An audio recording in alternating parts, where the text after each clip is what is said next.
to the Tuks Oval here in Tshwane, where emerging South Africa will take on Limpopo Impalas. It is a beautiful day so far. My name is Mbali Hlope and I'll be on commentary with a good friend of mine, Kamba. Kamba, good morning and welcome. Morning, Mbali.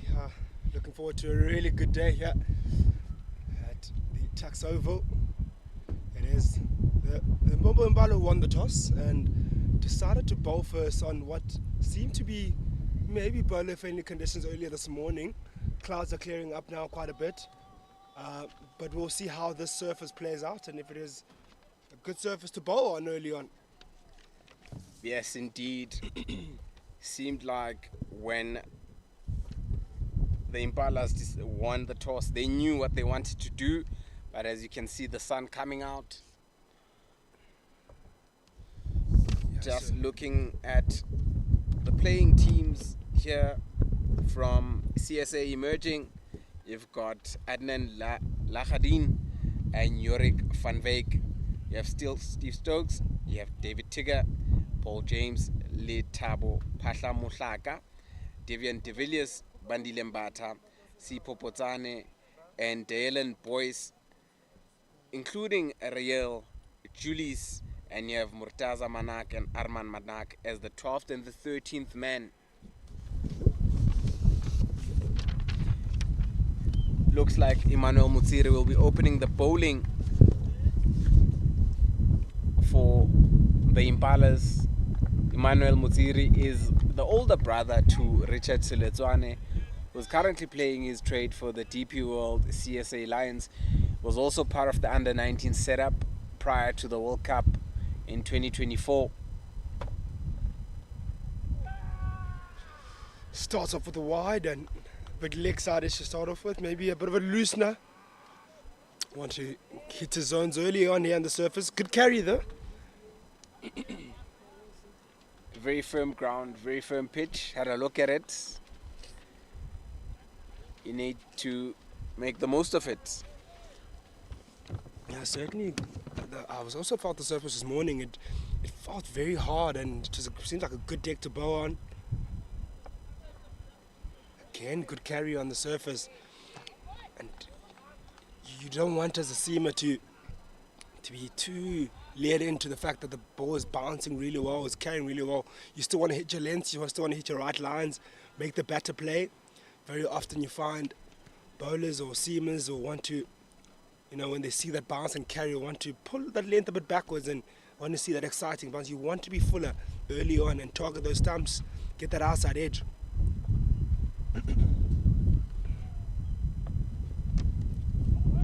Very good start so far. 2 good deliveries.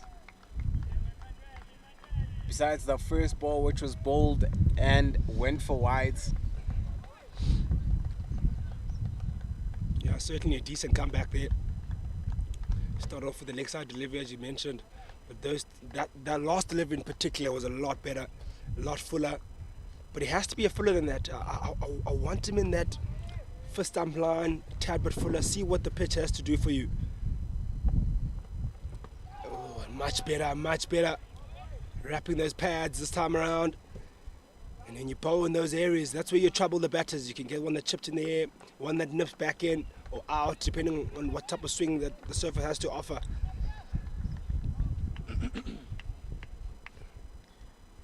So far, halfway down the over or halfway through the over. Still no official runs off the bat or from the bat.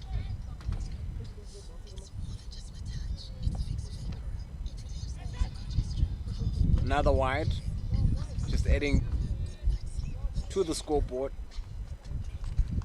As we look at the conditions again, we certainly see the sun's coming out and maybe the clouds are the thing of the past now because the sun is certainly baking on that surface. I think, the surface will be really good to bowl on right now. And you want to utilize these conditions while the pitch is still a little bit moist. It hasn't really had the sun to bake on it just yet. Much better delivery, matches a straight bat. Very good fielding effort there. Certainly saved 4 runs.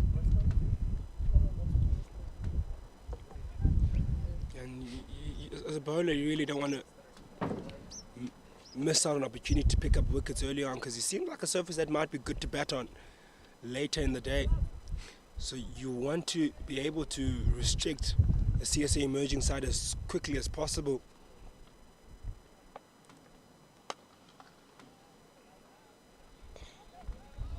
Just timing it nicely. It is, of course, one more delivery left for this over, or in this over.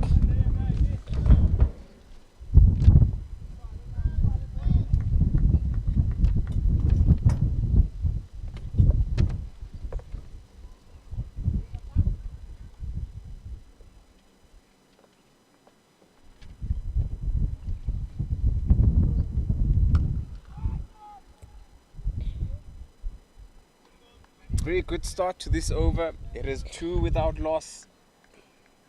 Just those 2 extras could have been a maiden. Yeah, really good over. I think outside of those 2 deliveries that really were straying down leg, I think 2 looseners, I'd say. I think outside of that, it was a pretty decent over, quite tight on the off stump and in other deliveries, and some a little bit wider, a bit short of the back of the length delivery. But he'll certainly be happy with that start outside of those 2 deliveries that we've mentioned already. Outside or straying leg side. Seems like we'll have a spinner coming on early. Interesting selection to go for. It's a surface that looks to be a seamer kind of surface. We'll have Eto Machaloboto coming in from the end where we're sitting. Haven't seen much of him, but for the fact that he's opening the bowling means that he's a very good spinner. Just a very short run up.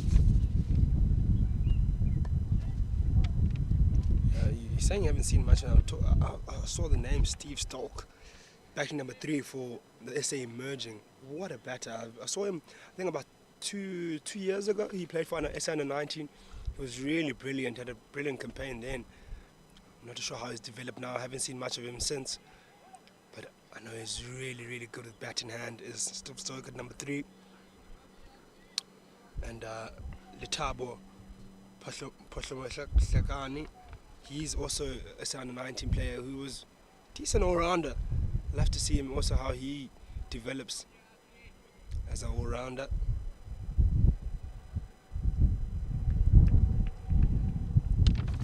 So a lot to come, yet to come for the batting of the SA Emerging.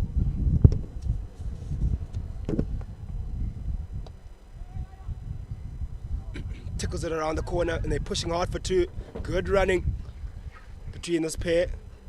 Taking 2 runs now down the leg side. Shows that the bowler has been a bit leg side-ish in his bowling. Has to be a bit tighter to the stump line. Shouldn't allow the batters to play around the corner so easily and get those singles. You want to drop the runs as early as possible. Maybe that's why he's also there during this power play. You want to squeeze out these 2 opening batters.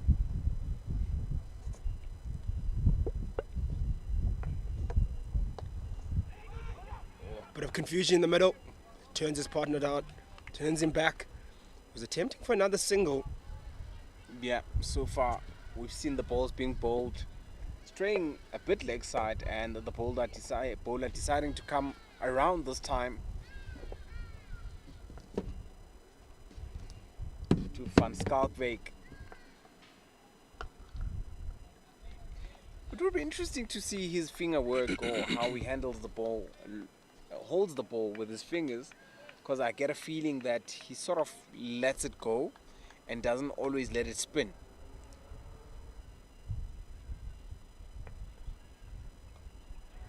Another quick single. This might be tighter. Ooh. Just the throw is a bit better there. Could have been a tighter single. Take a single at the end of the day. It's the end of the second over. It is 6 for no wickets lost. Pretty good start for the SA Emerging so far. Rotating a bit of strike early on. You can see Van Skalkwijk sitting on 3 of 10 deliveries. Biding his time early on. And Lachandin on 1 of 2. So a decent start for them. 6 for no wickets lost. Run rate going at 3 per over. I guess the most important thing is the very first 5 overs. Just consolidate, make sure that the opening pair is still there within the first 5 overs, and try and get as many runs as you can without playing risky cricket. They still have a long way to bat.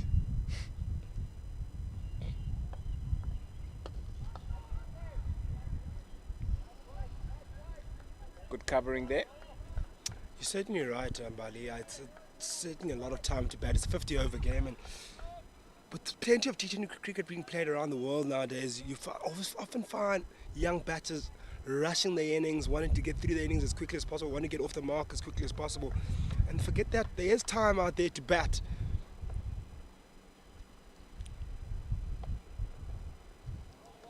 And you don't want to find yourself rushing your runs or trying to put yourself under pressure by scoring quickly. Yes, it's the power play.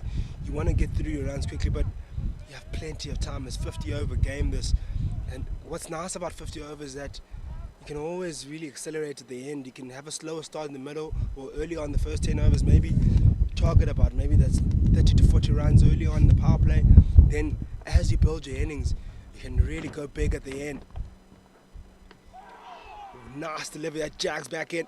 Bit of height on that, good bounce. Very good delivery there. Just caught the batsman by surprise. Had him jumping. Just goes to show that with Emmanuel, I know he tends to skid and has a bit of in-swing coming in. If you look at the ball where it just pitched in the fourth stump and came back in, surprised. Van Schaalwijk there. Oh, brilliant drive. Oh, and a brilliant fielding effort to couple that with. Certainly saved 4 runs there. But they're able to scamper through to for 1. This Limpopo side has so far been impressive in the first 2 overs that we've seen in terms of their fielding. Yeah, certainly a brilliant piece of cricket there. Good delivery, nice and full. Nice and full. And then again, met with a good drive. But how about the fielding effort there? You mentioned how brilliant they are this morning. They've been really aware of every single run that's been taken or shot that's been come to their way. Another quick single taken. These two have been able to rotate the strike with ease. Surely, as an opening pair, yes, the first 2 games or first game you go in opening, you may not understand each other, but as time goes on, as time progresses, you know each other and you understand each other.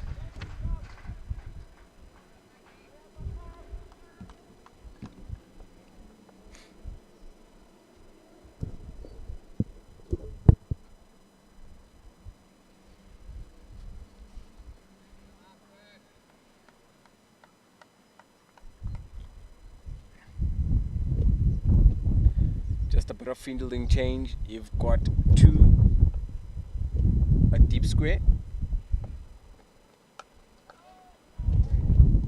and a very good delivery to end the 3rd over. It is 8 without loss. Emmanuel Motsiri finishing his 2nd over so far. Also a great start by Limpopo, not giving away too many runs within the very first 3 overs. We see Makgoloboto Atwell still coming back. Spoke about his bowling action, spoke about his fingers, and I said sometimes he lets it go very quickly and gets to the batsman much quicker. It's as if he's bowling an arm ball, and then there's one which is sort of an off spinner.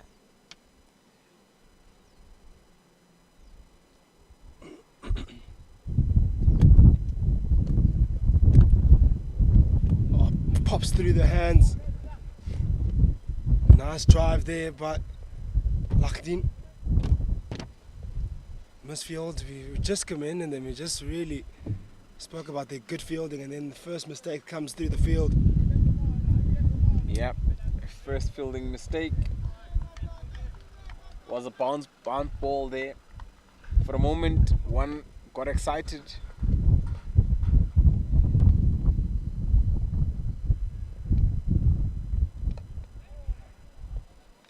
see there, he gives it a bit of air, and there are certain balls that he bowls them a bit flatter. And just looking at how his run-up stands right next to the umpire, much more of an 8-step run-up. And that's the first shot of anger, but you've got somebody at long on covering. For a moment, was excited talking about the fielding. You've got two fielders on the outside where you've got your deep square, and you've got a fielder on long on.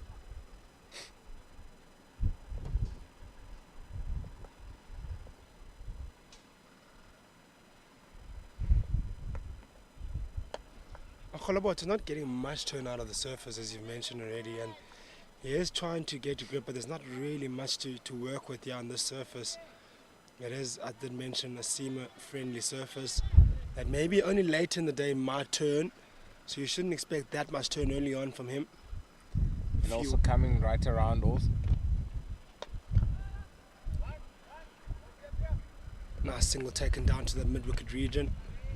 Good rotation of strike again by the SA emerging pair that have come to the crease.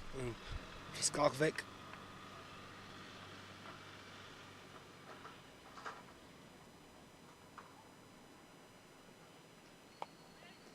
Very interesting ploy here. Usually you'll have side opening bowling with two quickies, but here you've got one spinner and one quickie operating currently.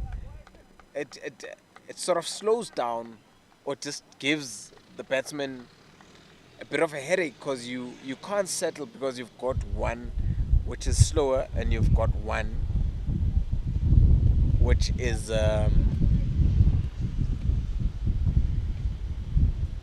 coming quicker.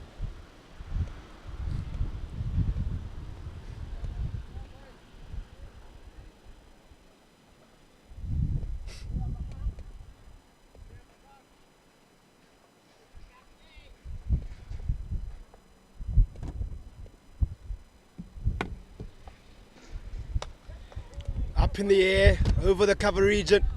Good shot played. One gets the boundary. Off it looks a little bit slower. Do get two though, does Van Skalkvik. Yeah, Van Skalkvik just going over the top, but not fully connecting with the ball. Beautiful, lush field. Very carpet-like. Unfortunately, did not time that one, but was able to run through for two.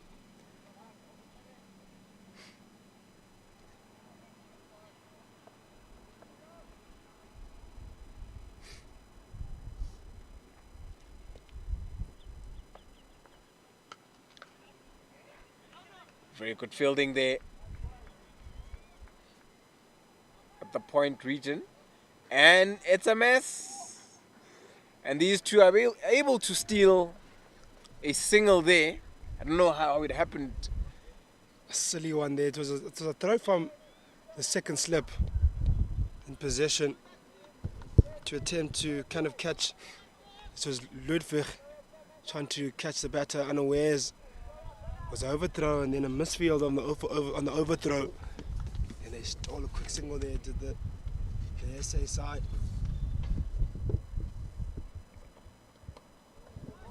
Nice bounce again, really good steep bounce, bit of extra bounce in that delivery.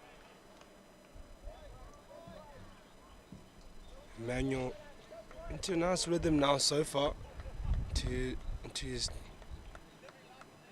2.3 overs so far, only conceding 6 runs. Take away those 2 wides that he's bowled already, and look at those numbers. They look really decent so far. It's been really tight. Oh, great cricket shot. Should be first boundary of the morning, and it is. Beautiful cover drive there. Well played by Adnan Lahadin. Once again, having a look at that. Pure class, showing the face of the bat and the follow through. So there's nothing wrong with the field. For a moment we thought maybe it's a bit heavy on the other side. Yeah, I also had a feeling that it might be slow. The slow outfield actually went through quite quickly there in that occasion. Misses out on that one. Empire calls it wide. Emmanuel just straying a bit leg side. Just needs to find his rhythm again. Needs to come back, needs to focus. I think what might have happened in that delivery that we saw that went up in the air, I think it just might have just gone a bit too high and it plugged in the ground, which didn't allow for it to go through to the boundary. But that one went all the way along the carpet, maybe also going through the square. It did help it going through quicker. Another cover drive, but well saved.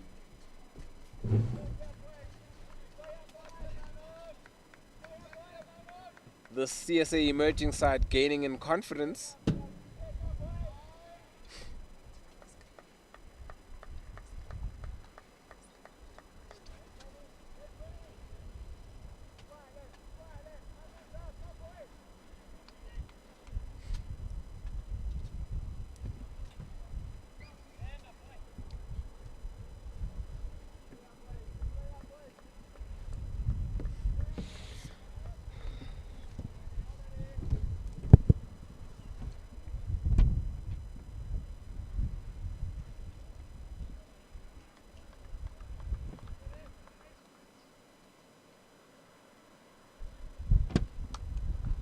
Oh, Great. Brilliant cricket shot there. Yeah, really good back foot punch there. Hit it on the rise and hit it quite nicely behind backward point. Really good timing on that. That ends the fifth over. It is 24 for no wickets lost. Just looking at also how the run rate is now going up. We spoke about the very first 5 overs. These two making sure that they are still there. They can build on from there. Takes it to 24 without loss after 5 overs.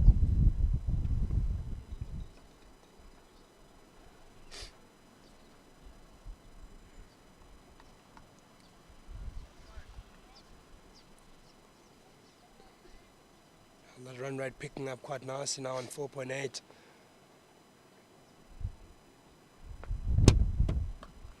Reverse sweep and a brilliant one again and gets a boundary. Does Van Skalkwyk. Really good timing on that. Circles have finally been broken. We've seen a flurry of boundaries in the last over or two. Batsmen getting into form, finding their rhythm and timing the ball.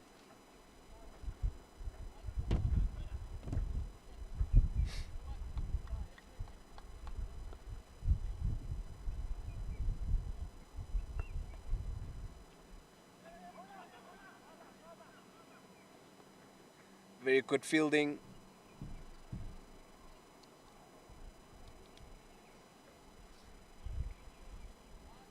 Just the 45 there. And once again, for Makgolobota, you've got a deep square and a long on. Two batsmen always looking to rotate the strike.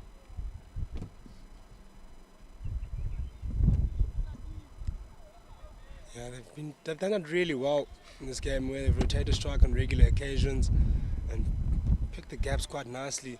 Particularly the fact that the field is in for the power play. You usually would think that maybe runs will be, or singles will be a bit slower and then boundaries will be the more regular thing, but they've been able to rotate the strike and release the pressure on regular occasions, which is what you want to do in a partnership.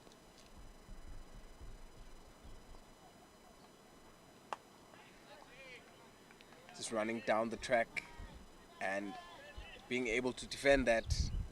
For a moment, wanted to have a big heave, but it got to him much quicker than anticipated.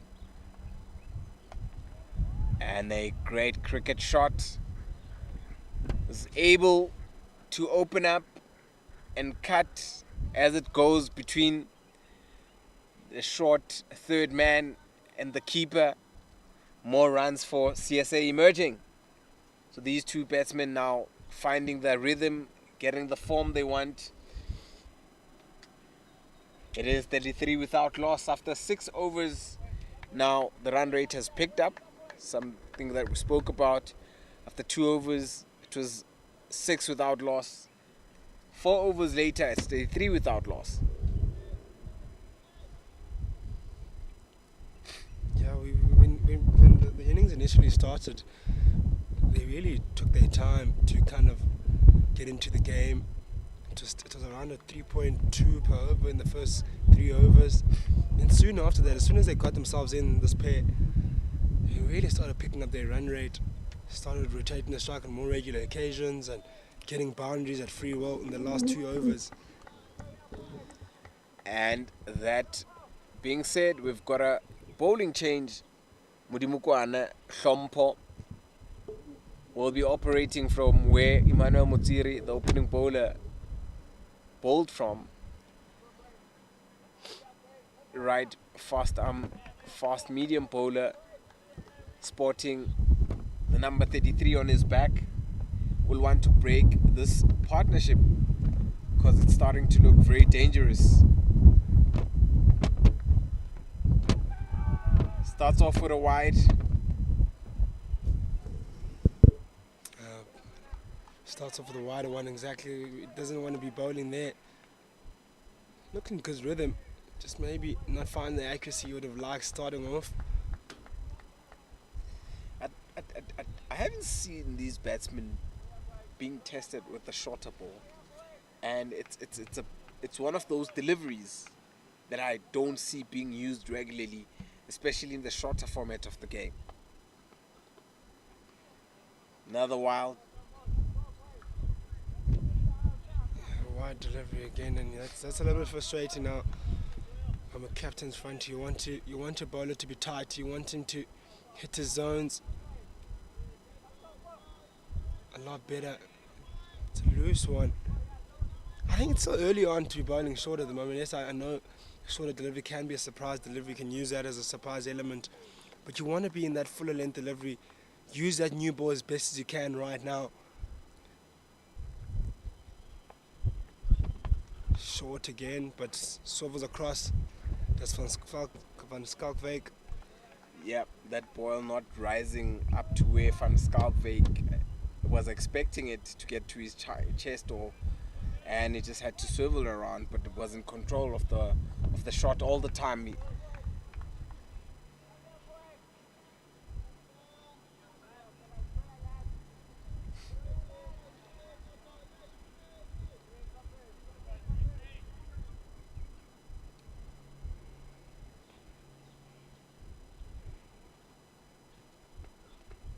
Much better delivery. One nipping away a tad bit. That's where you want to be. Maybe a bit fuller also. Force him on that front foot. And also for a moment it looked like the batsman was caught in two minds, not knowing whether to rock back and just play that shot off the back foot or not. Did not know whether to play the ball at all.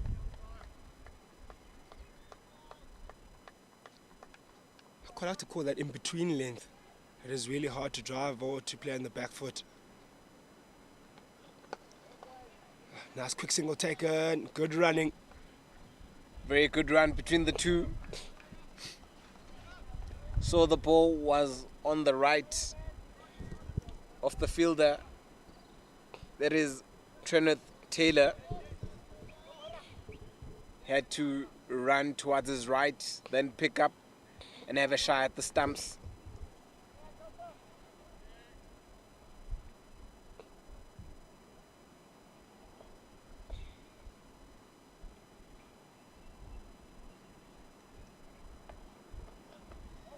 Very short ball. Spoke about it. But Empire signals wide. Might be a little bit too harsh, that one. I thought that one was really well directed. Let's have a look at it again. Oh, yeah, maybe just straight but leg side-ish. Maybe that's why the Empire gave it wide. But in terms of height, I think that was perfect. Just Unfortunate that he went leg-sided, but I certainly think the length to bowl here is that fuller one. Not too full, that back of the length line between there. But fuller this time around and guided quite nice into that gap in the covers. Only gets a single. Very well bowled. Hlompo Modiku Mokane certainly has that element of surprise. He can bang the ball. We saw that with the previous delivery, which was short, but unfortunately did lack direction. And it was one of the quick deliveries bowled so far this morning. Beautiful delivery. Yeah, really good delivery there, and that's where that's that length that's troubled the batters so far. Just haven't been consistent enough in that zone. You have to be consistent in order to apply pressure here. You can't bowl that one, then shift away and bowl a fuller one or a shorter one that allows for that single. You have to stick to that line. And consistency is so important in this game. Four this time around and hit away, and surely will go for four. Really good shot, that timing, all of that. Beautiful cover drive. Adnan Lakhedin just capitalizing on the overpitched delivery as we look at that on the carpet. After 7 overs, it is 43 without loss. These two batsmen gaining momentum and have upped the tempo. They certainly have. Getting boundaries at free roll during this power play. Yes, the field is in, but I think if you really think, I think they've been given some freebie boundaries. I don't think the Impalas side has been as disciplined as I would have liked. Dances down the ground, goes up in the air for a long, and goes all the way for 6. Really good shot there by Van Schalkwyk. Dances down the ground and gets all of it. That is the first maximum of this morning. Van Schalkwyk, these two seem to be in. Coming, CSA side, coming from the back of a win over the weekend.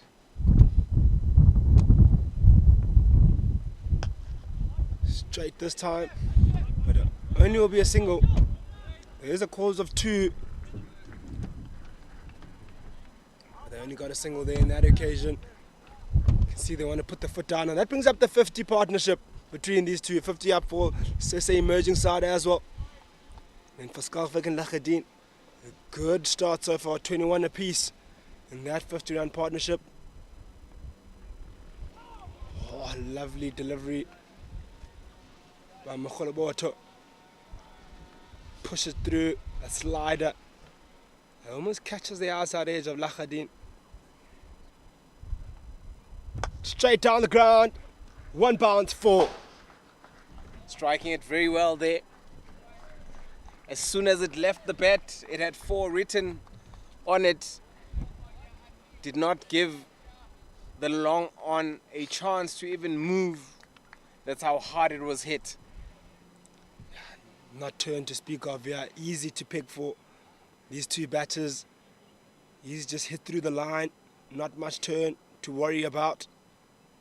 Ken tosses down the ground, and this time it'll go all the way straight. Come to the south screen. And it's a 6. Beautiful shot. For a moment, it looked like the ball was coming straight to us and the crew here where we're sitting. I feel one is coming our way shortly. He's hitting them hard and long as Lakhedin and Van Schalkwyk. They're pressing on now.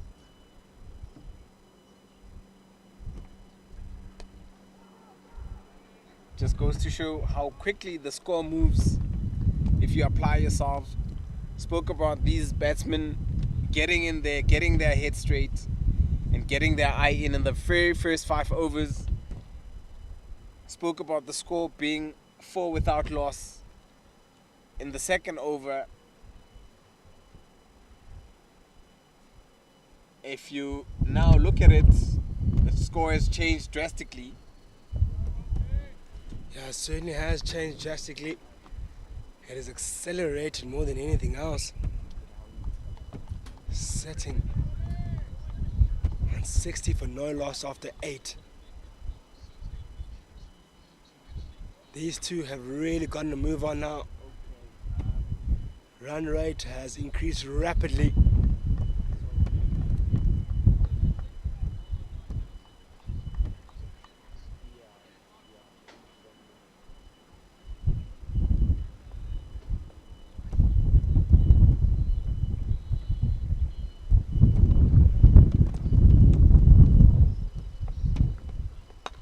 Full and hit through the covers.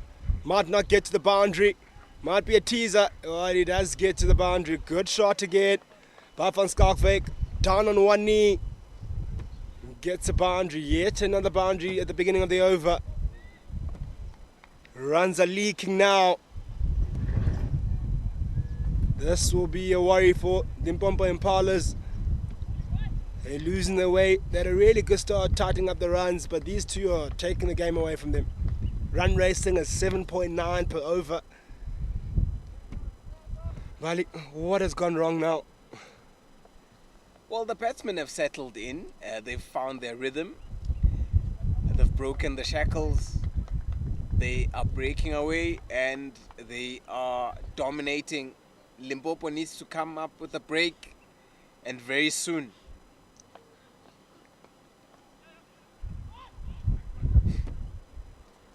And also, they need to, we spoke about their fielding earlier, which was good. It took just one mistake and everything seems to be, everything seems to be broken now.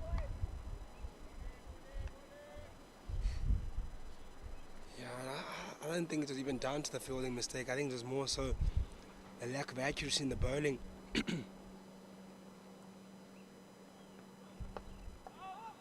I think they need to change their length. Spoke about them going fuller early on, and I feel like they missed the trick there when the ball was still hard and new. It still very much is hard and new. I think bowling to your fields is so important here. They're able to hit. We've seen that back of the length line has been the one that's troubled the batters.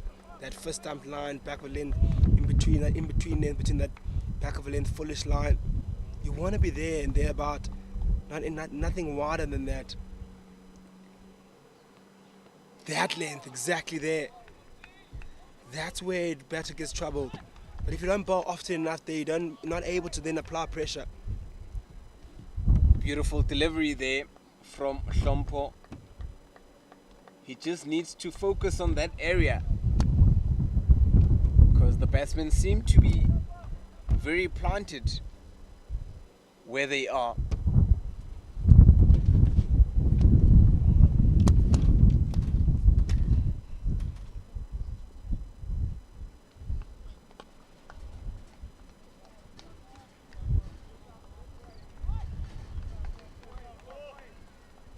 So far, a very good over from Hlompo Modikwane.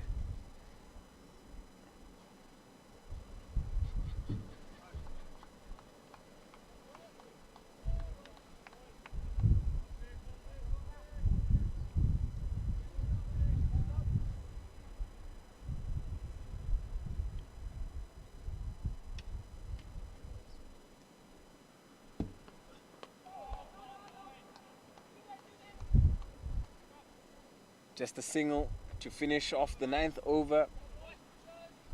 It is 66 without loss.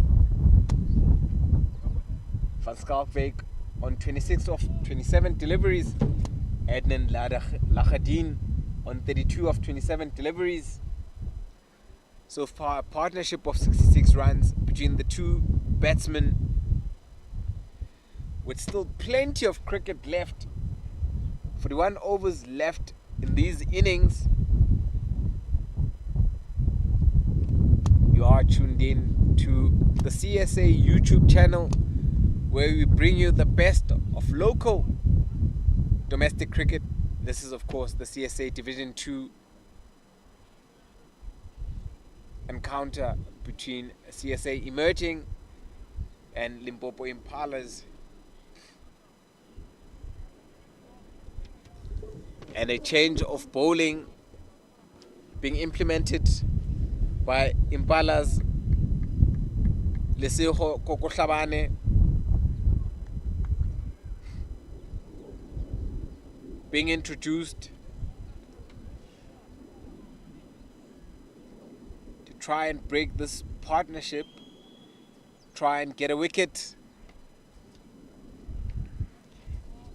Now you've got two fielders, one on a third man and one fine leg. Will be interesting to see what type of deliveries they'll be bowling. For any hook or pull, they've got men out there.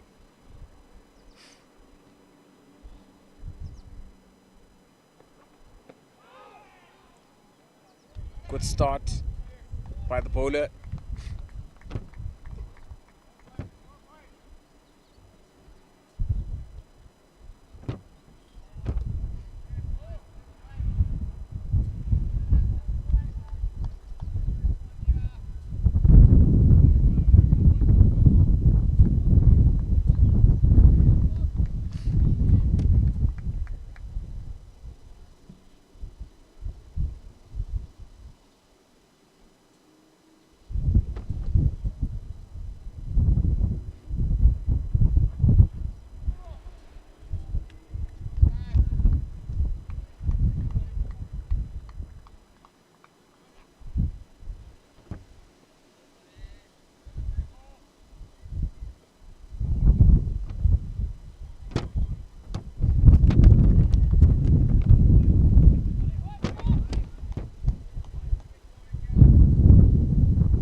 Off the bat there.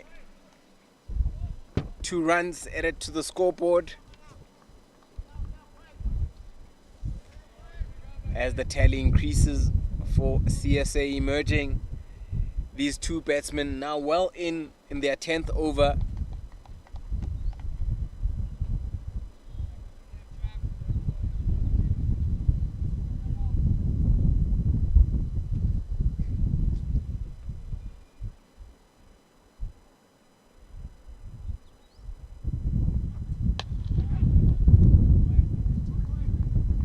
Played, went airborne for a while there, just evades the cover fielder for one more run. So far, Kokohlabane hasn't really had a bad over. 2 more deliveries.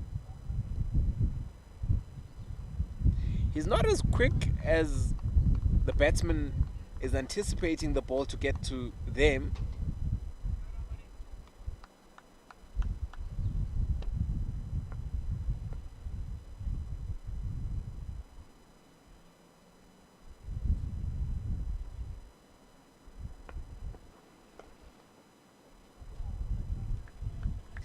Another good delivery there.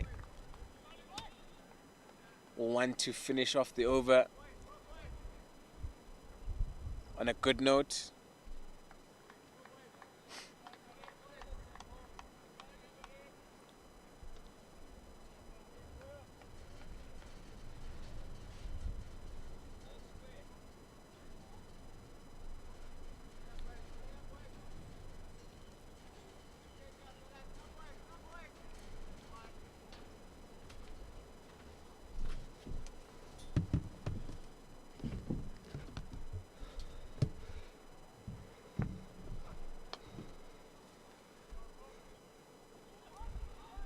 Just strays leg side with the very last delivery and is picked up by fine leg and is able to haul it in.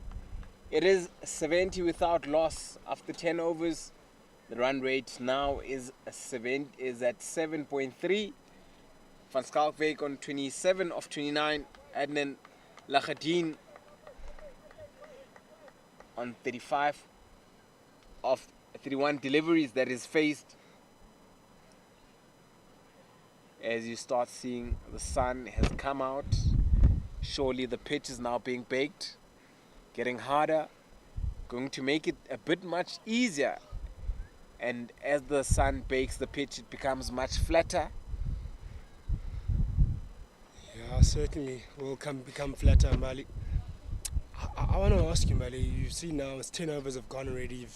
As a bowler, as a bowling team, you can obviously get your fielders out now, 2 outside that inner ring, or more now, 4. So you had initially were restricted to 2, now you've got 4 outside that outer ring. What bowling changes can you do to drive the runs now? And tactically, what could you fix as a bowling coach, if you were to be a bowling coach for the Impala side?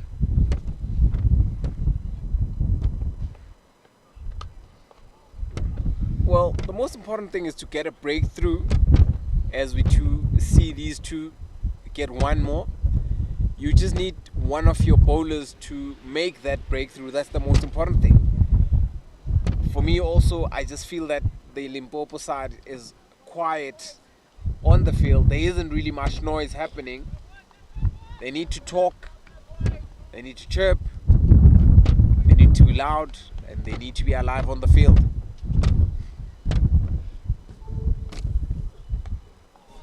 Grabs the outside edge there. It's all good and well to be loud and to be chirpy, but I think the big part that needs to be done, yes, that's one part of the job, but the bigger part of the job is actually bowling right and bowling the right lengths. You don't want to be like, okay, we're talking right and loud in the field. You need to be demotivated by you fetching leather on the boundary. You want to constantly applying that pressure with the noise, but backed up with good bowling. I hear your point, but I don't think the Impala side has really hit their lines really well consistently enough.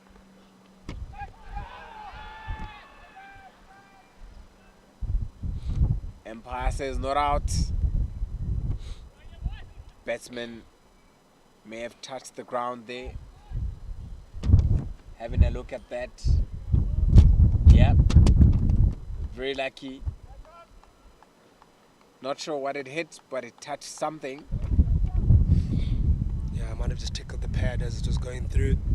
Maybe that's the sound the umpire heard. Hence he's not maybe giving it out.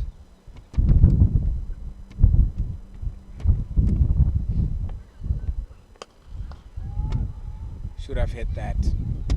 Should have capitalized. That's a full toss. Sitting on the back foot. As you can see, the batsman Van Schalkwyk is really annoyed with himself. Joris Van Schalkwyk. But you don't have to really get flustered too much as a batter at this point. Run rate is going really well. All you can do is just really be ready for the next one, the next opportunity that comes your way.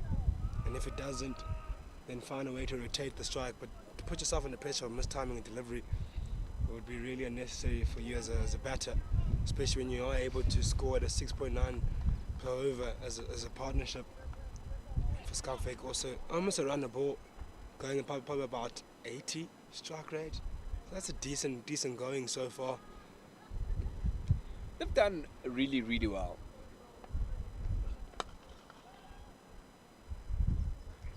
Once again, the rotation of strike by these two batsmen. It is 73 without loss after 11 overs. These two batsmen have done very well. They've played well. They haven't done anything extraordinary. They haven't risked or taken risks. I think what they've done really well, Mbali, is just play real simple cricket. I think that's what they've done here. Rotate the strike really well, keep the fielders under pressure in the field, and then also when the boundary option is there to hit or available to them, they've taken it and risk-free shots. Outside the one that was hit over the covers, haven't seen really any shot played in anger or risk. You saw that one hit straight down the ground, a 6, a very safe shot in the power play to go over the top. The ball is barely spinning, and everything else has just been risk-free shots that have been allowed to be played by Impalas. Again, another one going wide, leg side-ish. How often are we going to speak of those? Those are so costly. How many bars have gone by, extras now? Well, they've contributed a fair amount of extras, to be honest. I think we're looking at double figures. That's just not good enough at this level of the game. If you just look at these two already, they've scored in combined 65, and then the scores on 74. It just shows the amount of extras that have been. 9 extras so far. Oh, nice delivery. Again, that back of the lane delivery, troubling the batters. And I'm sure the SA emerging side will keep a close eye on that for them when they come in. But you look at that, you 9 extras in the first 10 overs. That is not a sign that you want. Those 10 runs can be so costly, those 9 runs, sorry. You want to be a lot better than that. You want to be more disciplined. Take those away from that score now. Looks like a different score, a little bit different. Then also it does then convert it to dots. If there's no runs put in, that also applies pressure. But if you're not able to compile dot balls and drop runs, it's not easy to pick up wickets.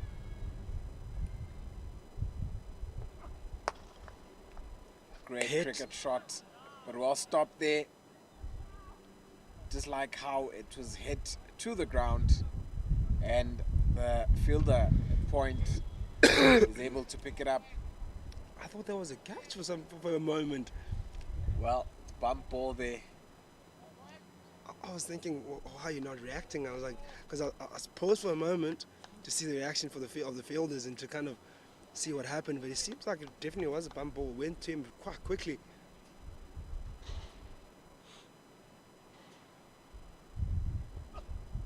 Up in the air, gets the outside edge, squares up Lakadin. It's that back of a lane delivery again, causing trouble on the surface. So, from what we've observed, these two batsmen, when it comes to short of a length ball, they aren't as comfortable as they are. We've seen the last 2 runs being edges, and they are flying off to the third man area. Surely it's a matter of time before one just goes up.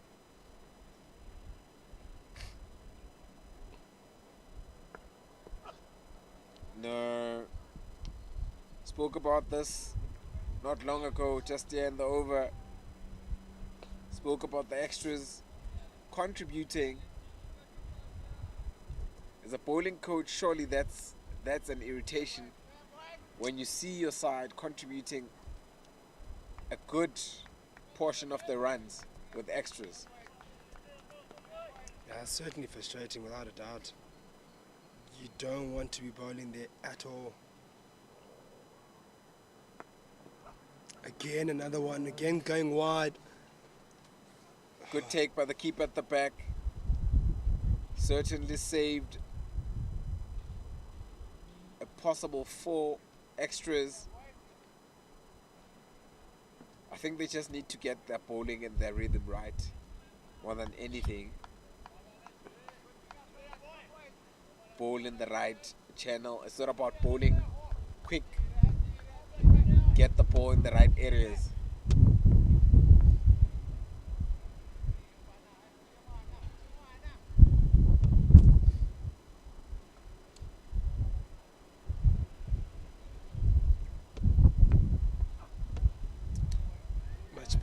Much better area, much better line. Slightly nip back in, but not hitting those areas enough. You can commend them now, but if you're not doing it often enough, and then it doesn't really do much for you. It was a really good over to start off outside that one. Really picked up the outside edge. Well, those are the type of deliveries we need to see more often. those are the type of areas you need to bowl to get and try and create a chance for you as a bowling unit. Oh, Very beautiful delivery there. really well directed short ball indeed. A rip snort of a delivery right by the helmet, just going past, and also a bit of gas behind it. Oh, lovely.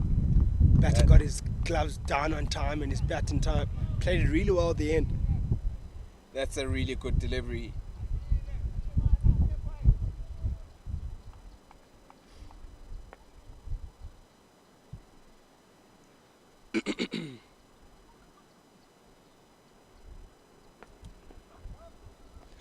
Wide again, another extra, and a no ball signal by the umpire. 12 extras in just the first 12 overs. Surely it is a headache for the bowling coach.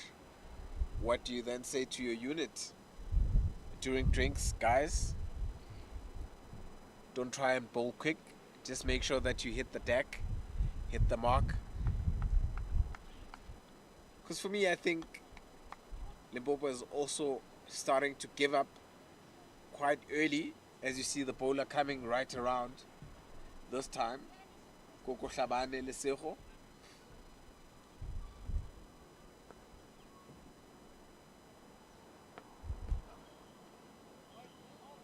Nice comeback delivery there. Bowled it right on that wide line there. Didn't allow Van Skalkwyk to get a hold of that one, that no ball free hit. It ends the 12th over. It is 7-9 for no wickets lost. Really good start for this pair, Van Skalkwyk and Lachadin. Lachadin on 37 or 34 deliveries, and Van Skalkwyk on 30 or 39. Brilliant start, exactly the start they would have been looking for coming into this game here. I want to carry on and take that partnership up to 100 and potentially take themselves to the individual milestones of 50s. Get this side to a really good start. They've already gotten a brilliant start so far of 7-9-run partnership. I want to extend that and apply that pressure on to this Impala side, who hasn't really found their areas just yet. Mudimukwane continues from where he's bowling. Just like been looking at his bowling action, he's got nice rhythm as he runs in. Got a very straight arm, high up arm, and delivers the ball, and he skids.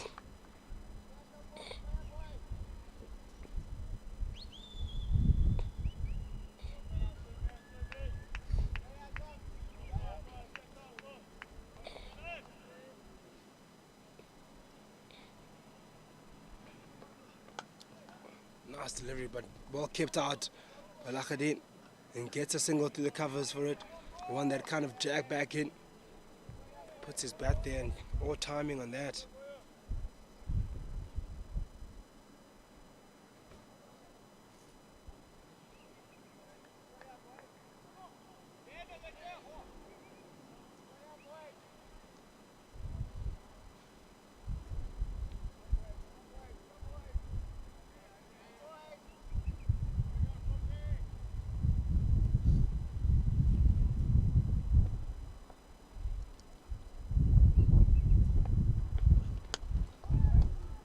CSA emerging on a high, coming back from a win against Border just on Sunday.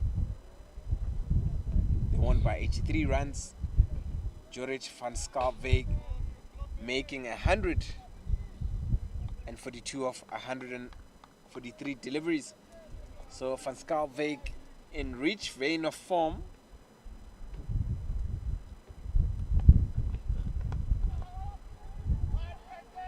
Tickles it around the corner. It does Van Skalkwyk. Was calling for 2 initially, but didn't get the 2. Yeah. Now we saw several players also making their debut. That is Sipho Potsane, Real Julius, and Corne Botha the previous game. Now it was a beautiful century, and you can see it was scored at 100% strike rate. Very good delivery, short, and is able to get out of the way. That is Adnan Lakhadin. Very well directed short ball. Very quick too. By Hlompo Modimukwane. Honestly hasn't bowled too badly. Just needs a bit of luck and needs to put the ball in the correct areas.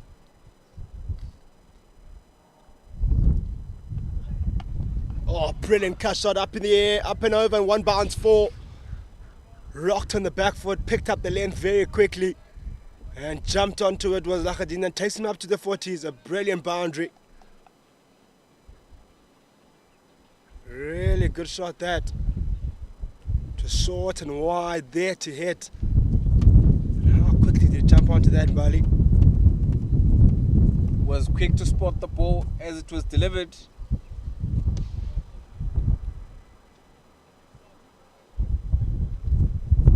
Now, the Impalas come from a loss the previous weekend. They played their opening game against the Knights. And a change of bowling. Don Khatebe being brought in. Talking about the loss by the Knights, to the Knights, that is Impalas, on Sunday. Very good start by Khatebe.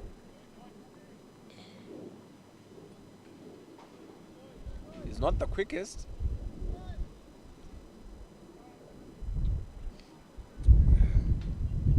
I think Don has just been brought in to try and slow the run rate. At this point in time, do you want to slow the run rate or do you want to break this partnership? I think a bit of both, and I think they go along together really well. I think if you manage to drive the runs and you slow down the rate, then you give yourself a chance to pick up wickets. But if you're just going wicket hunting and searching the whole time, you might find yourself leaking more runs. I think the first important thing here is to be able to first cut down all the extras that you've already bowled, in 13 of those so far, and then outside edge and a wicket for Khatebe. Brilliant one. Got a bit of extra bounce on that. And Pascalve gets the outside edge of that, and he's gone. Unfortunately for Don, or for Van Skalveig, who looked very well set, gets the edge and is well taken. Van Skalveig goes for 31 of 43 balls. It is 85 for 1 in the 14th over. Very good partnership, a very stubborn partnership being broken. Once again, having a look at that. The ball climbing much more than the batsman expected it to, and is taken at the back. Don Khatebe coming with the breakthrough.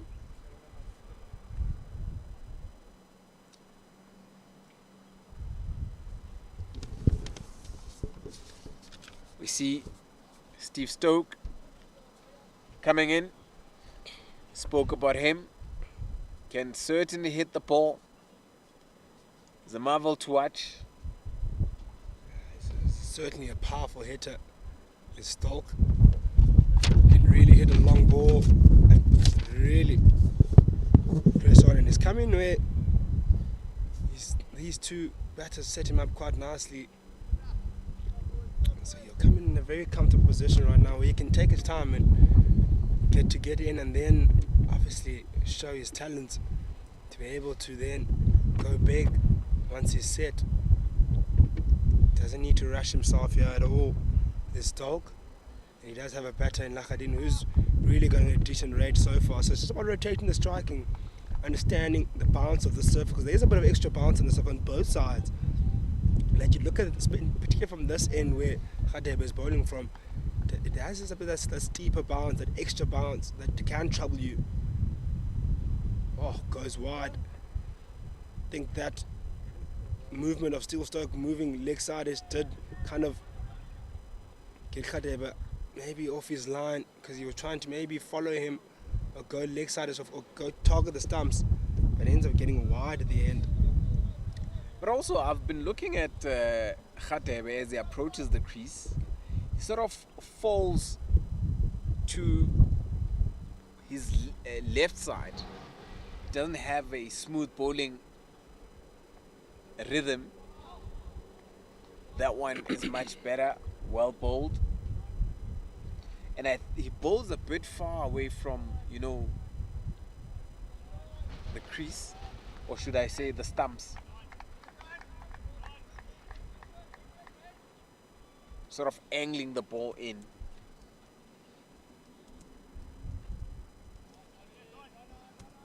That kind of can work and for you and against you. When maybe you're leaning a bit sideways, it might maybe take your line a bit off, but maybe coming from that angle and leaning a bit does give you that inward movement if you come from wide. Oh, another wicket for Khatebe, 2 in the over. Picks up the big wicket of Steve Stolk. He's really in good nick now, is Khatebe. That one nipping back in and in the last moment, just away, gets the middle stump. 2 wickets in quick succession for the Impalas, much needed. Don Khatebe with the magic ball, just hitting the pads and ricocheting into the stumps, is bowled and goes without scoring or troubling the scorers. That is Steve Stokes, very upset with himself. 88 for 2.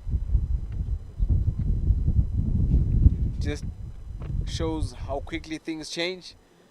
You've got David Tigger coming in at number 4 for CSA emerging. How things can change so quickly in this game of cricket.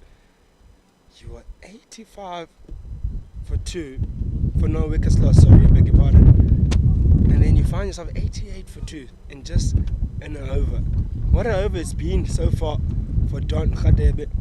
To be honest, talk about a space of 3 deliveries.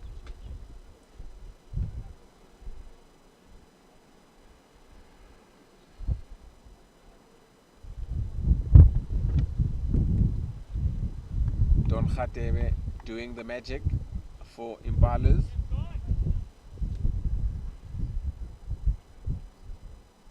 Breaking that stubborn partnership.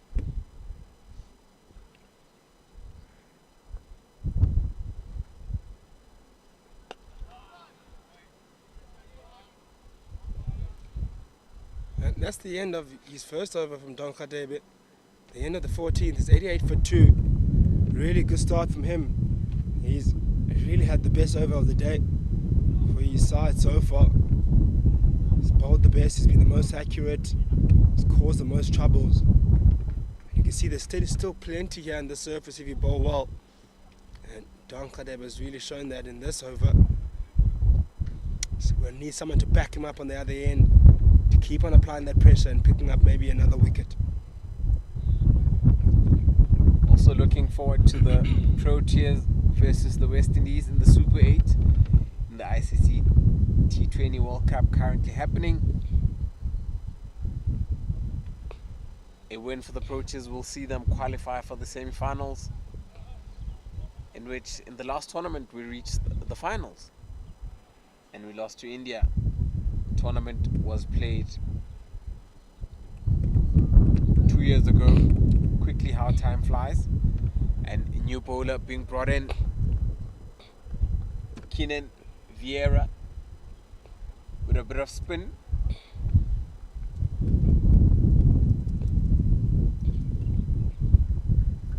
Yeah, it will certainly be a big game for the Proteas today. Not an easy game that. Starts off with the foolish one, does Keenan Vieira. Hits really well to the covers. Lahadin just timing the ball very well. Well set.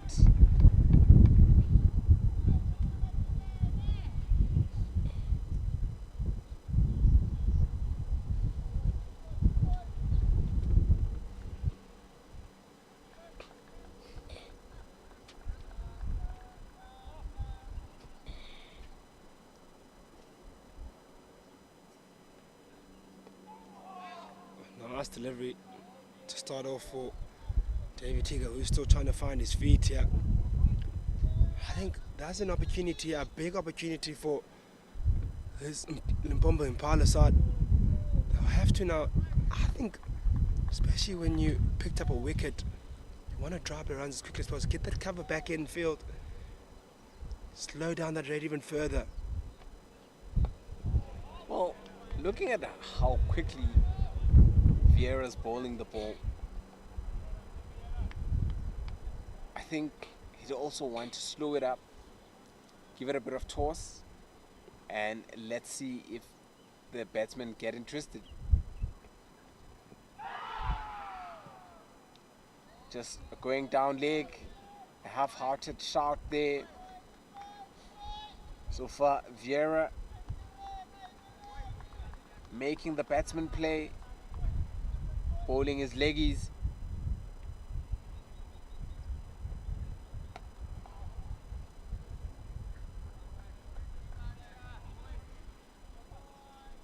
So we've got 4 fielders at cow corner. You've got a long on, long off, and a sweeper on the boundary.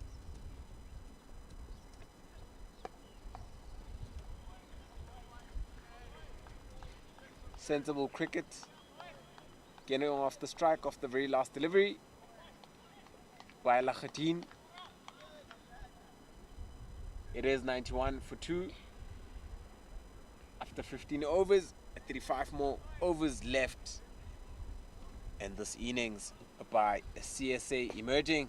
Just to give you a recap of what happened this morning, Limpopo Impalas won the toss and it decided to field first, and that's why you have CSA emerging currently on the crease. Run rate has come down drastically to 6.1. We see the magic Don Khatebe coming back this over, having taken the very first 2 wickets after his side struggled to break a stubborn partnership. Oh, good delivery again. The one that kind of keeps low from Don Khatebe. He seems like he's got it on the string right now.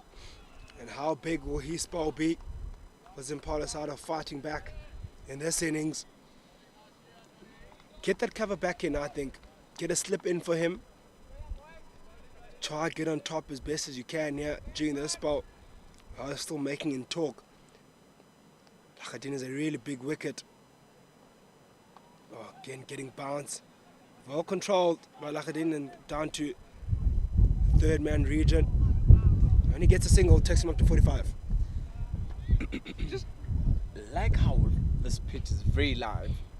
It's got something for the bowler if you put it in the right area, because the ball does rise up to chest level or chest height.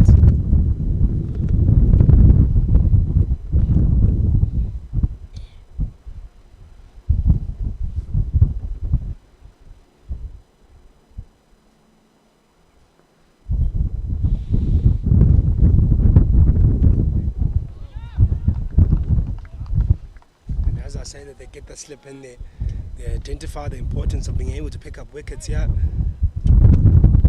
Also, Khatebe has just been bowling in that area which probes the batsman. We saw in the previous over, we saw a couple of deliveries just fly off in that vacant gully foot slip area.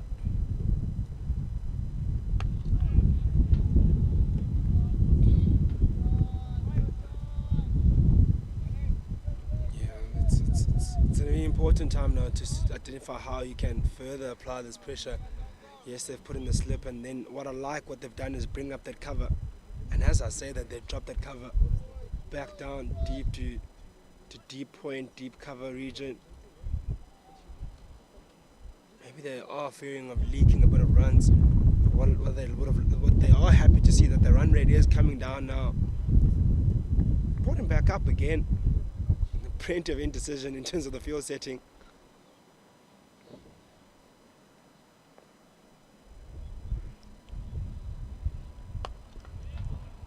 Good bowling. Good areas, good line.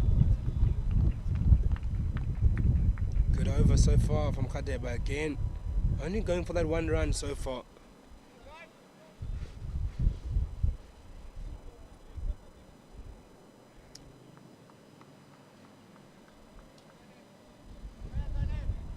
Might be heading to drinks at the end of this over.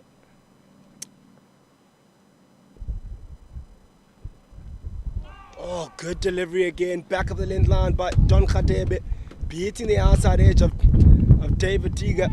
But doesn't get the outside edge. That's the end of the 16th over. It is 92 for 2. That was very close. Very, very close. And that will be drinks break. And just again a quick recap of what we've happened this morning.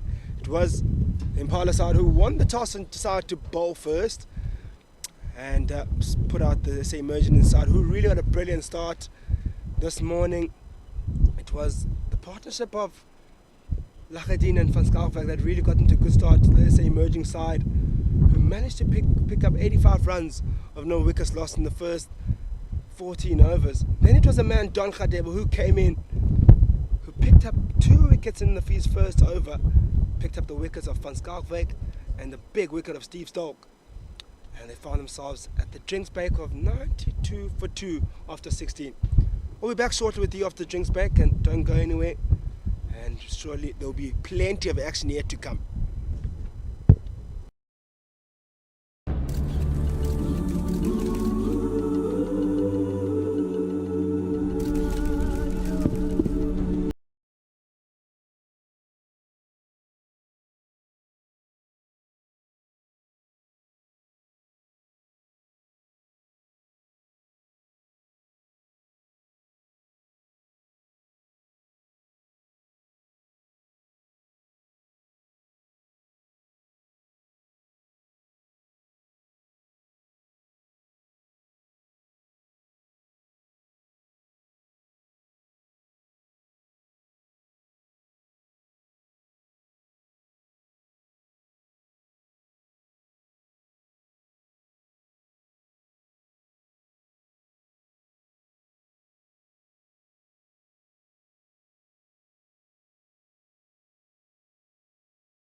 And it is 92 for 2 after the drinks break.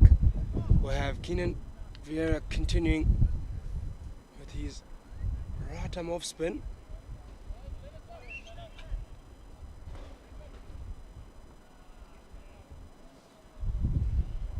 It is still Lachadine there at the crease at 45, going at runner ball at the moment. He's been the mainstay in this morning. Recently joined by David Tiga, the crease. They also wanted to bowl the partnership now after losing those 2 quick wickets off the bowling of Don Khadebe.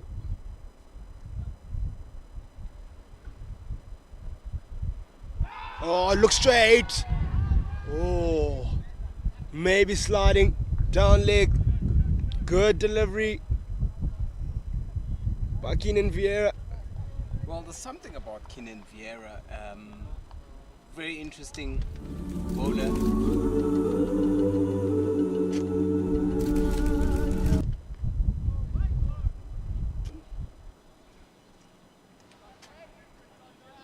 This partnership with about 4 runs. Remember, these two are now rebuilding.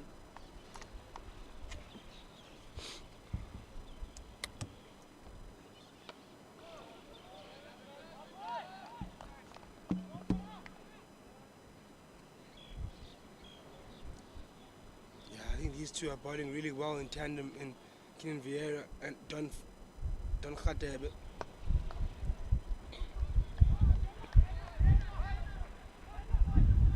They've really managed to slow down that run rate, especially after picking up those 2 quick wickets. Exactly what they would have been looking for.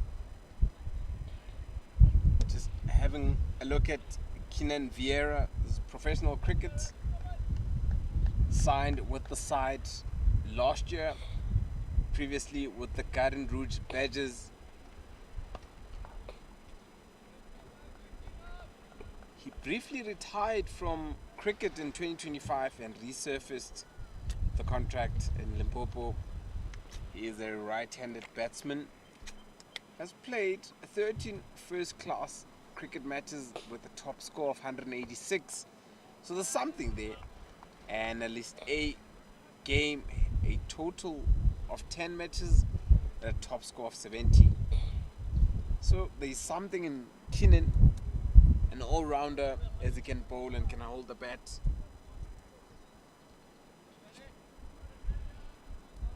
There's certainly something in him in the ball in hand right now. He's really asking good questions of these two batters and drying up the runs more importantly. That's what's important for me right now, more than anything else. Being able to support a guy like Don Khatebe, who's bowled brilliantly as well, be very economical. Only conceding those 4 runs in his 2 overs and troubling the batters. Here he comes. Again hitting his zones. It's been the pick of the bowlers, have to say. Khatebe.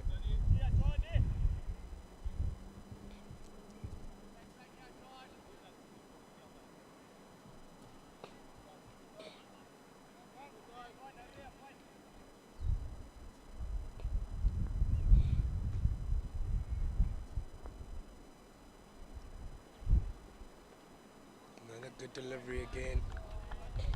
Beautiful delivery. Just let go by the batsman. Don Khatebe, not the quickest bowler, but certainly hitting the right channel and the right line. Getting the batsman to play.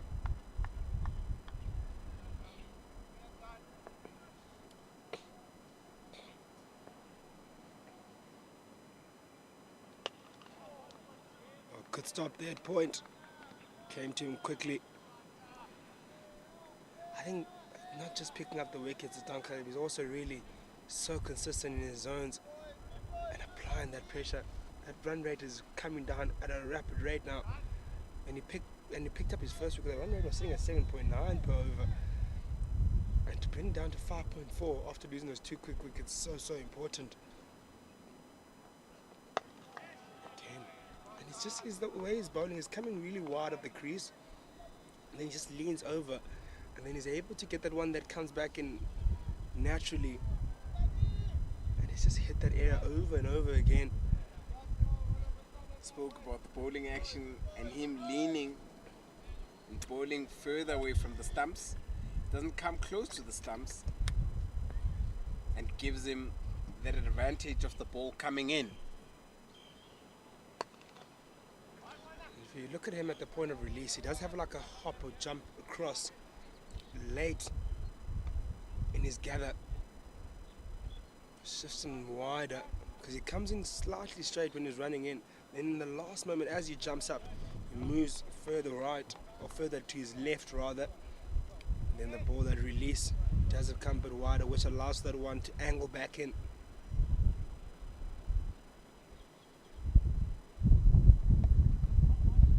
Nicely controlled by Lakadin down to fine leg. So just a single takes him up to 47 or 50 deliveries. Slowly just getting to his half a century. Would be nice for Lakadin to get there.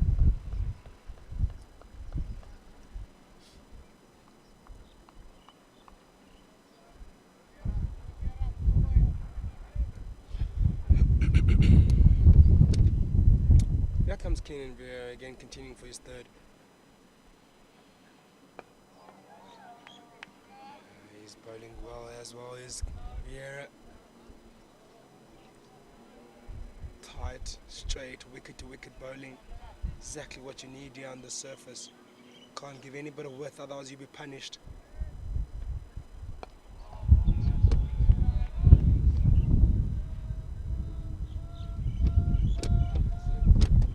Eighteen-year-old Adnan Lahadin.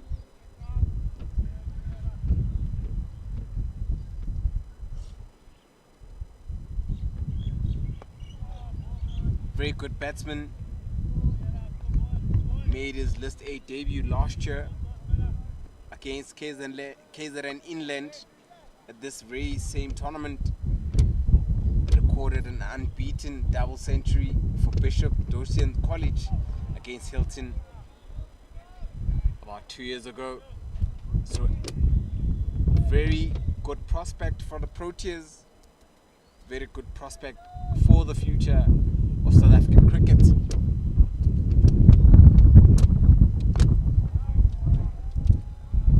Just striking it sweetly as it goes down to long off for that single. Initially when I looked at Vieira, I thought it was a off spinner. And he looks like got a lot of leggies. So he's a leg spinner. He's so accurate for leg spin. He's just hitting the areas over and over and over again. And the fact that he bowls it a bit quicker. And earlier I said I'd love to see him give it a bit of flight. And let's see what happens.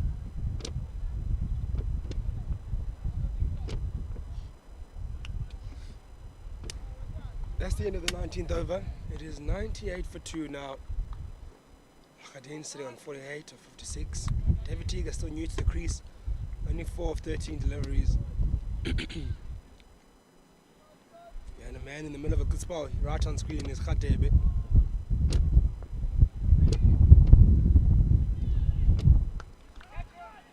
Hit up in the air and all the way.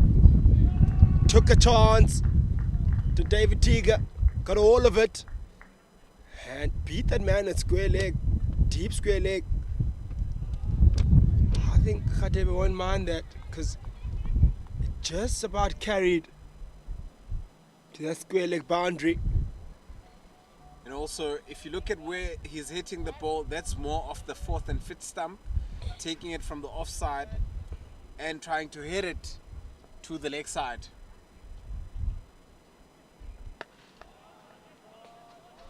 Very good comeback there.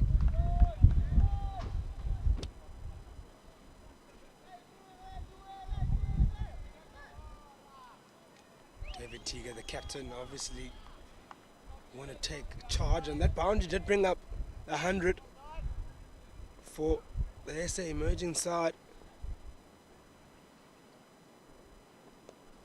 Oh, nicely guided down to third man. Really just puts his bat there and allow that one to go quite nicely. Use all the pace of the delivery. Score sitting on 105 for 2. 19.3. Still plenty of cricket left. It is, of course, the CSA Division 2 one-day competition.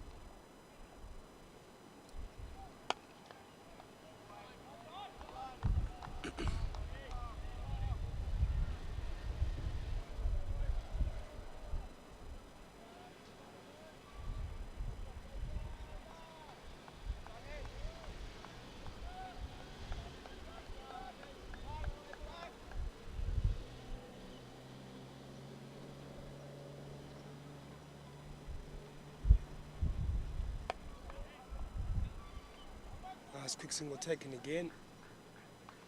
Something that's been really good that's been done really well by the CSA emerging side, who have been able to rotate strike at free will. It does also release a lot of pressure. Yep, very important to not absorb the pressure. You need to keep rotating the strikes, play good cricket, don't go for risky shots.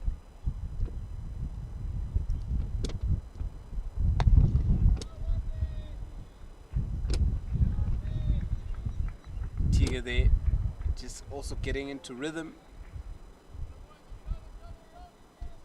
It is, of course, 107 for 2 20 overs. Adnan Lahadin on 49 of 58 deliveries. David Tigger, the skipper, 12 of 17 runs.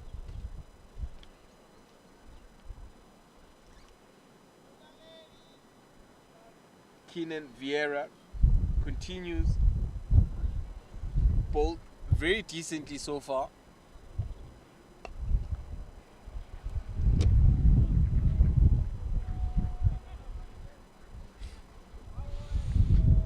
Yeah, very good for. Usually you'll find a leg spinner will give you a few loose ones. He's given nothing away in his 3 overs. So wicket to wicket.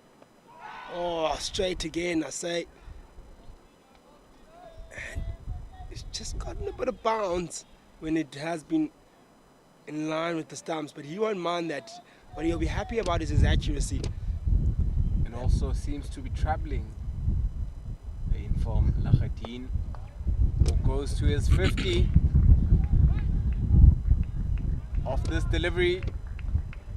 That's 50 up for Adnan Lahadin of 60 deliveries. Well played, young man. See the skipper run across just to congratulate him and say, carry on.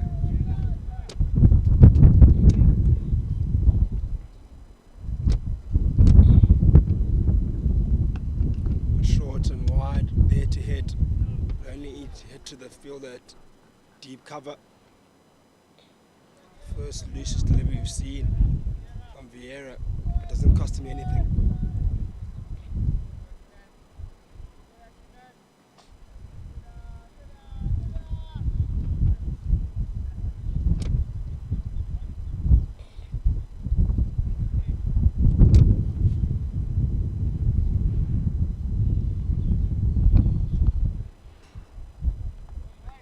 Timed, but goes straight to the fielder.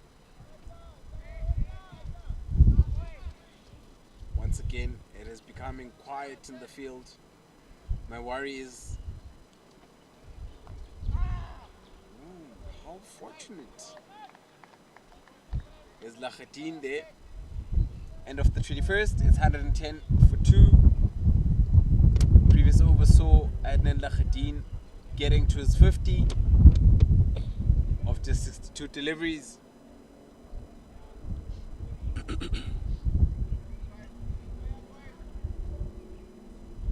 Khatebe continues.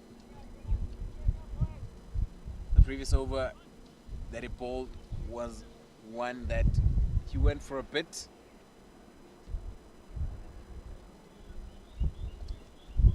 Was hit for a 6 by David Tigger.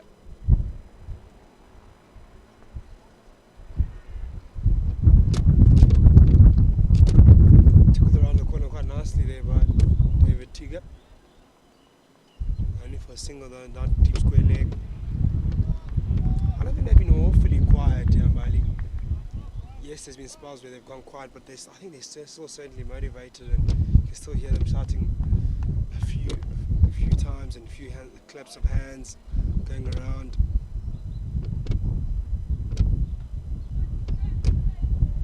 Short and then pull straight, flat batted straight down the ground by Lahadin, who's just got his 50 not so long ago. It's a really good shot. That's not an easy shot to play with the back foot and straight.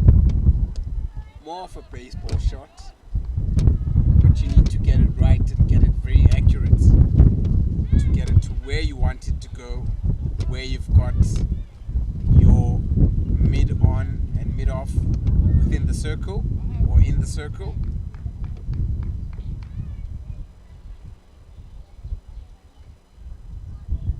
That type of shot, you have to time it really well and hit it straight, otherwise it can easily go to that fielder.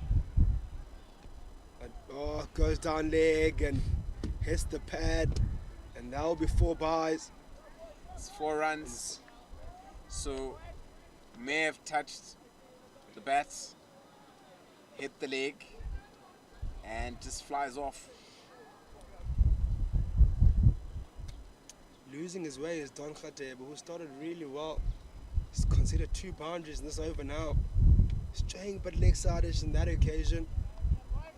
God, passing 4. Maybe coming into a bit too much. An overcorrection on the previous one. Bit shorter. Gets a dot. Just like how Lahadin keeps a very cool head.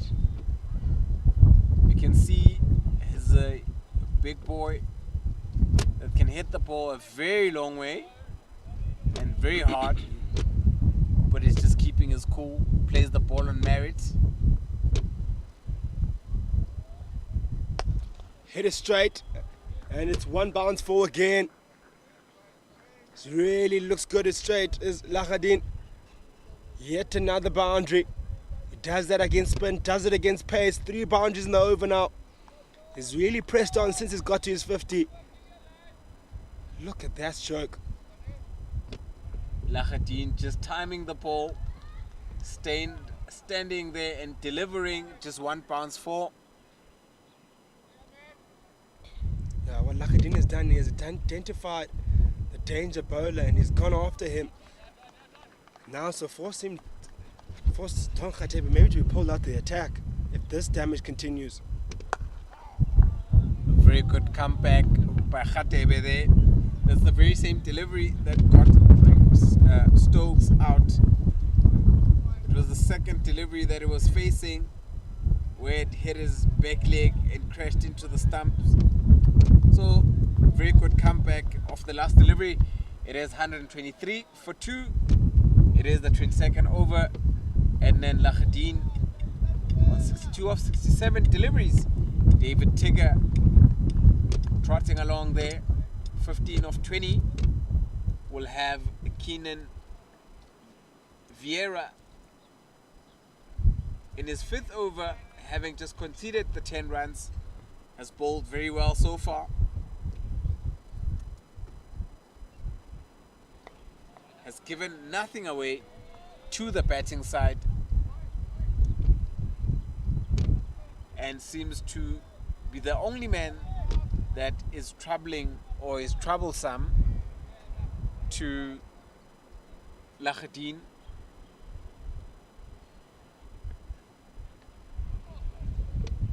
Wire signal by the umpire. Probably the first extra he's bowled. Vieira into his 5th over now.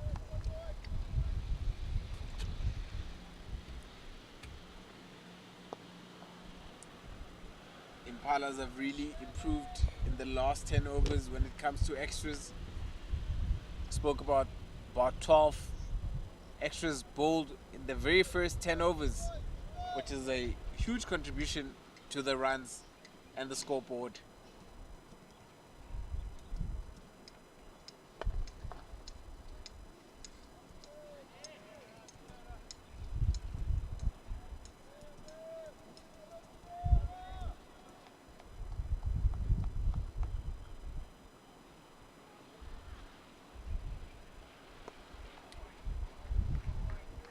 It seems like there was a googly one that was supposed to come back in. Didn't get enough turn back in there. And allowed Lahadin to free his arms and go a bit wider. Or rather, go for the cover drive.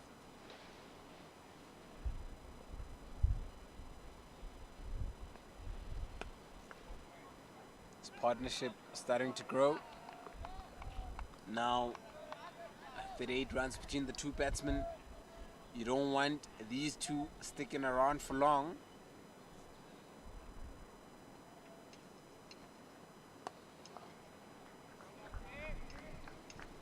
Kamva. Although quite early in the innings, it's 127 for 2. 23rd over. Still about 27 overs left for these innings to end. What are the figures that we're looking at for the batting side? I think after a really good start the way they've got the CSA emerging side, I think they'll be looking certainly in between the regions of 300, 350 mark. I think they'll be really disappointed if they get under that 300 because they had a really good start. And you want to capitalize on a good start like this. And I think a 350 here will be a really good score. I'm sure the Impala side will want to restrict them just over the 300 mark. I think it would be a big win if the Impalas can restrict them under 300, which will be a big ask, already at 127 for 2 and 23 overs. But I'm sure the CSA imagines that their target will be around the 300, 320 mark. Quick single taken. Oh, looked tight for some time. End up getting it to the end. Direct hit. Would have made for an interesting call for the umpire. Yeah, 2 batsmen stealing a very quick single. Luckily, it does not break the furniture. Ooh. How close was that? Naughty from David Tiga. They didn't slide his bat in. That direct hit would have made for a very interesting. Because I see as the ball passed the stumps, his foot was just before the line. Would have been a tight call there. He had to slide his bat in. They don't want to find yourself falling short because of not sliding the bat in.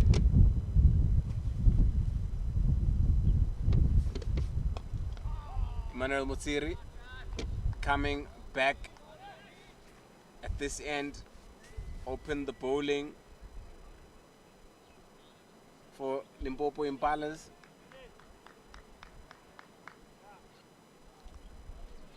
Very interesting field there. You've got a mid-on now dropping and mid-off coming. Still have your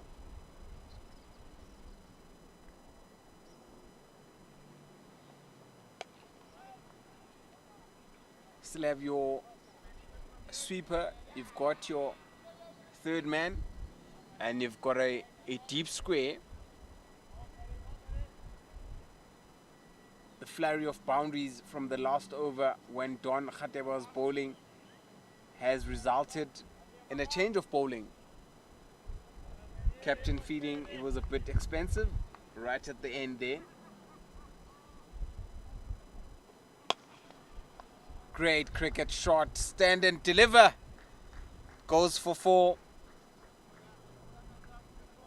Adnan Lakhadin piercing through the field. Ball certainly goes off the deck when hit like lightning. Once it passes, the fielders definitely has 4 written all over it.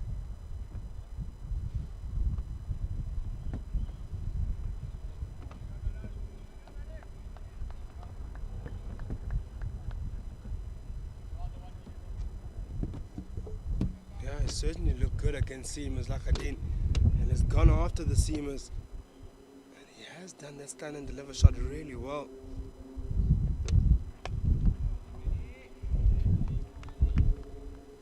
Look back to his innings, the way he went about. He started off a bit slow, took his time, bided his time, and we spoke about how important that would be for the CSA emerging side.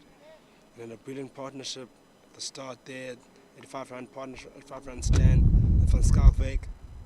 Then just became the aggressor against the spin. When the spin came on from this end, danced down the wicket, went for 6.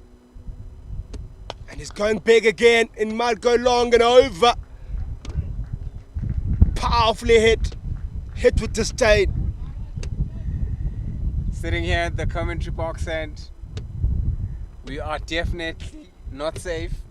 Beautiful cricket shot, well picked up. Goes all the way. Emmanuel Mutsiri having been brought back. Adnan Lakhadin goes off to 73 of 74 balls, taking the score to 138 for 2 after 24 overs.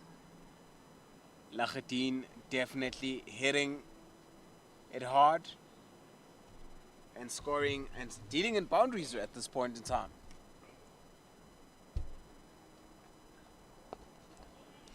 He's finding ways to score boundaries at free will at the moment, and I have to find a way to slow him down, otherwise he'll pose some real danger here.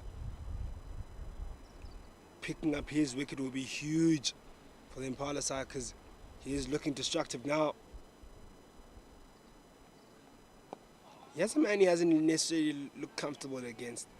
He's had a few shots of Abu W against Vieira, and you can see the respect he's shown him in his last couple of overs. He hasn't looked to go after him. Smart play from him, from Lakhadin. Missed out on that one. Caught him by surprise.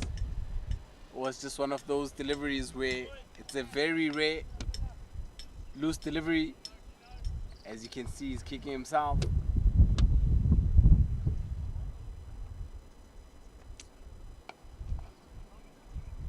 That's the only ball he's really gone after, the one that has been shorter and wider. And he's looked to rotate the strike with it. But outside of that, he hasn't really looked to be aggressive against Vieira. Up in the air, has an opportunity now. And to be down the fielder's throat. Big wicket for Keenan Vieira. Picks up the wicket of David Tiga, tries to go on the attack and tries to go on the front foot, doesn't get the timing he's looking for, and stays up the way in the end. It's really well taken, straight down the fielder's throat.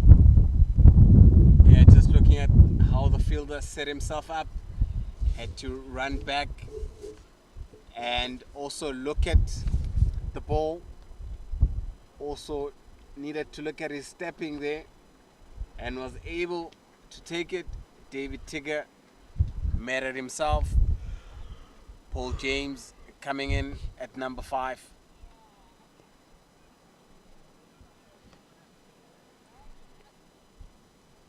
I don't think he needed to do that, David Tiga.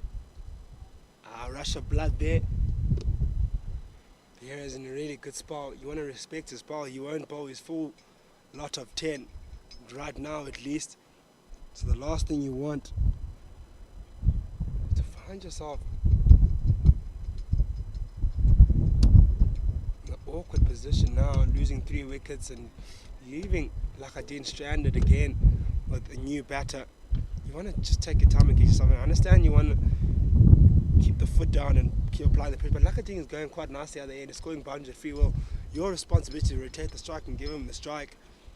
Last thing you want is to give your wicket away, especially as captain.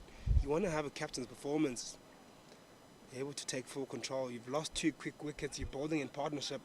It was on 52 already, that partnership. Giving your wicket away there was really unnecessary. Didn't have to go for that one. Sees Paul James walking into the crease. Very talented player. Also coming off a very fine batting display over the weekend.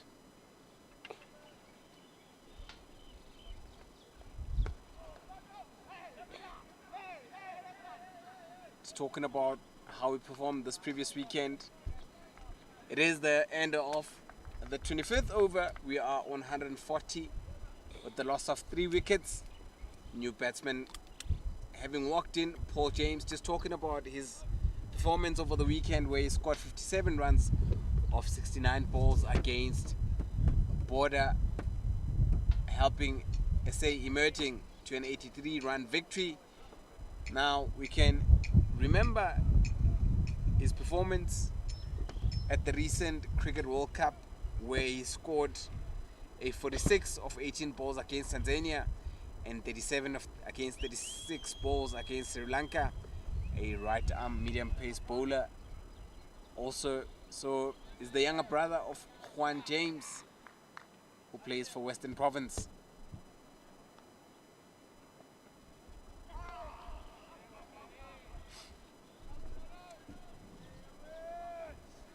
Mutsiri beating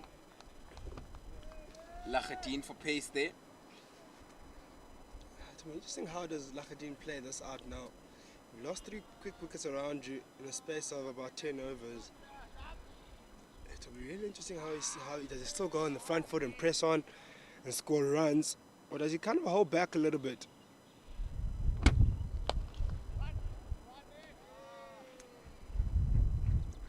If they can find a way to just slow things down on his end, or make him get off strike and drop the runs on the other end, make him believe things are not moving and things are not happening,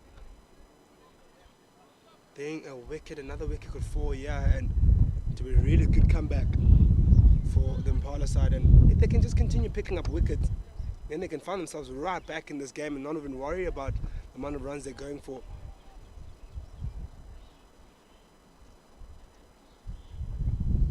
Ooh, good delivery.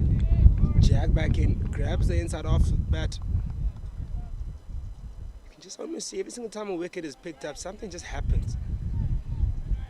Here at the Highveld in Pretoria, you usually get those type of surfaces where if you are able to pick up one wicket, it usually brings another. True. Just need to apply yourself as a bowler and apply your mind. What a delivery there. And shows the arm, does Paul James.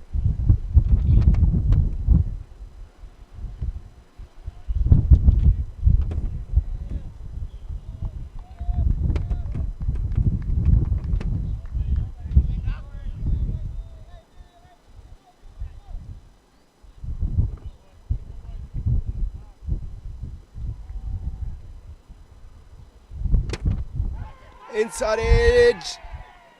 Oh, not an inside edge. It sounded like a bit of wood on that. But the umpire signals. Pad. Close one. Could have been another one. Very close. Very, very close indeed.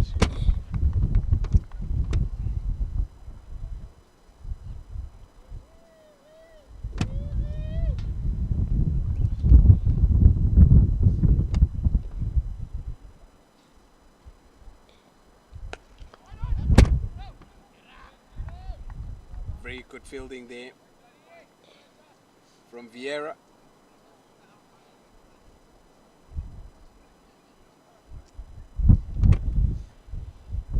A live wire in the field. Bowled very well. End of the 26th. Score still 141 for 3. Just one run added in the previous over. Paul James yet to get off the mark. Adnan Lakhadin now 75 of 79 deliveries. Kenan Vieira so far the pick of the bowlers, taking that one wicket for 16 runs of his 6 overs that have been bowled.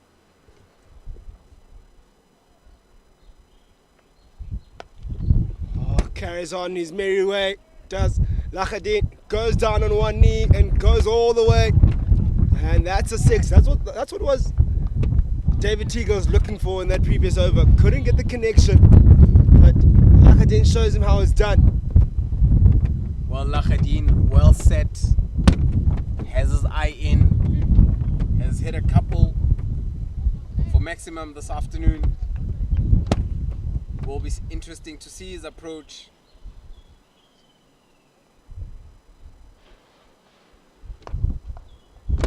Great cricket shot there.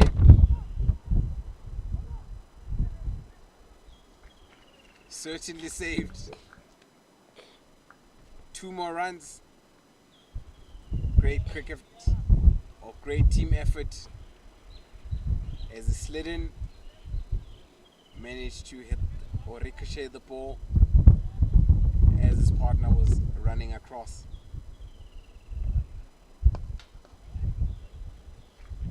We spoke about the thinking of Lakhadin. Maybe he wouldn't continue to press on and score on after losing that wicket. He hasn't slowed down an inch. He's actually looked to stay on the positive front foot. Maybe that's his type of batting. And that thing also takes him up to 150 now. There's the emerging side. Paul James just missing out there.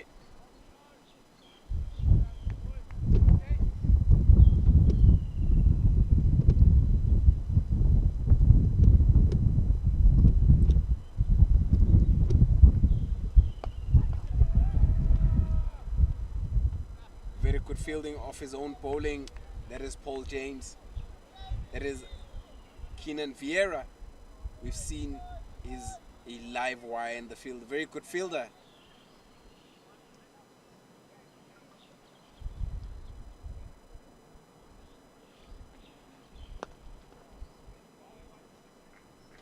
finally gets off the mark. Took him some time to get off the mark, and credit to the bowling of Impalas side, who's managed to drive the runs for him. That brings us to the end of the 27th over. Just over the halfway point of this game now. Score sitting on 151 for 3. Lakhadin in really good nick.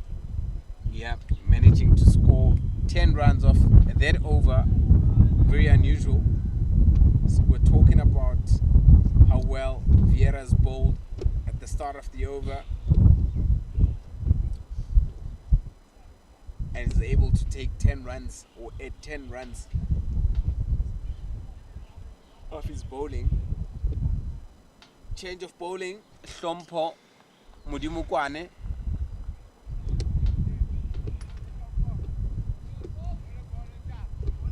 Yeah, he didn't really have the best of starts to his bowling spells. He's bowled 4 overs of 25. And you want to come back a lot stronger now, changing ends. There's Hlompo. Oh, pulls out his first delivery. Hlompo. Maybe not feeling like he was in rhythm there, or missed a step in his run-up. That's the last thing you want to have, especially changing ends after not having a good start. You want to be in good flow and in good rhythm. You can only hope that he finds his rhythm from this end. It is getting quite hot now here in Pretoria. You can feel the conditions are changing, and you'd like to think the surface will be more batter friendly in the latter parts of this innings, which will require a lot more discipline now from this Impala side, and be able to hit their lengths and drive those runs and continue to pick up wickets. More importantly as well, that will certainly slow down the rate.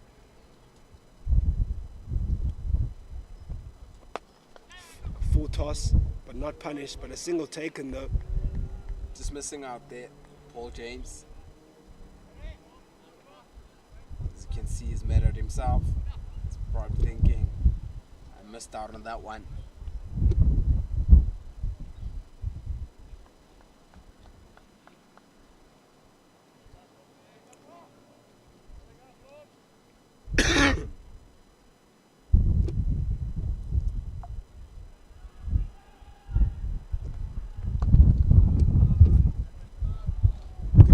So far from Mukwane. Also Adnan Lakhadin has come up to the Navy end of trying to get to a century. Your 80s, 1990s.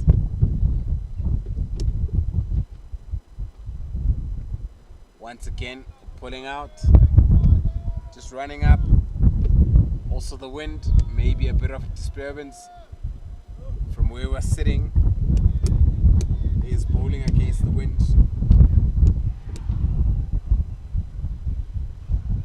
Yeah, sometimes it can take you out of your rhythm when it's a bit gutsy, and it's not too strong to speak of.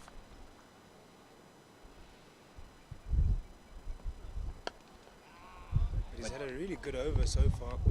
Only conceding that 1 run. Much better start from him. I think maybe I could say his opening spell was with that newer ball. Maybe he couldn't really control it as best as he could. I think now he's found a lot of more comfort in the older delivery, or older ball rather, and he's a bit more accurate, hitting that back of the length line and length. Just a quick score update.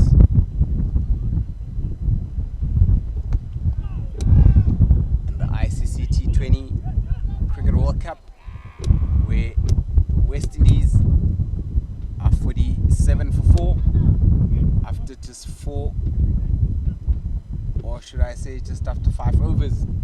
So good start for the Proteas, as we see West Indies losing wickets, just coming back to this game.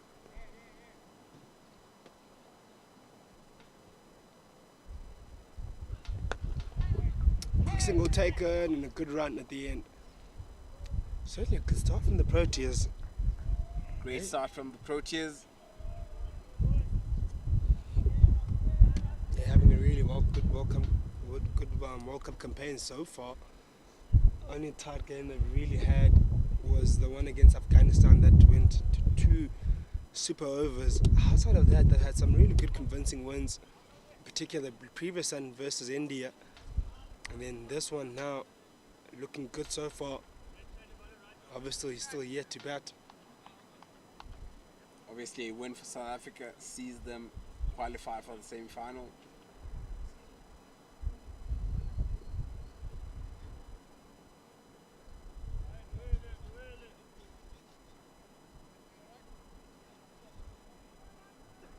New bowler being brought to it. Atwell Maholoboto. Changing ends. Yeah, he was put away quite quickly by Lahadin in his opening spot. Look at his numbers: 4 overs, 33 runs. A lot of damage was done by the man coming on strike now. And I tell you what, there's a big gap there in that cow corner region, that midwick cow corner region, and the mid-off is up. So he might look to target that zone again and might look to hit him straight down the ground. They do drop him to long off now and bring the cover back in field, the deep cover in to maybe counter that shot that could be played over the top. Just guides it to a gully region.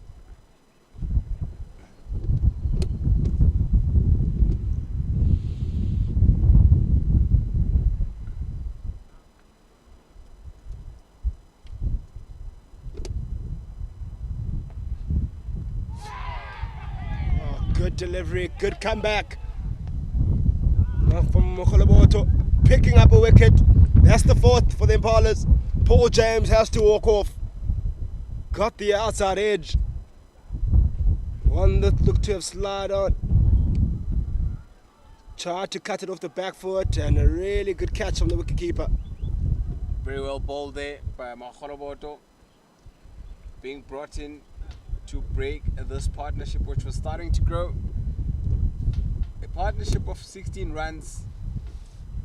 Paul James walking off the field, 4 of 13 deliveries. Brings in Letabo Pasha Mohlaka, sporting the number 10 jersey there for CSA Emerging. Was at the recent Under-19 Cricket World Cup.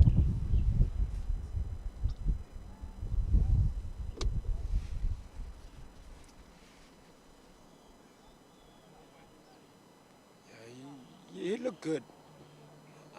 He was very promising for me in that World Cup as wicketkeeper batsman. To say earlier that he's an all-rounder was corrected by our colleagues. He's a wicketkeeper batsman. He's very handy with bat in hand. Showed a lot of promise in the World Cup. And you want to continue that here.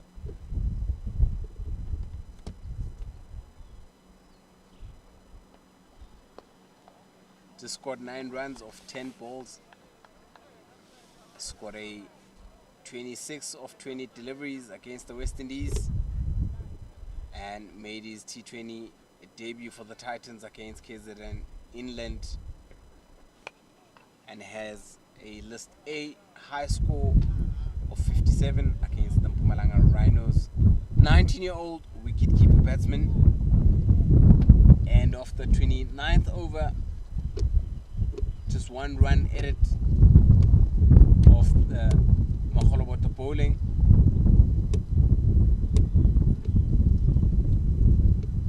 Lahadin has been in there since the start of play this morning.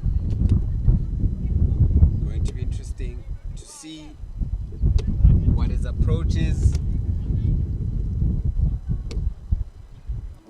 to just play normal cricket and try and get to 100 and then try and accelerate. But surely now we're looking at a score of plus minus 250 with 23 overs left, or should I say 21 overs left. It's been a really good fight back here from Limpopo Impala side. They really had their backs against the wall in that first 10 to 13 overs. Thanks to Don Khadebo for picking up those two wickets, just slow down everything with that opening partnership between Lachadin and Van Skalkbeek. And thereafter they managed to pick up wickets on regular occasion. They're 4 wickets in now, and that scoreboard will look a lot better for them.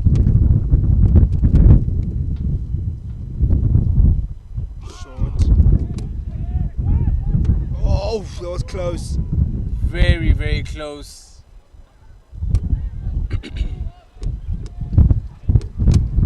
That could have given away the wicket of Lachadin. Bouncer short, just bounce off the keeper. The keeper has a no-look shy. Oh, hit there, you're in trouble. That was extremely close, that.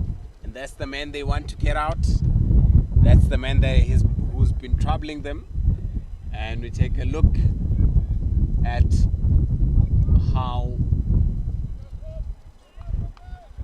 they are now protecting the leg side boundary. Good running. Certainly. Oi. Good pick up and throw from the skipper.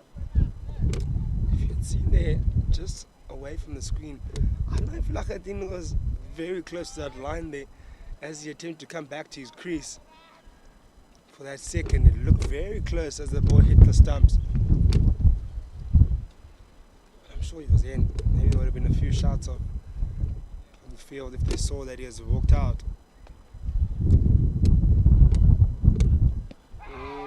Huge appeal by sliding down leg. Yeah, that one doing too much. As we look at that again, as you can see that you can see middle on off stump with a bit of leg stump. Surely that's hitting 5th and 6th stump there.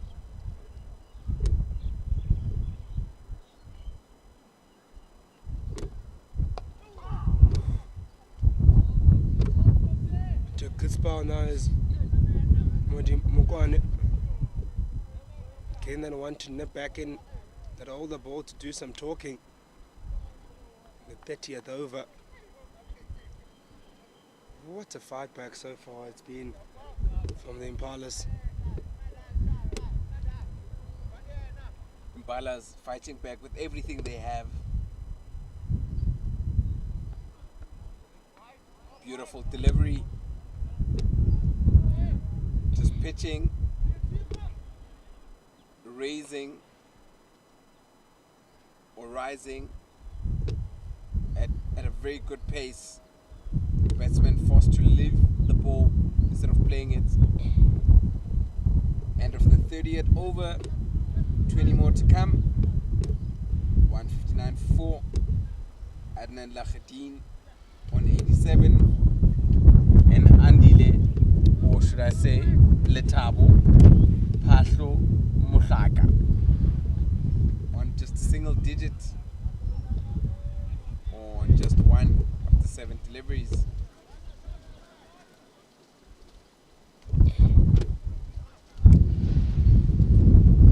Will be interesting to see how Lachadin fares with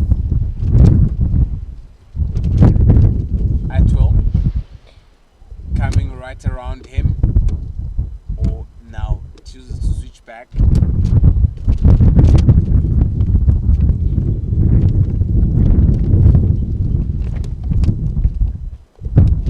Fires it in.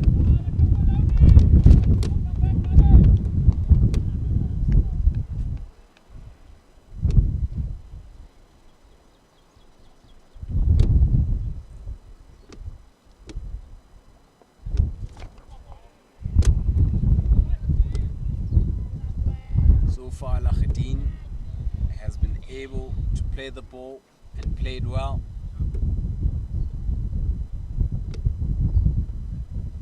Up in the air, as you say, and we'll drop short.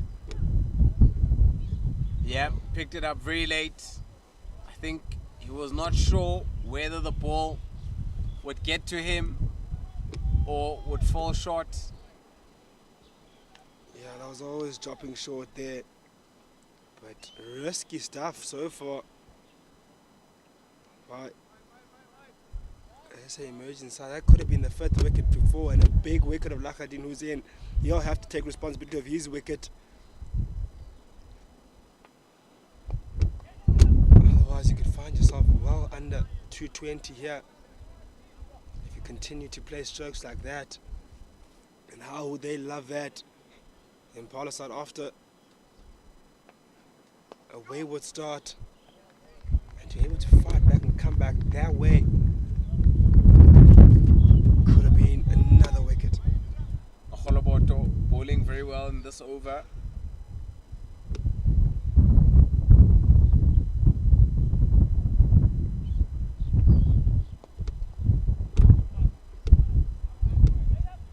These two running the very first very quickly.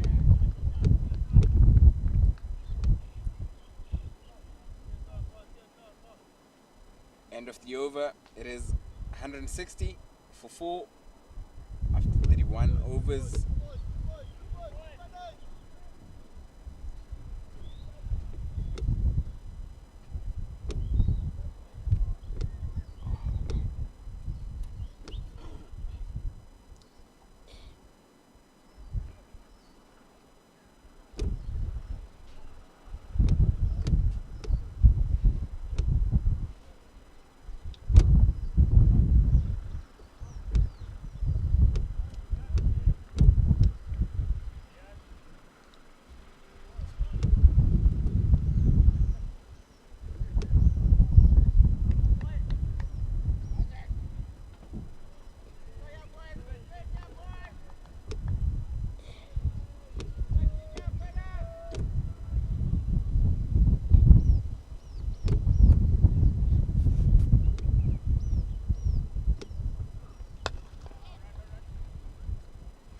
Love the field setting that's been placed so far for the new batter. Mid on and mid off up, mid wicket up, cover is in place, point in place. Only the only 3 fielders that are out are the deep cover and the fine leg, the third man. It suggests that you'll be bowling pretty straight.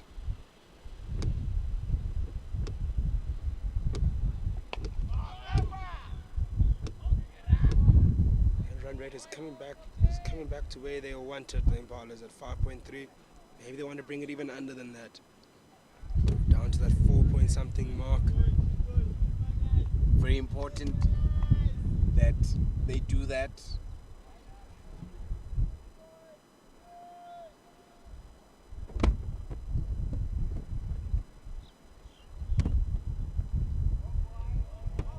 Good delivery there. Batsman just letting it go. I think that's the secret. If you don't have to play at the ball, let it go. Or if you don't have to, if the ball's not coming to your wicket, let it go.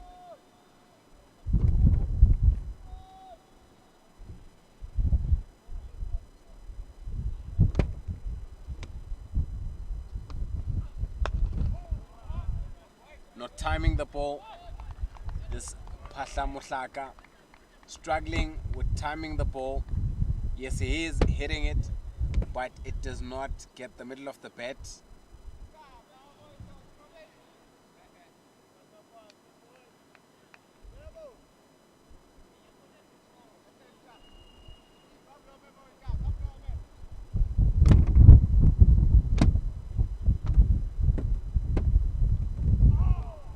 Fishing, very well bowled by Mudimo Mudikwane.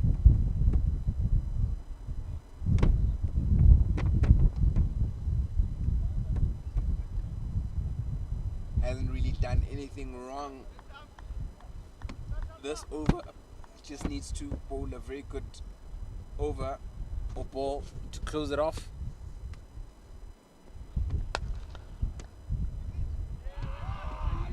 Very nice way to close it off.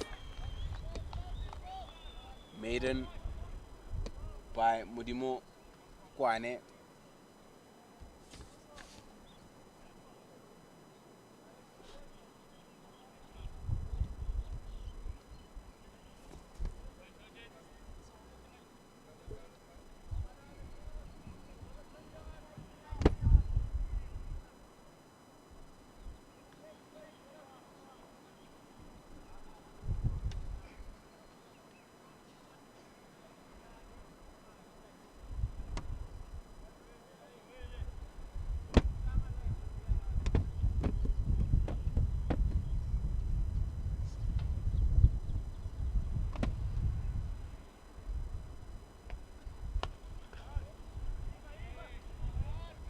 Continuing is Eto Mokholoboto.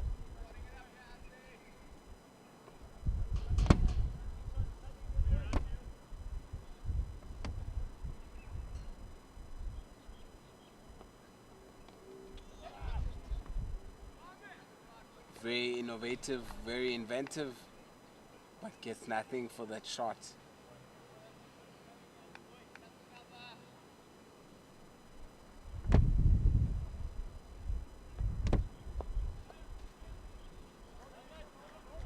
Able to quickly steal a single. Kenan Vieira just showing us how quick he is, running towards the ball, picking it up cleanly and turning, and as he's about to throw,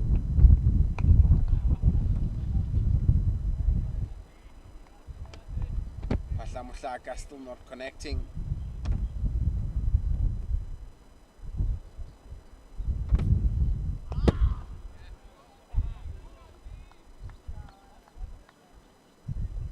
Important that Pahla tries and gets off the strike and give it to Lachadinos on 88. And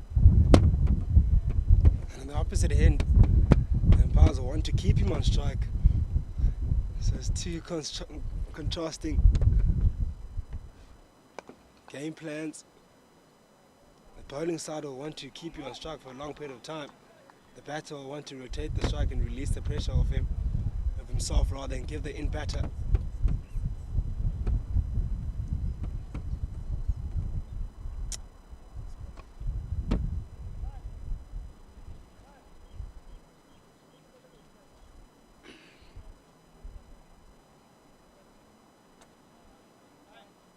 It's a quarter past 12 here in Tshwane.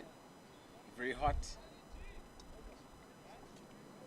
Sun tends to come out and hides under the clouds, but when it does come out, you can feel the heat.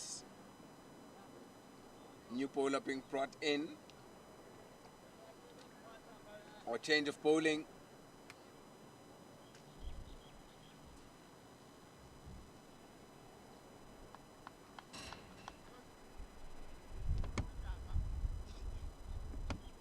Koko Hlabi, Lesego.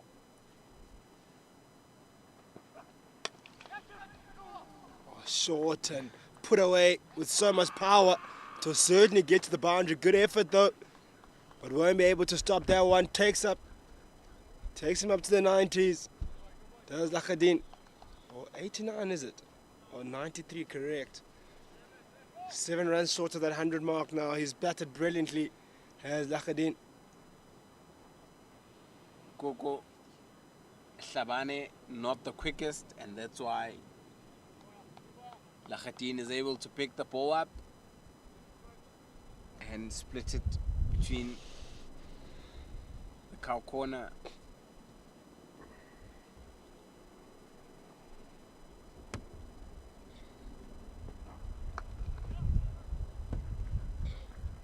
Wants to quickly get back and says no. One will be enough. He's got into his 90s. Lachadin surely deserves 100 here. want to convert. His team will need him to convert at this point. Have somewhat fell off after a brilliant start, after losing those wickets. So he'll need to continue on and be the anchor here for this innings of the CSA side.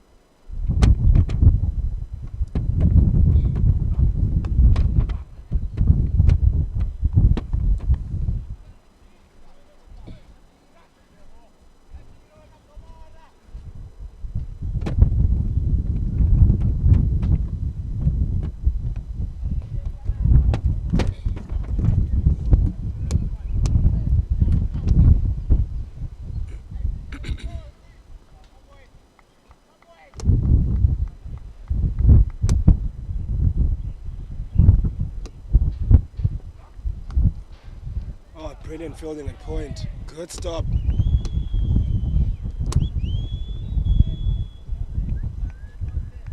I think he might have stopped a certain boundary there. It was really timed well. Could have gone along the carpet quite nicely for 4 and beat that deep cover in place. Very well played. Very well placed.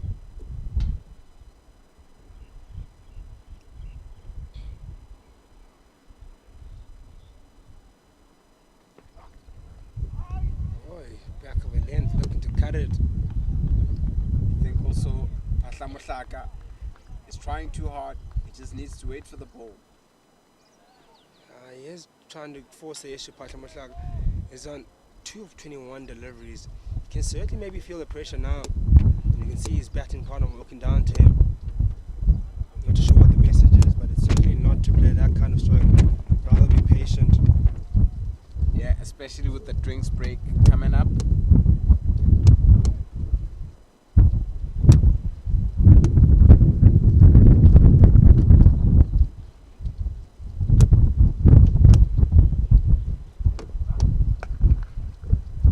And that's how you should strike the ball. Gives him his first boundary for the afternoon. That is Patlamuhlaka. With that, it is called drinks, and we'll be back in 5 minutes.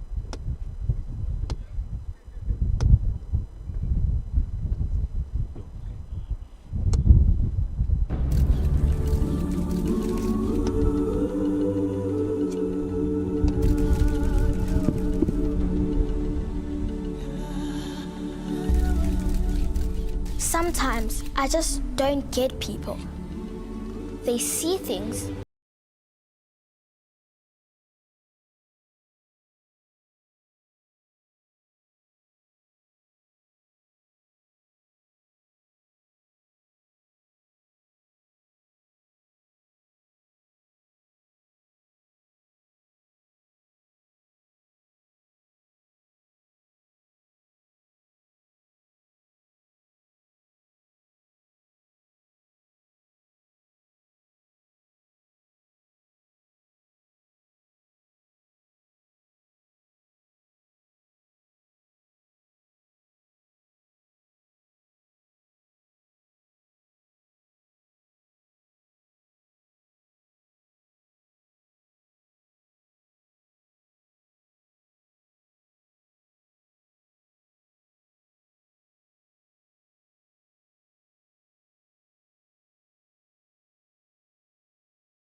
We welcome you back here after the drinks break.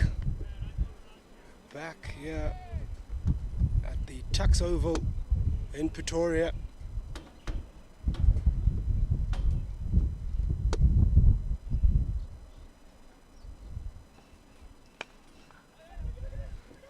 Quick single taken after the drinks break and a tight one. Back with the score on 171 for 4 after 34.1 overs. The mainstay in this innings of the CSA emerging side is Lakadin on 95, just 97 delivery, who's batted brilliantly so far, but has had wickets fall around him in these last 15 overs. Though he's been able to stay positive on his batting quest and his quest for that 100. He's in really good nick so far. Oh, a huge appeal again. There's a change in bowling in Osborne. Declan. Not correction is still not changed yet. Up and over, and that might get to the boundary. Mokholiboto bowling a bit fuller and hit away by Pasha Moshakane.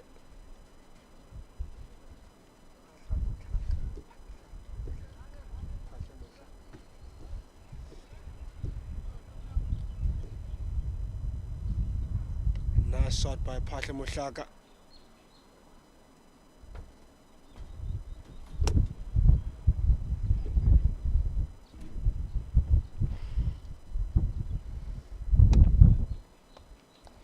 Now this time around, Patlamushaga rocks on the back foot and picks that gap behind point and gets yet another boundary in the over. Patlamushaga gaining confidence. Back-to-back boundaries there for the young man.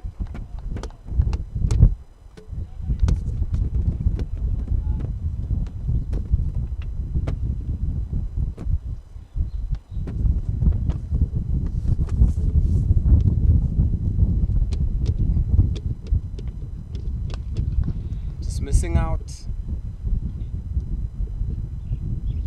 Should have capitalized on that loose delivery.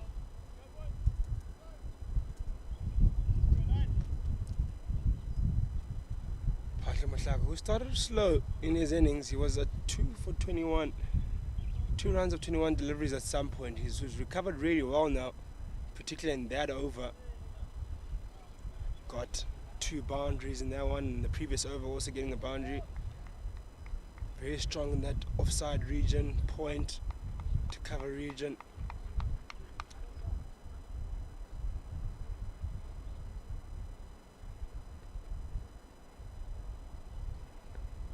Shabani Lisejo coming back into the attack after the drinks break. So only bowled 3 overs of 19 so far. Just looking at the overs, still can get to 300. 15 overs left. 6 wickets in hand. Especially if Lakadin can stick around for a while.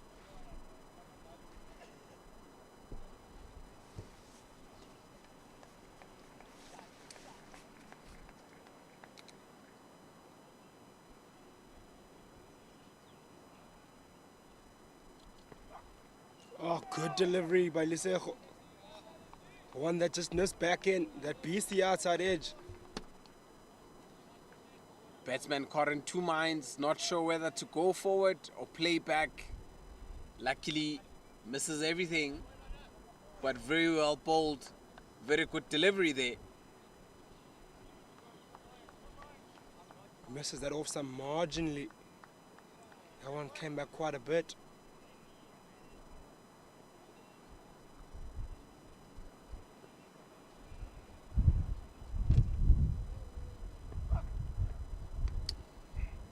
Correction there. Goes a bit too straight and ends up being called a wide.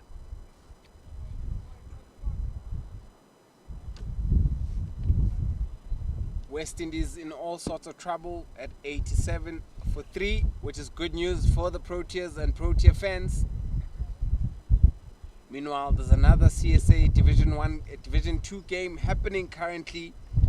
It is the Flex Brand Knights, who are currently batting 155 for 4 after 35.1 overs against the Eastern Cape Inyati. Plenty of cricket for the next month or so. CSA one-day contest happening, so wherever you are, we'll be bringing it live to wherever space or whatever space you're in on the CSA YouTube channel.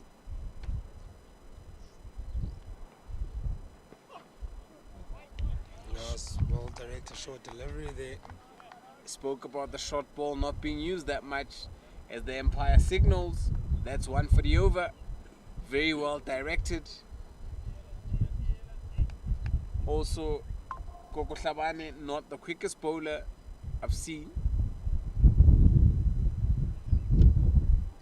but it does give the batsman a bit of trouble.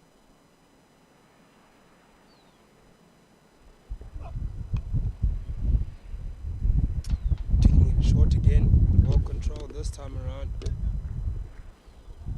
Down to that third man region. Got your long on being dropped. This is Mokholobati coming towards us. Will be interesting to see what the ploy is by the batsman who's on 95 of 96 deliveries. Last ball of the over.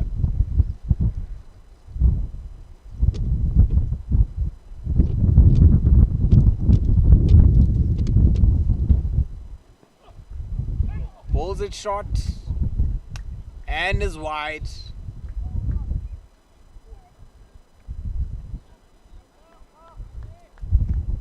You'll have to re-bowl that one. Did not rise very high. Pitch starting to show signs of inconsistent bounce. 3 more runs added.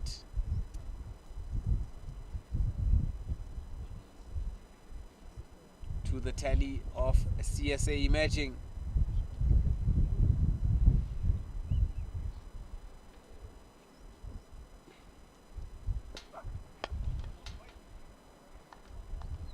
End of the 36th over. It is 187 for 4. Letabo Phahla Mohlaka on 16 after 33 deliveries, and Adnan Lahadin on 95 of 96 deliveries.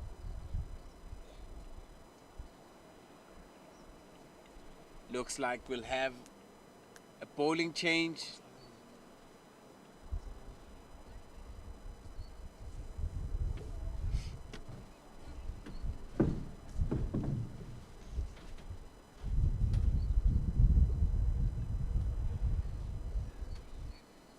The skipper himself, Taylor Trenoweth, has decided to bring himself in for a bit of spin.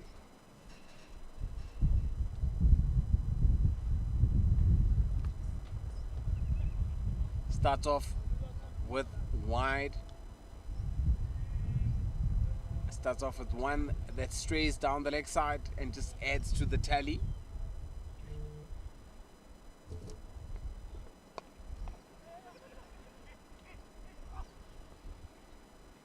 Should have been in and is in with ease.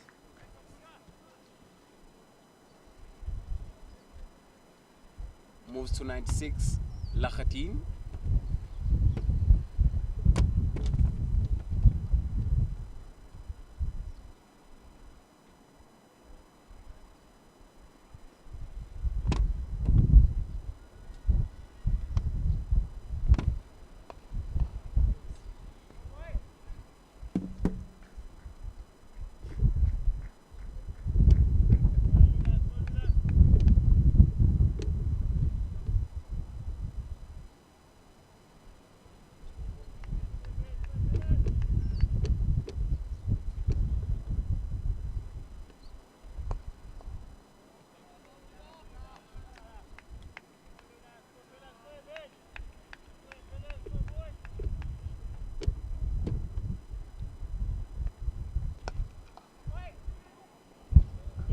added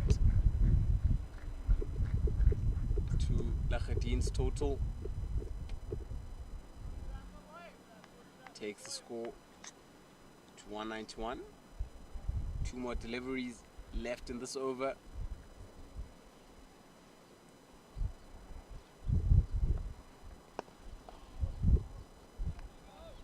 Well fielded at mid-wicket.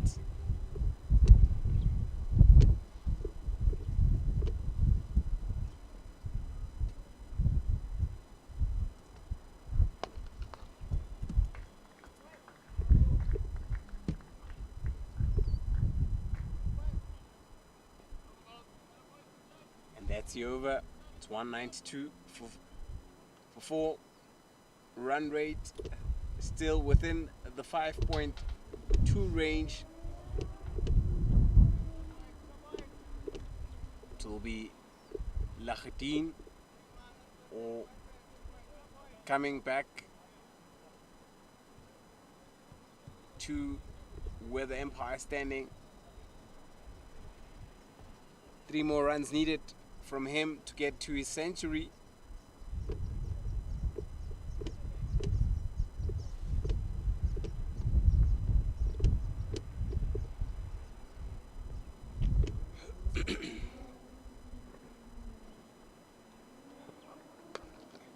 Nice stroke.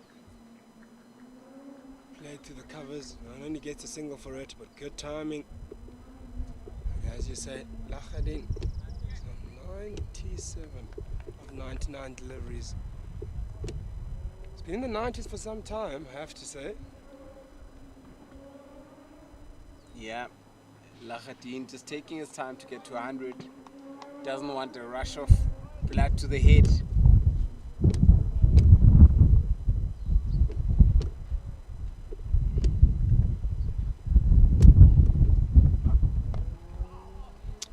Hey, nah. Just hit his toe there. Those ones are not nice at all to jam your toe. Yeah. Probably will be blue this evening, or pink. Yeah, that's not nice at all. But with 100 in sight, surely something will happen.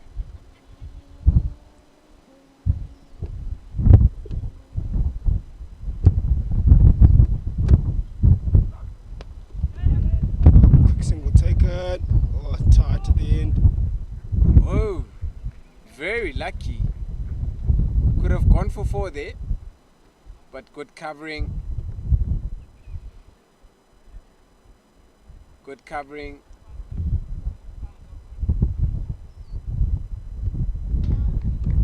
Two more needed by Lahadin to get to his 100.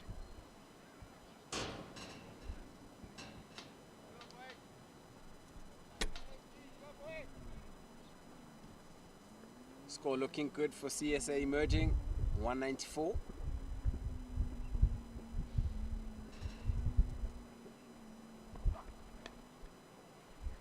Gets one off the edge, that is Phahla Mohlaka.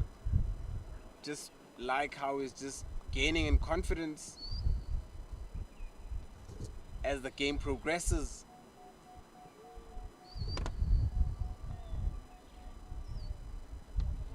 He certainly has been gaining plenty of confidence. Timing has looked a lot better. Run scoring has looked a lot easier. They bring the field up and they open up that leg side. I'm sure Lahadin will be thinking drop into that pocket or space in mid-wicket or square leg and push hard for 2. I'm not too sure if he's fit to run for 2, quick 2 with that toe. Digs it in short. Does Yeah, bold shot. And if you look at the current field settings, you've got 3 fielders on the leg side, right on the boundary, and no one in the inner circle. And you've got all the fielders in the circle on the offside.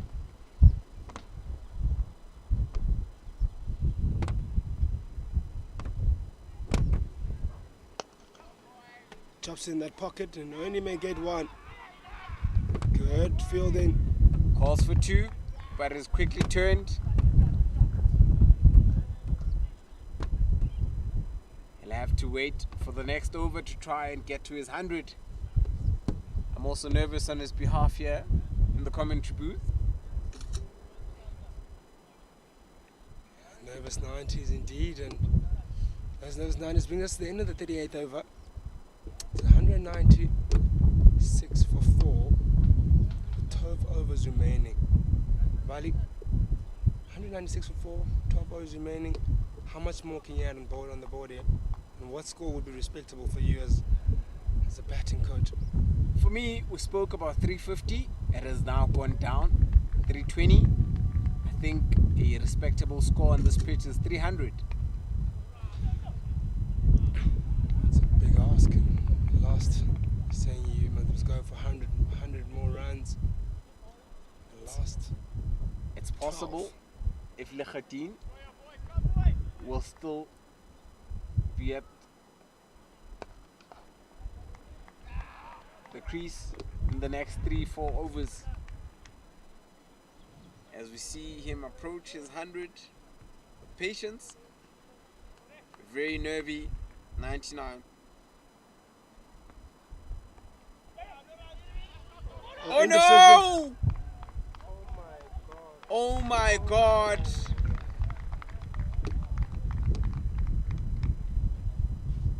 An unnecessary run out. Patlamuhlaka running halfway down the track for the ball only to be fielded by the gully and throw it to the 9 striker's end. And that brings the demise of Patlamuhlaka on 20. Very unfortunate there. Once again, just having a look at that. Big mess up in the middle there. Patlamuhlaka was pushing for that single to try to get his batting partner to his 100. He turned him down in the last moment, and that cost him his wicket. Big misunderstanding there. I think the single might have been on there. Yes, it may have been tight, but I think if Lahadin had gone at first go as he was called by the batter at the non-strikers in, who it's his call, rightfully so, to say yes, let's go. But I think he kind of doubted himself there, and that brought the wicket. Yeah, spoke about a nervy 99.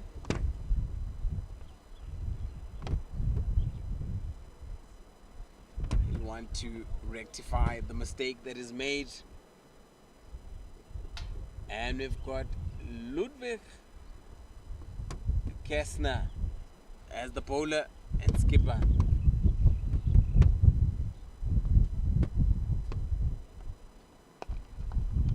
Oh, brilliant fielding to keep him on that 99, to make him even more nervous. This forced a false stroke here. Lahadin, who's played so brilliantly.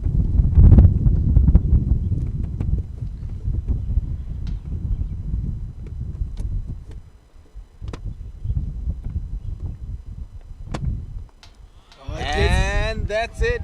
That's his 100. Beautifully cut off.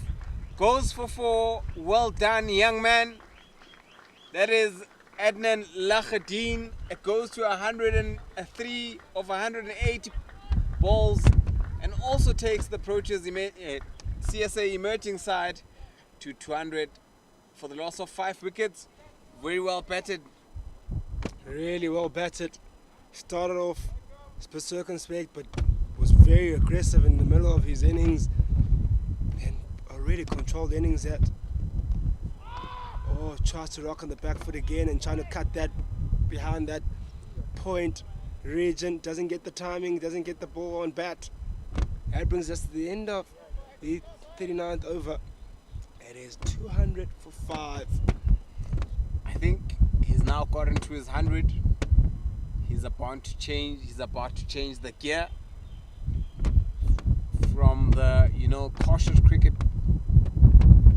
game that he had been playing. I think we are about to see a flurry of boundaries, and you've got Devan de Villiers with coming in at number 7 was just walked in after that calamity, that run out.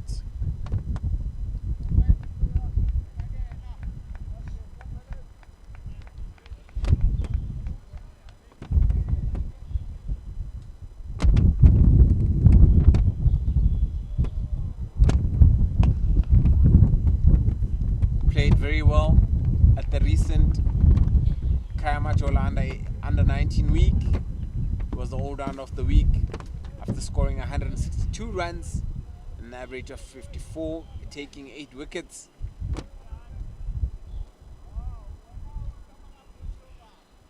Comes from the school down the road, which is Afis.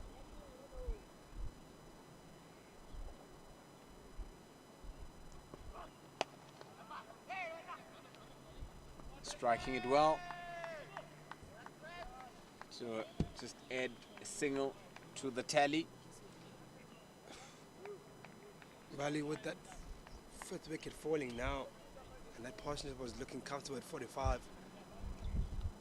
300, it looks like a real big ask here at this point. 10 overs remaining, or 10.4 overs remaining. Especially the way that Wenbro Impalas side is bowling, it's a lot better. Haven't been easy to get away. To have a score of 300 as a target in the last 10 years, it's not impossible with Lahadin still there in the crease. But he can't do it all on his own. And we've seen here when you've looked to go big, it has caused you troubles at times. Oh, right on that line. The widest line, forcing him to fetch. He brought up the cover. The point is up. It's a leg side pack field with a deep square, cow, and it's a long on and long off, forcing Lakadin to play leg siders but still bowling wide, so making him fetch. Oh, brilliant shot, brilliant cut shot, tidy shot that is, really good timing on that, and picks that gap apart. And that short fine leg or short third man had no chance there. Was able to pick the gap between the two, the gully and the short third man. As soon as it left the bat, it rocketed past those fielders as they stood there and watched the ball get to the boundary at a lightning speed rate or pace.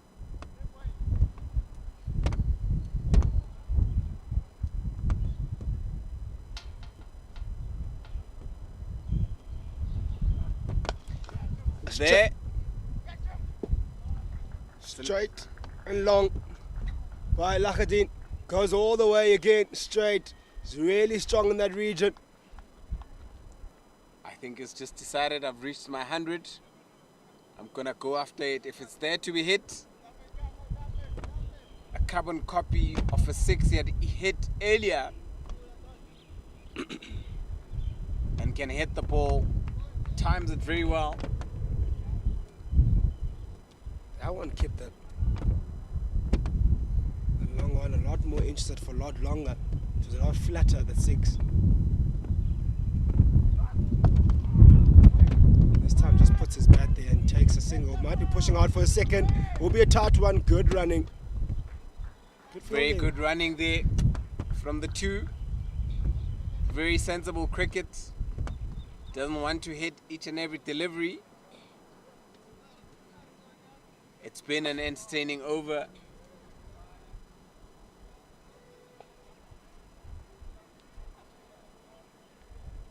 .40 overs, 10 more overs left. Scores 213 for 5. Going at about it very well.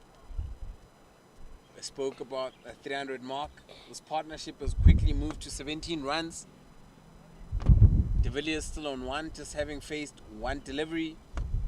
And Lahadin, the senior, who's been in there since the start of the match, since this morning.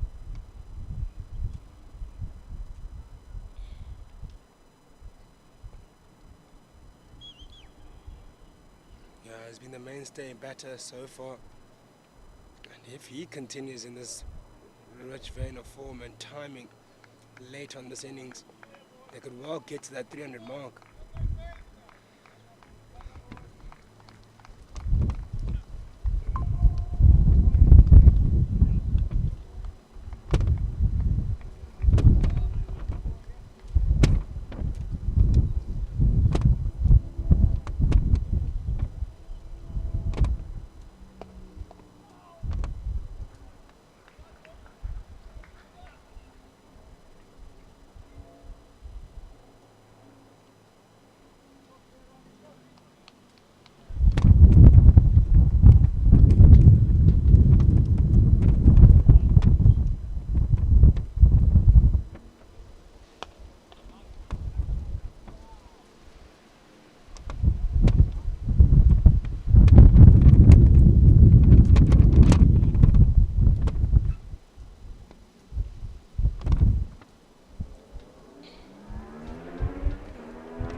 Takes a nice tidy single there. Lakhadin. He's batting with de Villiers, who's new to the crease. We'll certainly want to build a strong partnership with him. Yeah, most definitely.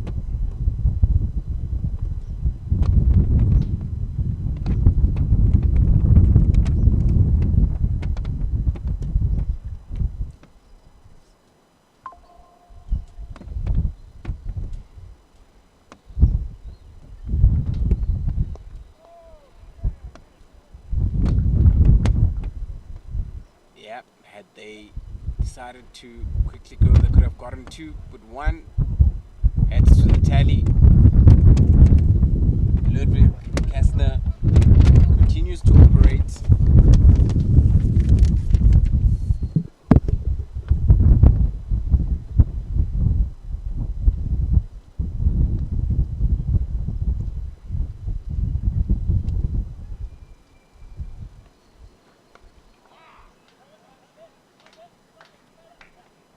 Played that shot really well today, hasn't I think, talking about that shot, the only bowler that he struggled quite earlier with was Vieira from the spinners.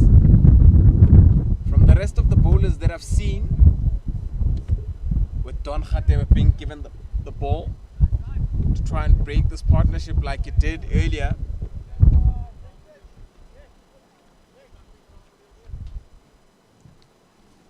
he hasn't really struggled in terms of with bowlers.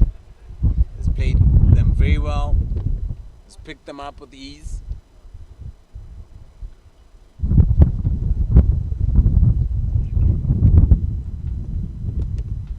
Yeah, in his last over, he went after Don Khatebe, did Lakhadin, and they putting in a heavy leg side field, anticipating he'll go again. Clips it leg side, just in that fine leg region. I would love to see that seaming off strike.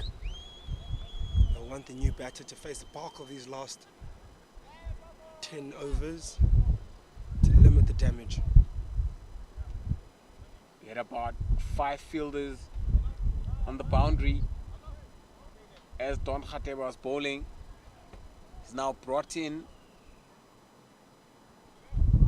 the long off and kept the long on.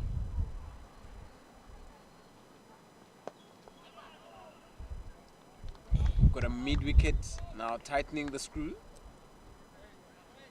and cow corner is open. Looking at the angle that Khatebe bowls at, is trying to say, try and hit me over the cow corner area, or go over my head.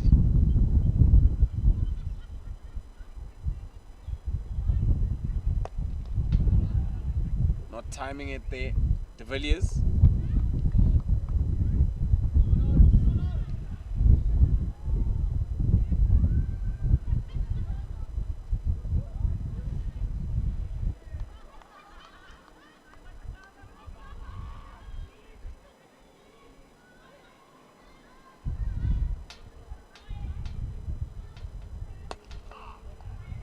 Good bowling so far, but Don Khadeb continuing where he left off.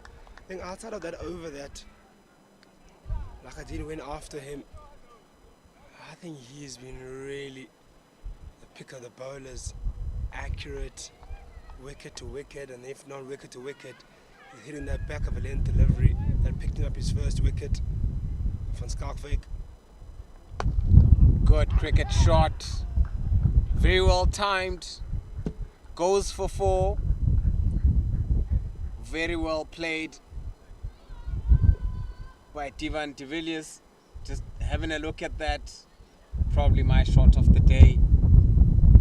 Along the ground. Very well timed. Once it beat the whitish mid off,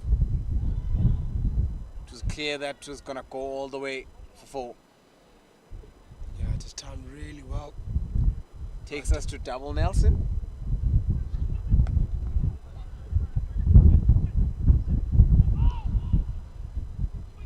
Risky stuff there.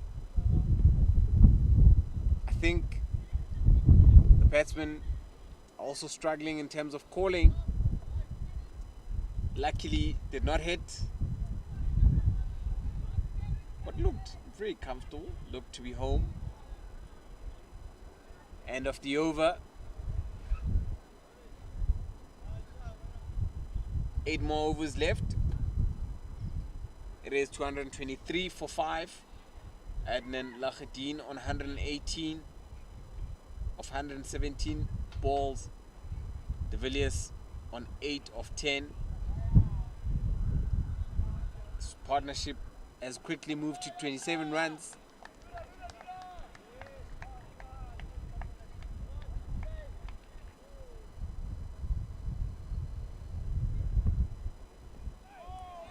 Delivery. Oh, single taken. Oh, huge appeal. Umpire's unmoved.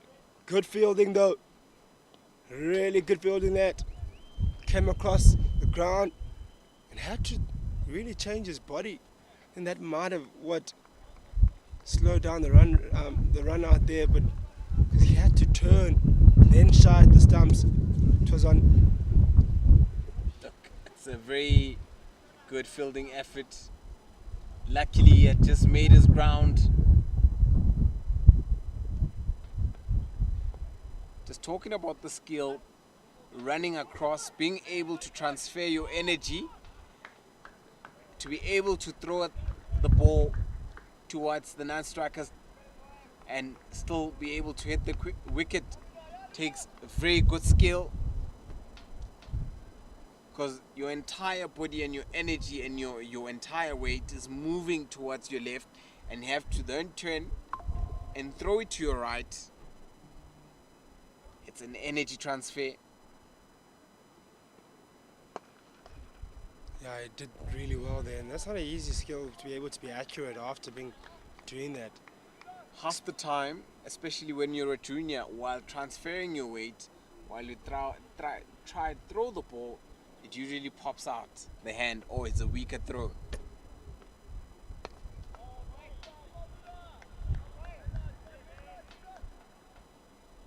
Ludwig Kessner continues.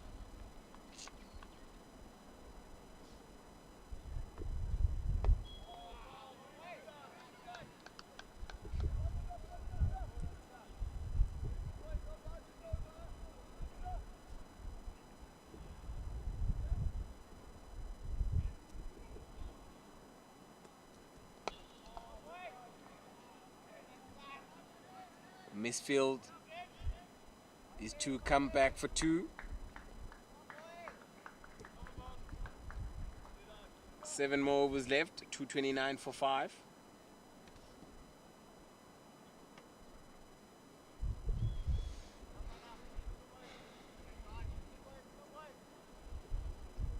I think this is where Khadin might change gears now. 7 hours remaining. I think he'll know the importance of getting as many as possible here now.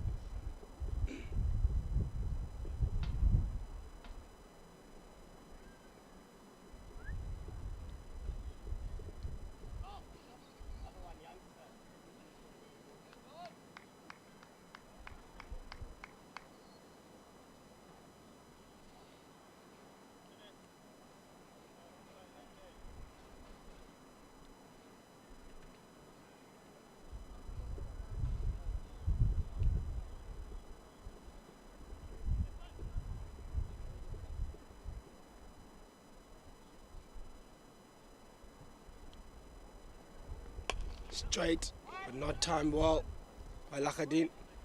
Gets the toe end of the bat there. Yeah, Lahadin for the first time today not hitting the ball or timing it well.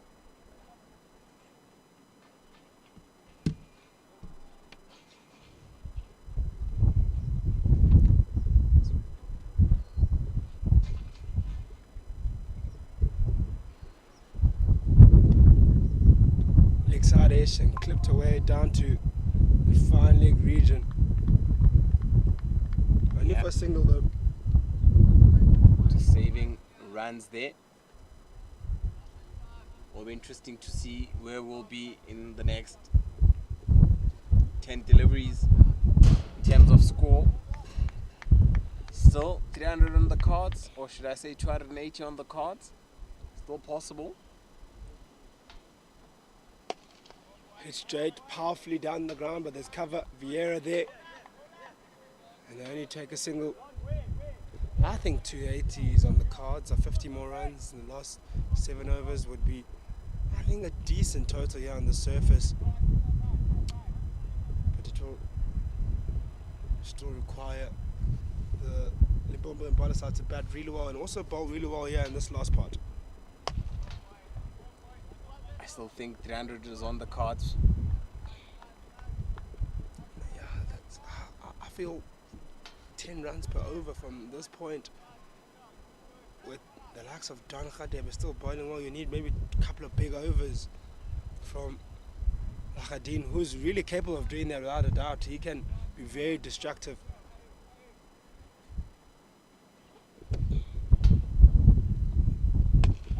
Up in the air, and it's taken. And it's a big wicket, a huge wicket at this point of the game. What a batting performance from Adnan Lahadin.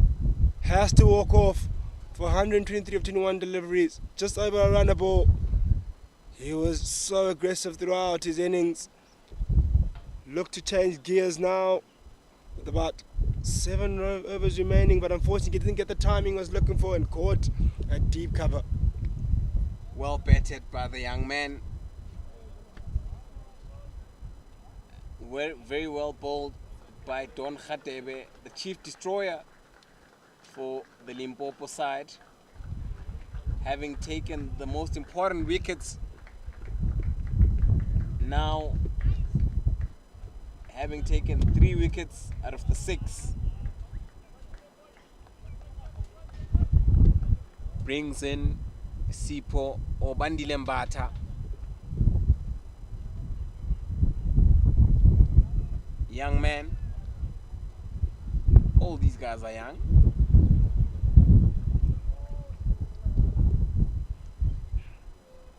He's also looking a bit far out now with these 2 new batters at the crease.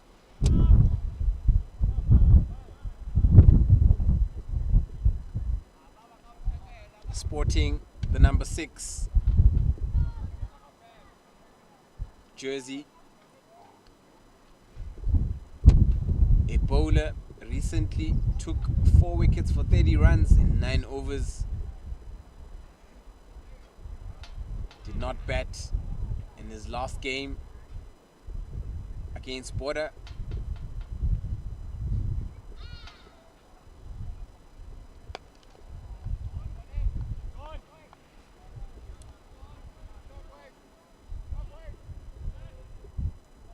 Talk about Don. That's the end of his 7th over, picking up another wicket. 30 now of 38 of his 7 overs. Who's really been brilliant today, and picking up that wicket also of Lahadin, a huge wicket, as I've said already. And that wicket will certainly help his team get that total under that 270, 280 mark. At one point, it was looking like 350, 300. And he was the man who came into the attack, picked up 2 big, quick wickets of Van Skalkwyk and Stoke that slowed down that rate. Yet again he comes back, picks up yet another big wicket. Yeah. Tivan de Villiers now will have to up the tempo and become the senior partner.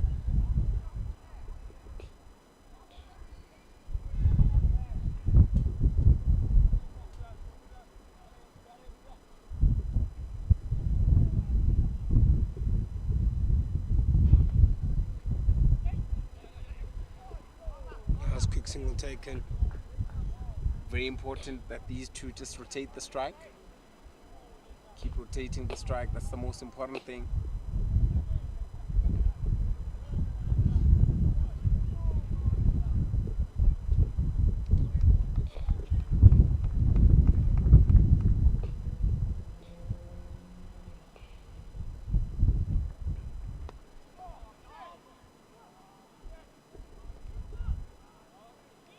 Interest for a second one. Could have made it. Bit of a poor throw.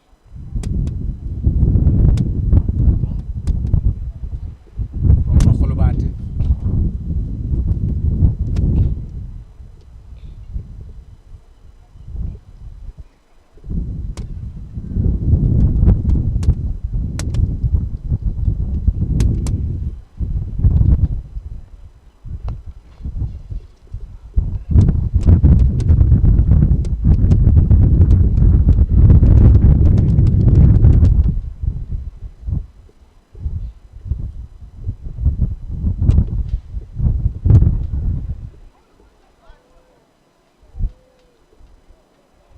Good fielding, but not enough to stop the single. That brings us to the end of the 45th, maybe last delivery left in this midfield. Over. It's 45th over.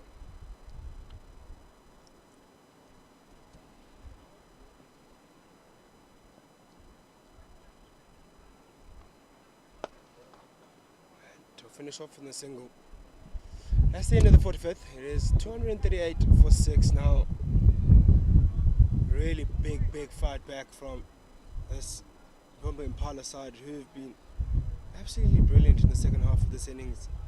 Who didn't have the greatest of starts, but have fought back so strong. And now find themselves in a really good position where they could chase a total that they may be comfortable with. And in a decent batting surface. Yes, the surface does have a bit of extra bounce here and there, certain deliveries, but it has played true. Barely seen any deliveries keep low, and has allowed a few batters to play through the line of the delivery. It's been quite nice to time as well. So these last couple of overs are so important to even restrict the CSA emerging side as further as possible. Keep them down. More so. Here comes Don Khadeba, who's been absolutely brilliant today. Chief destroyer for the Wenbro Impala side. Just cautious. Just a drop and run. That is what's needed. I see the 280 to 300 we spoke about has become a very tall order.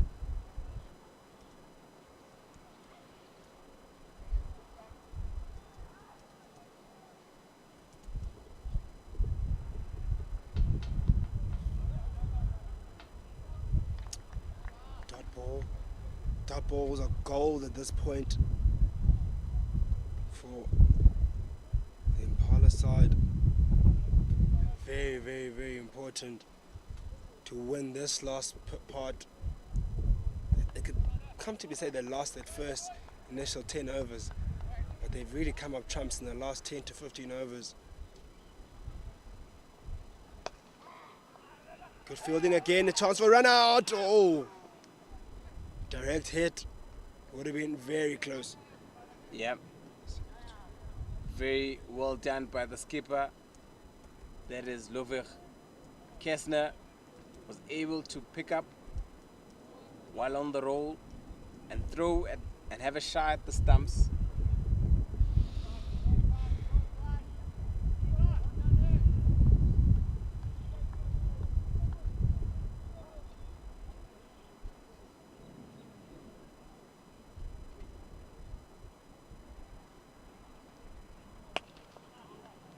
Dot ball again.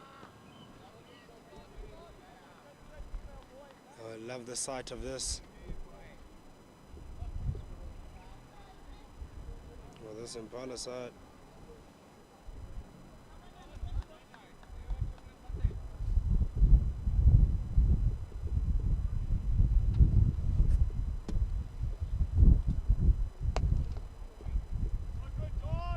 How brilliant has Don Khadeve been today?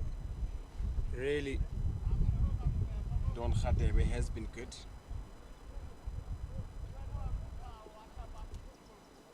I think good is an understatement. I think brilliant has been. He's stayed in the fight through every single spell he's bowled. Up in the air, could be another chance for another wicket, but this one will land safely, just over the keeper's head. Good surprise short delivery. That wasn't timed well by De Villiers. Yeah, De Villiers trying to go over the cow corner area, or go to the cow corner area, and just managing to sky it past the keeper for 2 more runs to the tally of 242 for 6 after 46 overs, with 4 more overs to go. De Villiers now on 19 of 23 deliveries. Bandile Mbata still on 2 after 6 balls. Will want to get off the strike and give it to his senior, that is De Villiers. Does it really matter at this point in time how you go about your cricket, or you just want to try and score as many runs as you can? Took it around the corner. Good fielding by Don Khadebe.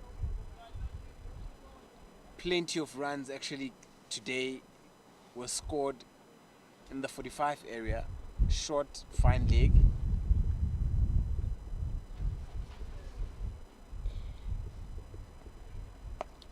That's a big shot. Goes for 6. Definitely out of the park. As one, De Villiers goes down on one knee and picks it up over the cow corner area. Brilliant cricket shot there. Yeah, he lined that one up. He was waiting for one that he could see. Then De Villiers timed that one to perfection.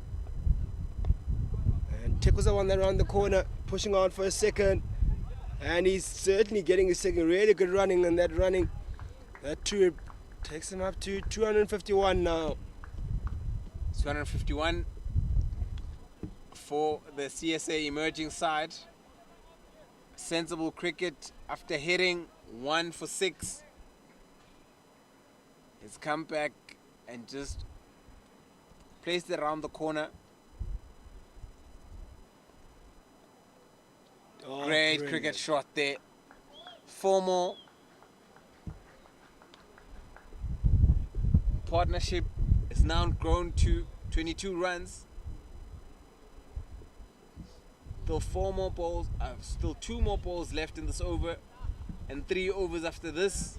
Scores on 255.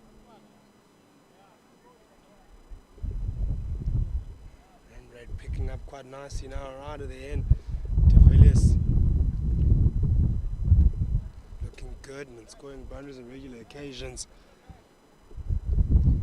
Yeah, I think the CSA emerging side have done just enough.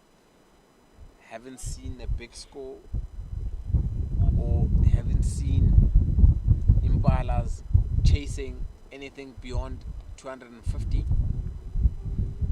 Maybe today is that day. Yeah, certainly they can. It's a really good batting surface. This just requires you to just apply yourself and be patient when things are not going your way. But if you do apply yourself and get yourself in, you can cash in.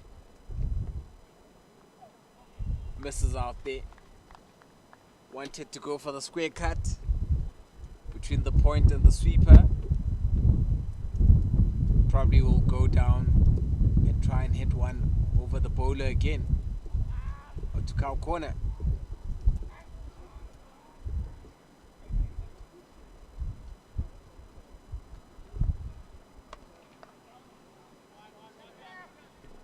Running hard is De Villiers again, but can't get the two this time. Good fielding.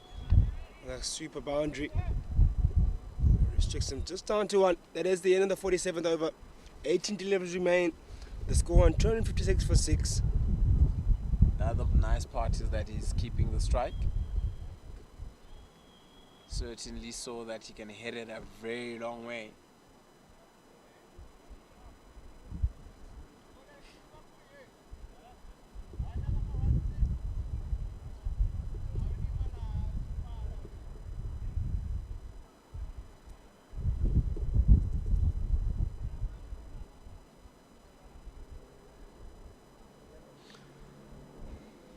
He has done for his 9th over.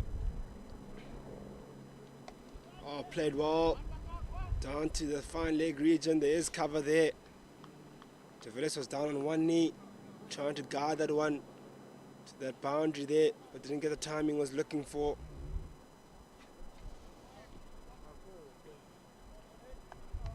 Only a single though.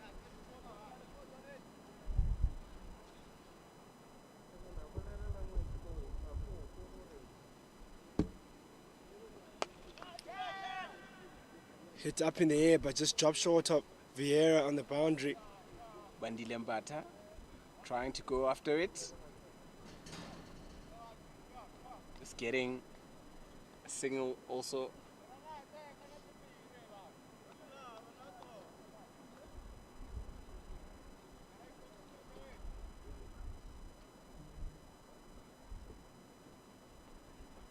Up in the air again, but this time we'll go past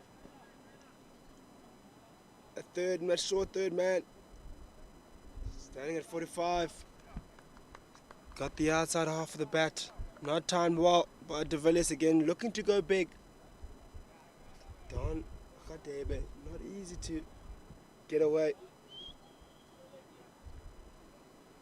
You can see he's a real thinker, is Don Khadebe. Always chopping and changing with his fielding. Looks to change his lines and length. Does have that surprise sort of delivery. That back of the length that is not easy to get away. Hit up in the air. This could be another opportunity. Can it be taken by Vieira? Yes, it has. Oh, it seems like it hurt a finger there as it completed the catch. It dropped it immediately. Oh, it looks like a broken one. That doesn't look good at all. Dropped it immediately. Oh, wonder what happened there as he took that catch. Very well bowled to Don Khatebe, taking his 4th wicket for the innings, for the morning or for the afternoon. Has been the pick of the bowlers, has brought his side back into the game. When he was given the ball, there were 85 without loss. And with 2 overs left and 2 deliveries, he is the pick or chief pick of the bowlers, chief destroyer for Impalas. Yeah, without a doubt, he's been absolutely brilliant today. In the power play, at the death. Seems like when his team needs him the most, he stands up, does Don Khatebe, and he's stood up brilliantly today. If he didn't have that spot that he's had now and at the end, I think his team will be looking at definitely different total. Certainly a total over that 300 mark. And now they could certainly be chasing down a total of 280 at most, with about 14 deliveries remaining. Still has 1 over to bowl, and he'll be bowling the last of those. He can be certainly be proud of his his game so far. And you look to be picking up a 5 for now, or in his last over. 4 for 46. Absolutely brilliant. Sipho Potsane, new batsman. 2 sounds there. Yeah, also pitching outside the line, honestly. Wrapping the pads there.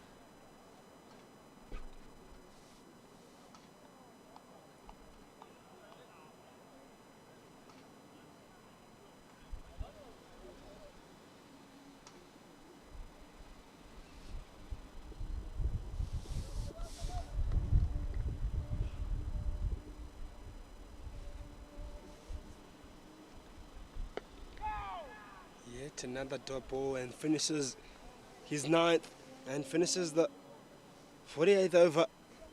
It is 260 for 7 now. Putsane, a young man from Alexander, has already got one first-class game, or List A game, where he's taken 3 wickets. Played in the 2024 Cricket World Cup.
Ndide Mbata hits it, quickly runs and gets 262 with 10 balls to go.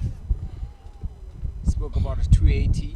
If these two can just try and score as many as they can,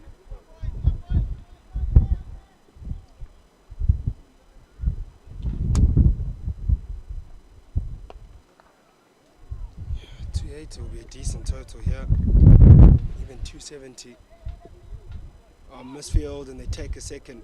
Naughty stuff there on the boundary. Don't want to give those easy ones away. mentally tired. It's been a long morning. Sun is out here at the Tuks Oval.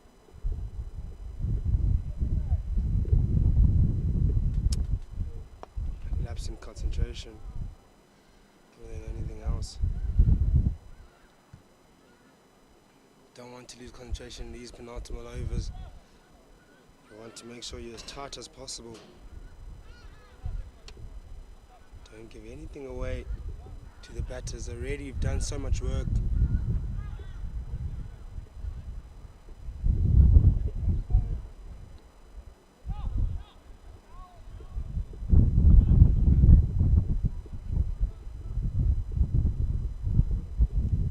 The Impalas side has done really well to really control the CSA emerging side from bursting and going big.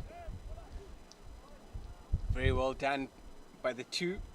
A quick single, just a drop and run.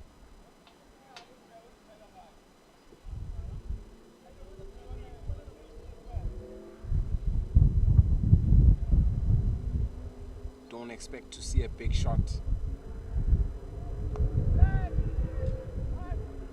Just chipped up in the air, just past that mid wicket. Only gets a single. That's the end of the 49th. It is 267 for 7. The score would be well under that 280 mark now, especially with Don Khadebe to finish off his spell of 10, his lot of 10 overs. He'll be hunting down his 5th wicket here. It has been absolutely brilliant. The chief destroyers, you've called them quite a few times in this innings. How he'd love to finish with 5 and walk off with his chest puffed out, because he's really been the guy that stood up for his team, and then really, if he didn't come up with such really good numbers. So Don Khadebe has 6 deliveries to achieve that.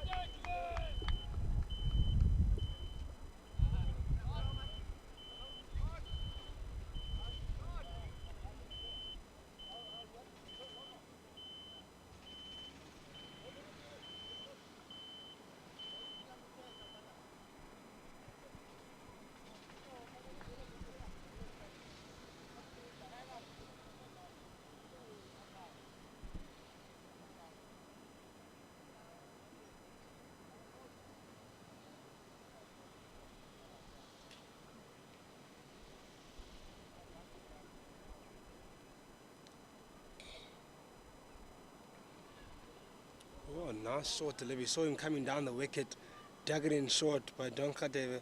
But unfortunately, the umpire says to him over the head, it's a wide. Putsane, not the tallest man.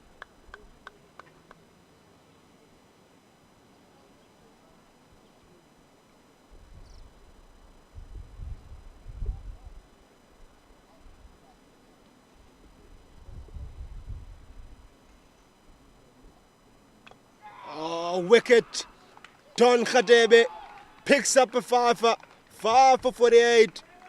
What a bowling performance from this young man. Standout performance. He was the one that picked up the early wickets that got his team back in the fight, and is closing the fight now. Man, oh boy. Very well bowled by Don Khadebe. Well bowled, young man. Beautifully bowled. I can certainly be proud of that performance. I've been lauding him, and he's really stood up today. And what a way to get your 5 for Yorker right into the block hole, showing all his skills. Picked up his first one of Van Skalkwyk, back of a length delivery that really troubled Van Skalkwyk. Couldn't cut it away. And an extra bounce delivery, so he can bowl that bouncy one and a full one. Brilliant performance from him. He's not the quickest of customers, but he can really do damage with ball in hand. Start of the Very morning. accurate. Did not think he'd be here, having taken the 5 important wickets out of the 8 that Limpopo have gotten. That is the Impalas. So, very well done to him. Dylan Boyce walks in.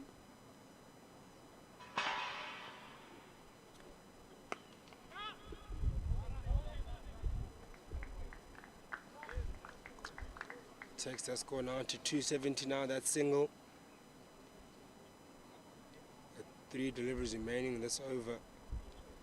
Seems like to hang about just about that 270 mark to 275. If they get a boundary or two in this last 3 deliveries. Andy Lembata, I'm sure he'll look to go big here. He won't hold back. He'll know that Don Khadebe will be accurate.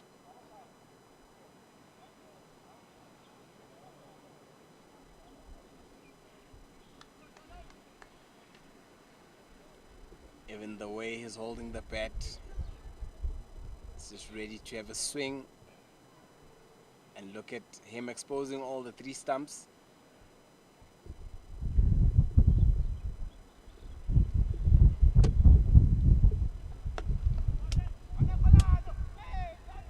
Oh, a bit of aggression shown there by Don Khadebe. Finally. Well, he can show a bit of aggression. He's been smiling all day, and rightfully so. He deserves to smile. He has bowled brilliantly today, and he's finishing strong here and wrapping up the innings quite nicely.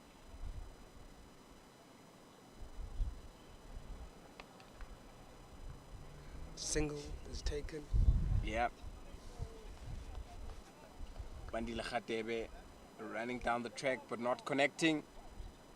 It'll just be 1 ball left for the innings to end. Let's see what Dylan Boyce can do. Same field.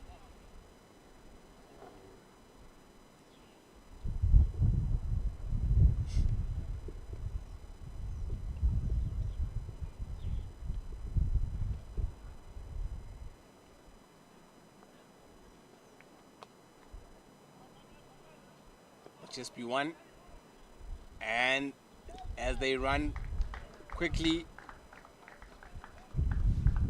2 runs off the last ball. There is the 50 overs, takes the tally to 273 for 8 by Cricket South Africa emerging. Well done to Don Khadebe, who finishes on 5 for 52 in his allotted 10 overs, and we'll see his side or will lead his side off the field. Very well bowled to the young man.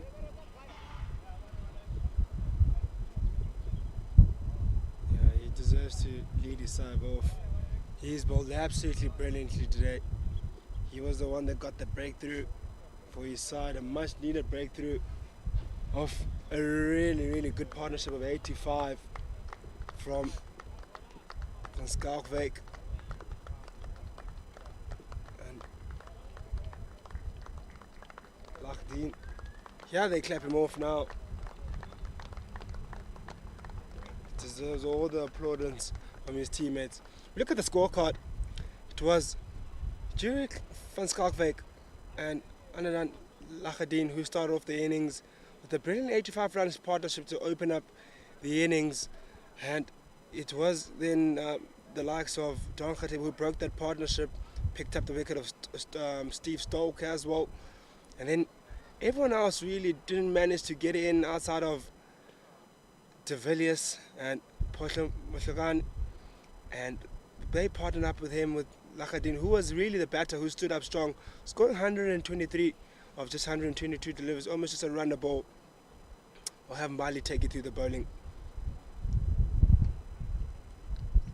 So the bowling being opened by Mutswiri in Makgolobotu. Mutswiri ending wicketless on 27. Makgolobotu going for 49 with 1 wicket. Hlompo wicketless.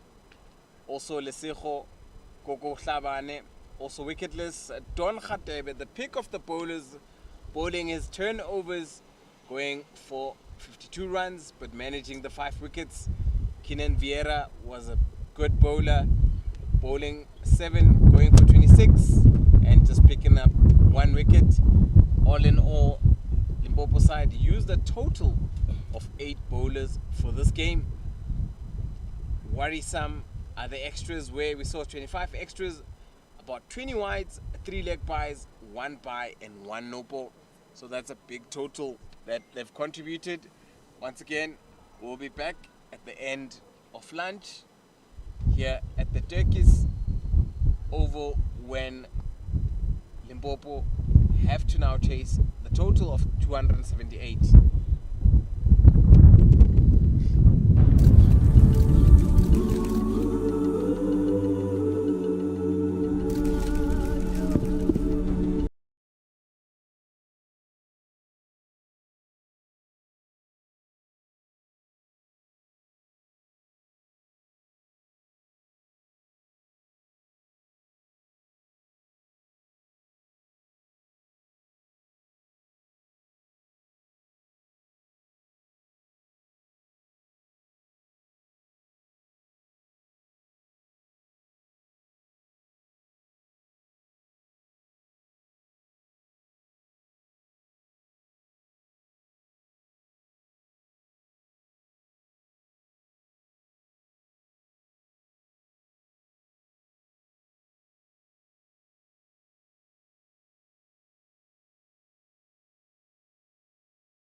Very good afternoon to you all. Welcome back to the Tuks Oval. It'll be Limpopo Impalas coming into bat now, chasing a total of 274 to win.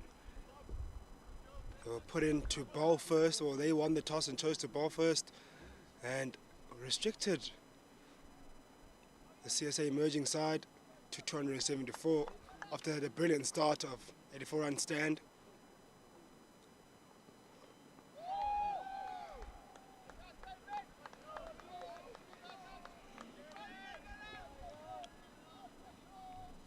Just a good start there by Dylan Boyce or Raul Julius.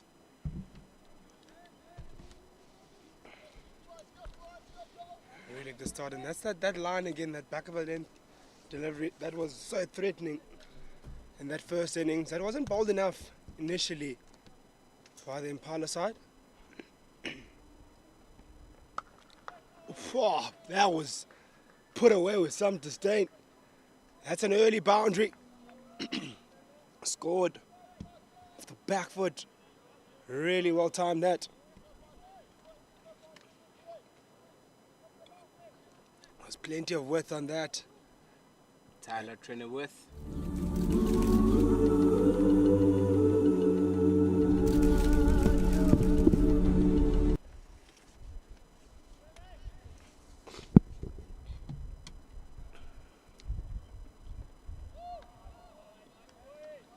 Nice comeback.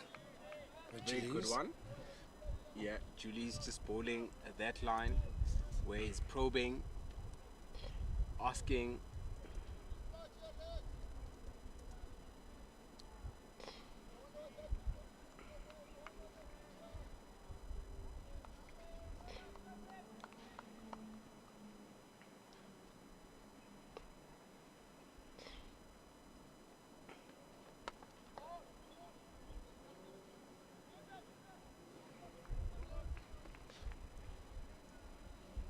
First single of the afternoon.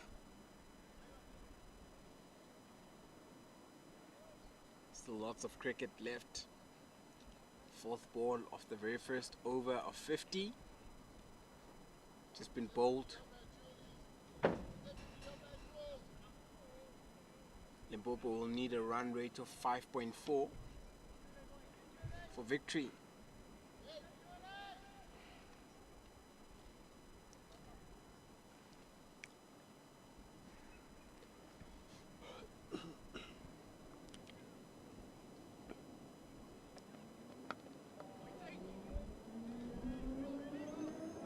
I think what's going to be so important here is going to be the bowling of the CSA emerging side will have to be really good, because when they started off to a flyer and were well on the way to a score of about 300, 320, and even 350 if possible at that time when they started. Our outside edge and goes down to that third man boundary, only for a single though. Yeah, ball just got it to third man. End of the first over, 6 runs coming off it. Good start for the Limpopo Impalas. Second innings of this match. So earlier, CSA emerging, posting 273. Dylan Boyce takes the ball, sporting number 21 on his back.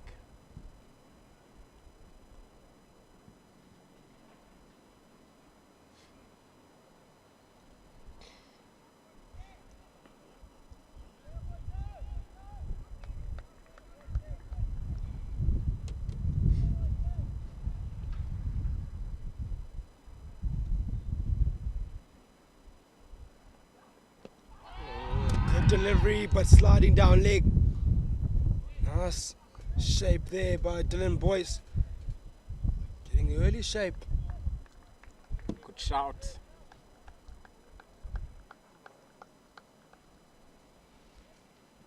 That's something they have to contend with, these two opening batters of the Impalas. That inward shape, that early shape, that early movement. Something that they weren't able to do or utilize as best the Impala side early on.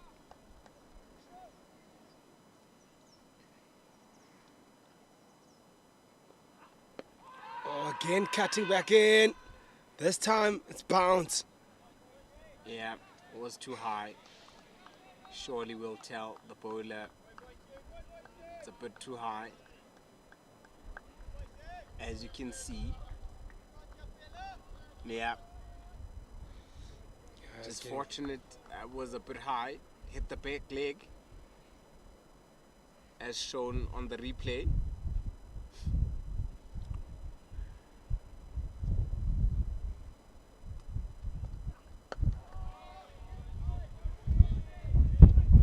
That's the line, that's the length. That Khadeba bowled really well.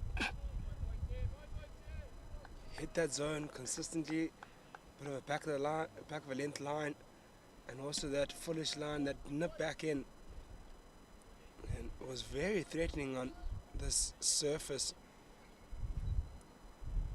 So the importance of consistency here can really put a lot of pressure on this opening pair.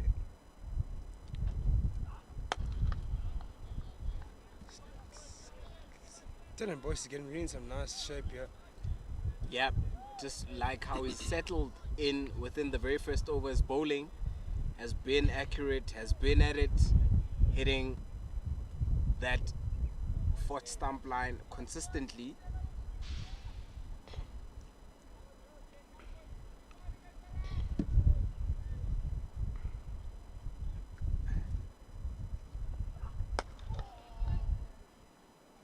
I wonder if he has that one that nips away or that one that straightens in his armour, because Brett Dion is, I'm sure, expecting that one to come back to him every single time now.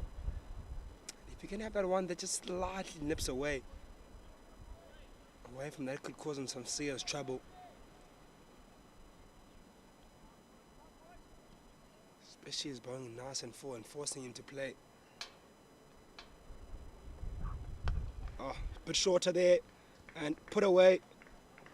There's cover on the boundary. Third man gets across and covers that and only restricts it down to 2. That's the end of the first over. It is 8 for no wickets lost. Yeah, very well done by the third man. Looks like Botsane there.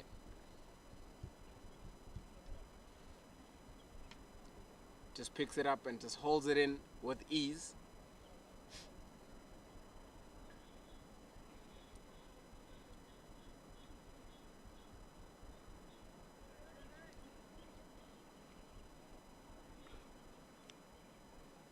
The heat here in Pretoria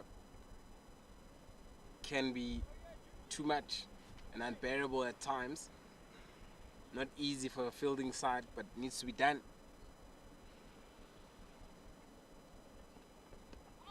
Hits the pad, but there's cover on fine leg. We'll get to it quickly. Good arm. You know these parts of the world quite well, don't you, Mbali? Yeah, I did lots of work in my early journalism career. Was constantly here, was constantly at Loftus. So yeah, it does tend to get hot.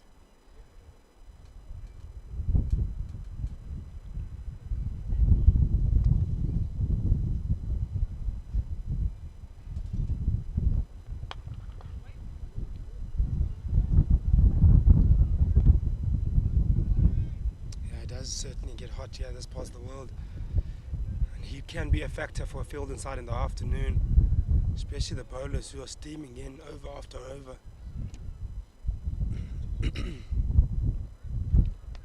It's important to rotate them very well. Well, David Teager, I'm sure he'll be aware of that. Oh, good line, good length, Jules. Good running, tight single, but gets it at the end of the day.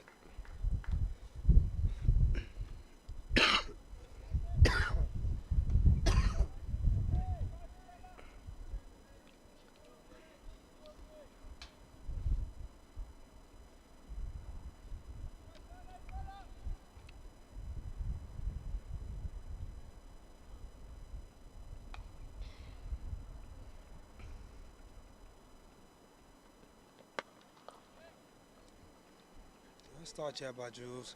Hitting that back of the length hard, hitting the deck hard, running in really hard as well. That's what you want to see with your seamer.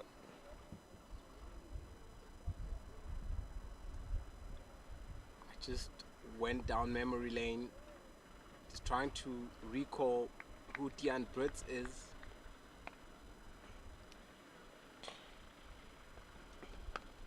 I remember him from when he played for the Lions, played for Kagiso at some point, club cricket, and if I recall, comes from Noordheuwel.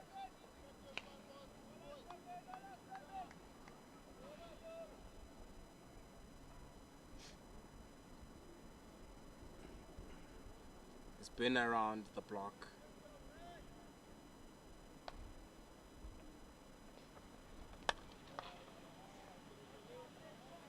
That's the end of the third over. It is 11 for no wickets lost. I think what's going to be important for these two here, especially with the really good bowling that we've seen so far from the CSA emerging side, is that the Impalas have to be really patient. And that's what they did really well, that opening pair of Van Skalkwyk, Lachadien. They really did that well in terms of being able to face those dot balls, but not just that, but be able to rotate the strike when they needed to.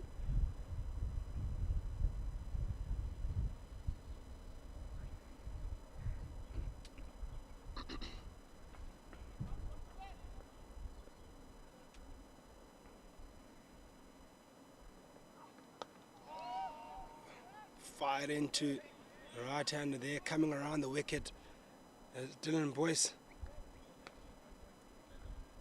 to the left-hander Trentworth. He's been steaming in really nicely and bowling really well. Had a brilliant first over. Was very tight and nipping it back in. There was only that one loose delivery that was a bit short and wide. But other than that, everything else was absolutely brilliant. And you have to continue doing that to Brett Stian.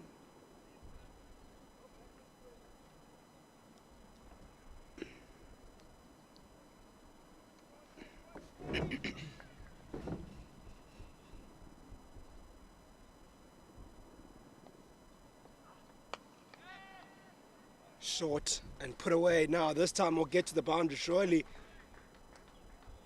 Much better timing on it and goes all the way for 4. Tian Brits jumps on all over that one. Very strong off the back foot and the cut shot. As you can see the results, it goes to the boundary. Can't bowl it there. You need to bring it closer to his body. Previous over had a couple of shouts.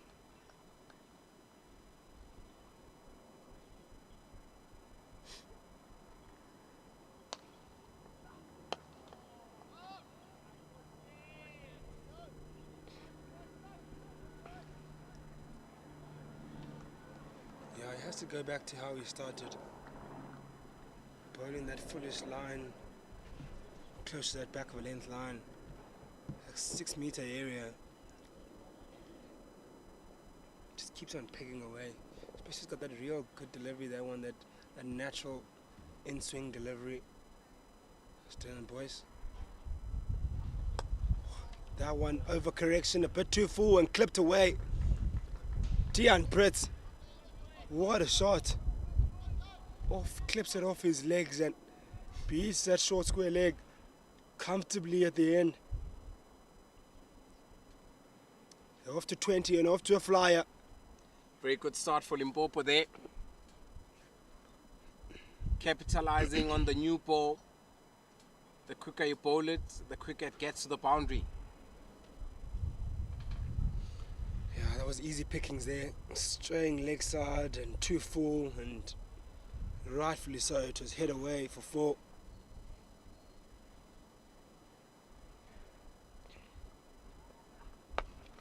Much better line. Maybe a little bit too wide, but much better. Yeah, Tian Brits. so far going at a very good rate.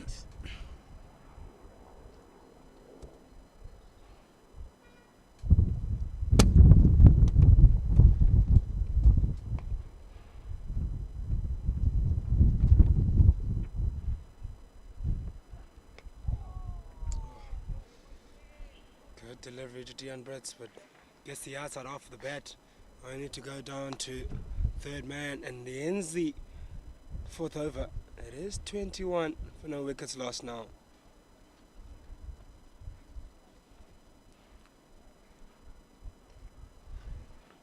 I think one thing that's been different here in Bali is the amount of extras that were bowled by the Impala side, and that might cost them dearly in terms of, you calculated right at the end of that innings, it was 25 extras that were bowled. Take that away from this score, you're looking at about 250, totally different score, 249. So you really want to correct that, especially knowing that they can bowl, they can be accurate, they can pick up wickets. You don't want to have those extras that will bother you now and will cost you.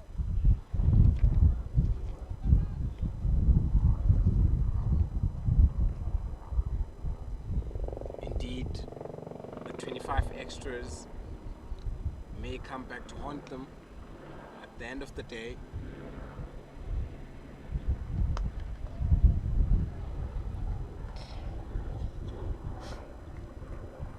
Very good fielding.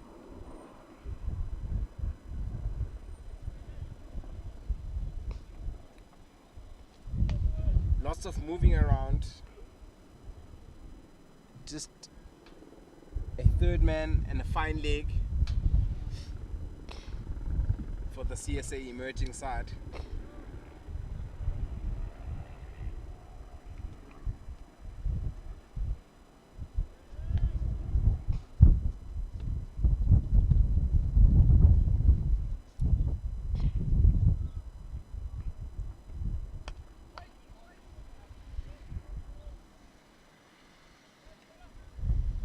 With Taylor.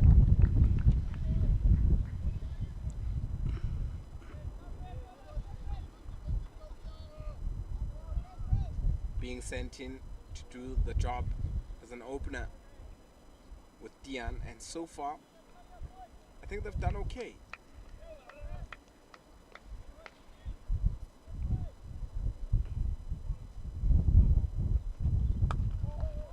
I think they've had a good start. Going at a good run rate at the moment. Missing out on that one. As you can see, the batsman just practice the short. Talking about the good start that both sides have had. First 5 overs are important. Yeah, certainly. I think both sides have had a decent start. Maybe the SA emerging side have been a bit guilty of giving away a few boundary deliveries to go along with those good deliveries that they've bowled, because I don't think they've manufactured any boundaries. Has this Impala side, they've been given those boundaries, full toss on the legs, short wide deliveries that are easy pickings, but outside of that they've been really good, and they need to stick to that so that they can create a lot of pressure. Right now, not much pressure has been exerted.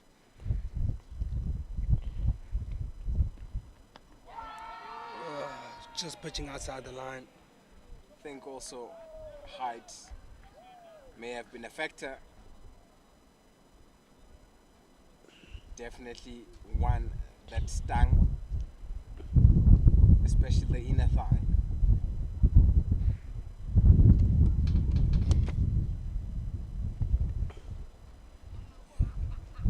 Looks like grab the inner thigh to the knee region there. You can see he's trying to walk it off.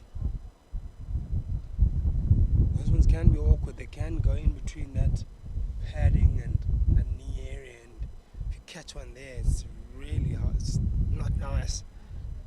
It takes some time to recover.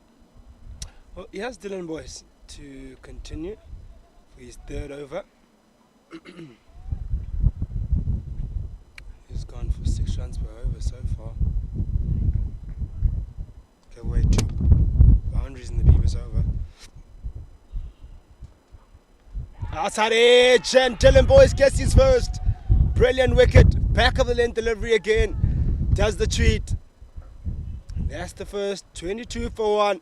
Very Tian well Brits. bowled. Tian Brits gets to walk off, having scored 15 of the 20 deliveries. Now Limpopo needs about 251 runs with 9 wickets still in hand.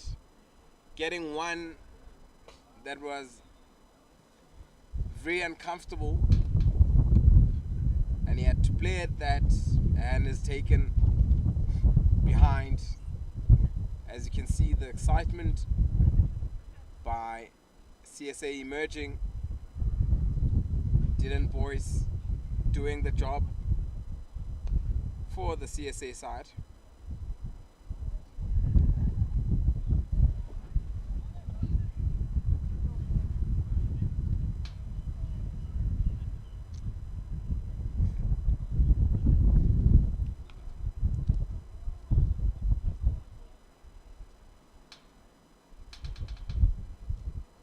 Really good delivery there.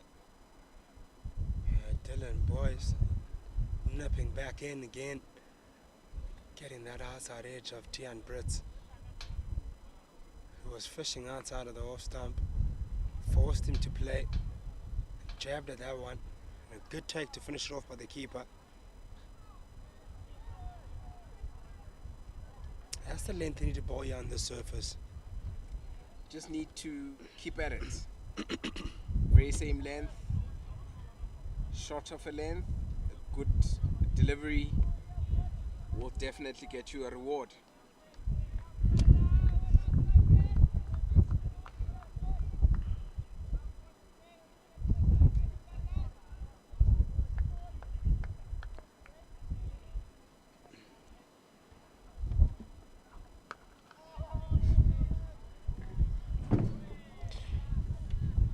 Just to give you an update on what's happening in and around the world, you've got the Flex brand Knights in action against the Eastern Cape Inyati, and currently Inyati are 30 without loss.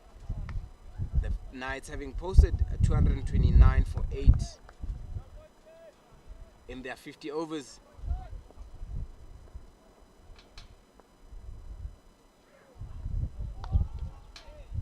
Good delivery.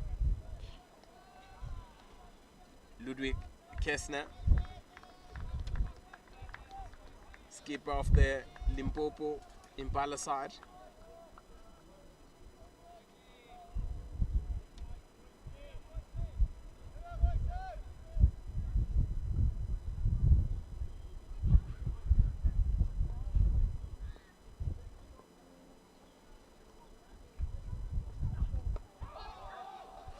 Nice delivery again by Dylan Boyce. Hitting that back of the length and hitting the deck hard. Just shaping away again. 25-year-old Ludwig Kessner made his debut for the Limpopo team in 2019 as a young man. So he's been around the block. Misses out on that one.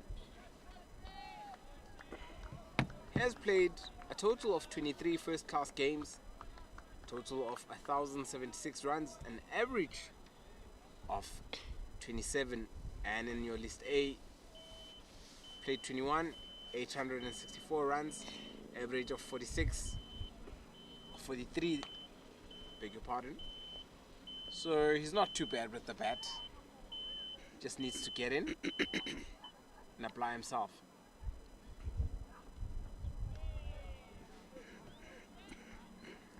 End of the 6th over. It's 22 for 1. The wicket of Tian Brits happening in that over.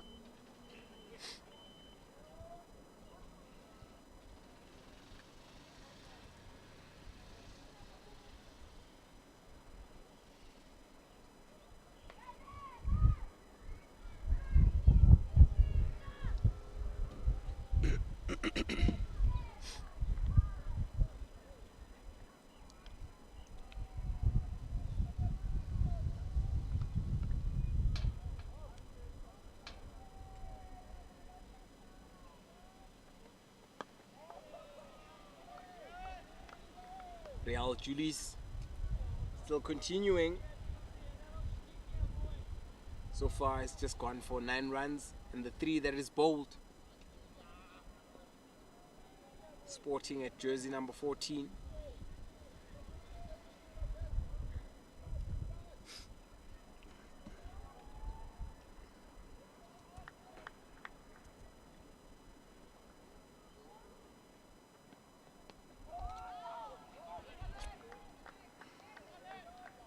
So far, very good fielding from the emerging CSA side. Saw that quite early also. Performance in the very morning stages of the game where we saw Limpopo was very good till the latter part where fatigue, heat and tiredness had crept in.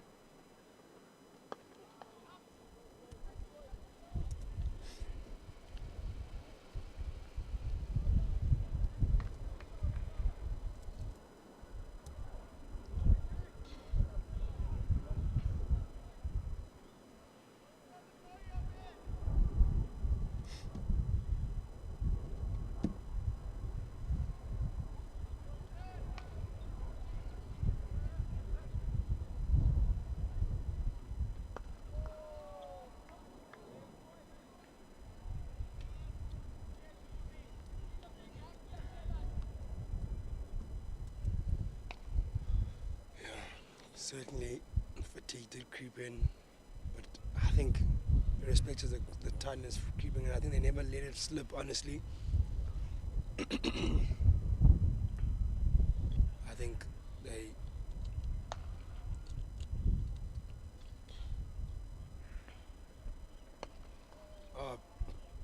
gets the outside half of the bat, but gets enough on the bat and goes all the way along the boundary.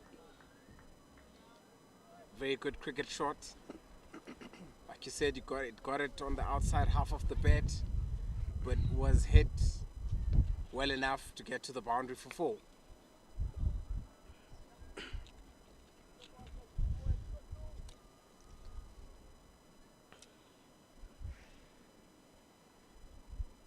Yeah, on the left-hand side of this field, outfield is certainly a lot quicker. So that's the offside of the batters, for those who are watching on the screen, of the left-hand batter. Oh, good fielding, just hit hard again. And that ends the over. Ends it at the dot. It's the end of the 7th over. It is 26 for 1. Just recapping where Limpopo was after 7 overs, or the CSA emerging side, they were 33 without loss. So CSA emerging a bit ahead.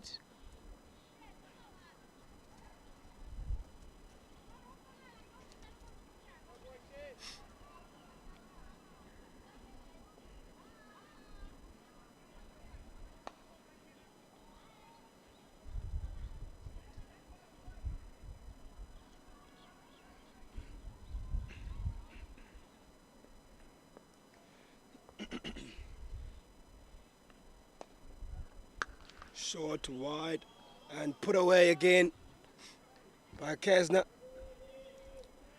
Loose stroke that by Dylan Boyce. Yep, Kesner making sure that he puts it away. Very loose delivery, capitalizing.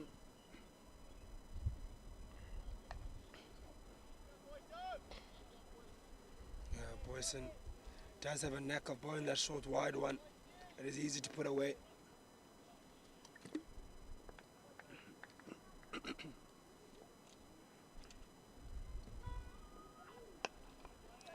And also, Dylan Boyce isn't really the quickest I've seen, but bowls a very good ball. Hits the mark, hits the deck very hard. Has got a very good high arm as he approaches the crease and lets it go. He's got a very good bowling action there.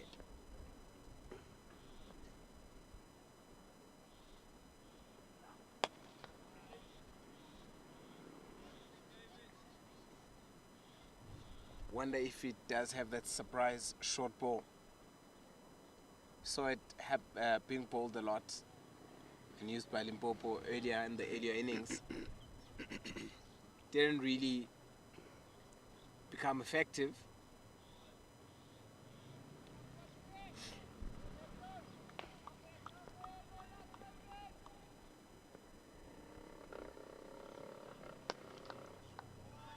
Oh, another one. This one punched on the up and goes for a boundary. Ludwig Kesner onto it quickly, that one. Saw the length early, rocked on the back foot and timed it quite nicely to the covers for 4.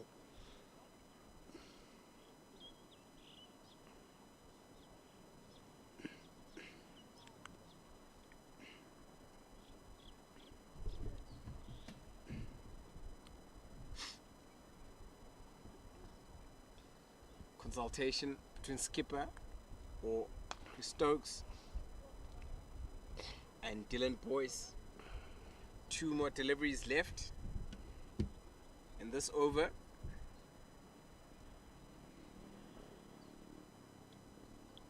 The skipper having a conversation with his bowler.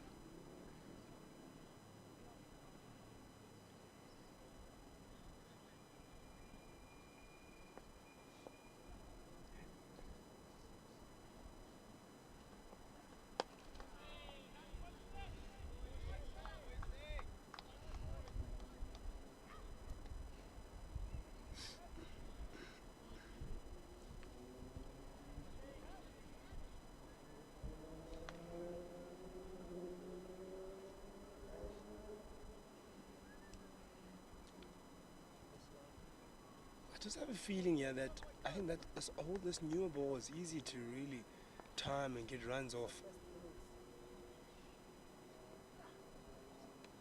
But when it gets older, it's not as easier to time and get away. Hence you saw those wickets fall. I think that might be what happened there in that innings of the CSA emerging side. The ball got a bit softer and wasn't as easy to put away. Yeah, you need to time it perfectly, especially as the ball gets older. It doesn't really come onto the bat as much as you would like it to.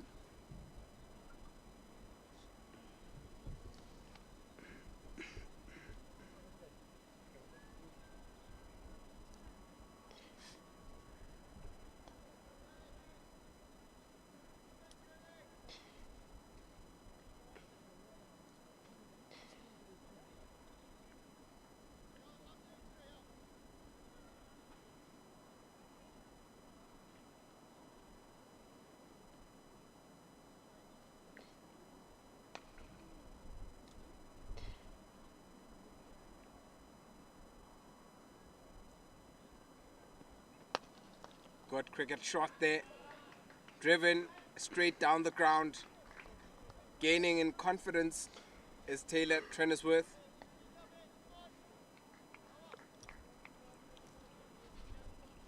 It's not an easy shot to play that. Played, driven off on the up and controlled all the way along the ground. And also he was more on the back foot there when you played that stroke, but where he put it away so quickly and so tidily was an exquisite shot straight down the ground, and commendable one, is it? Well, batsman just has had a change of bat prior to the start of this over. And immediately strikes with that bat.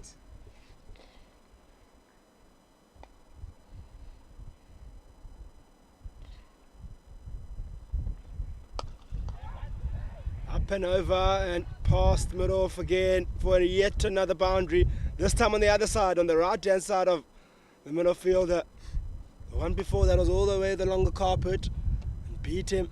This one bit uppishly, but mid-off has no chance. I think Trenersworth has decided he wants to use a lighter bat, one that he trusts, and try and go for it.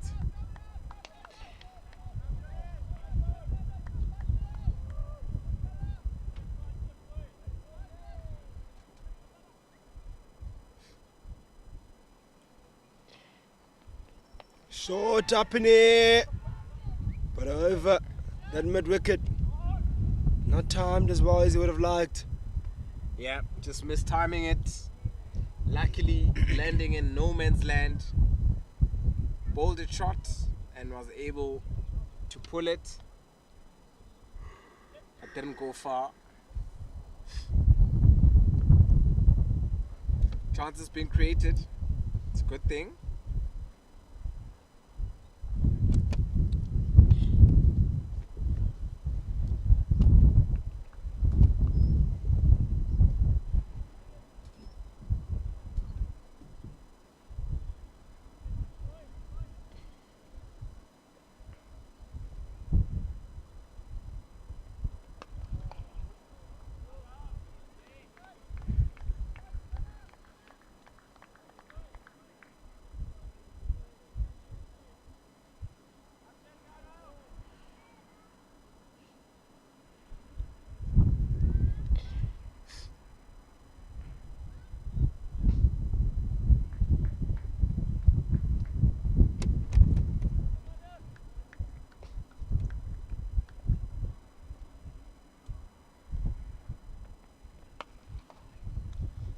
They're liking the sort of the length the CSA emerging seam attack, and they have been punished for that shorter line.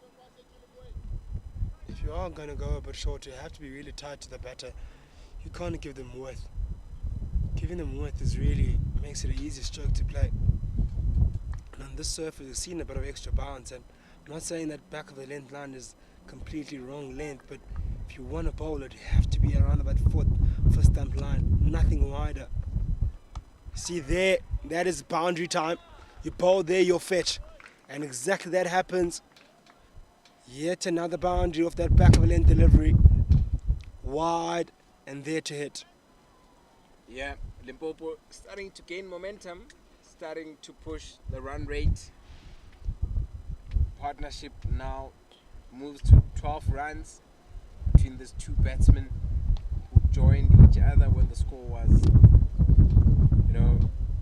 22 for 6, 22 for 1, still needing 289 runs to win. A good 42 overs left in today's game.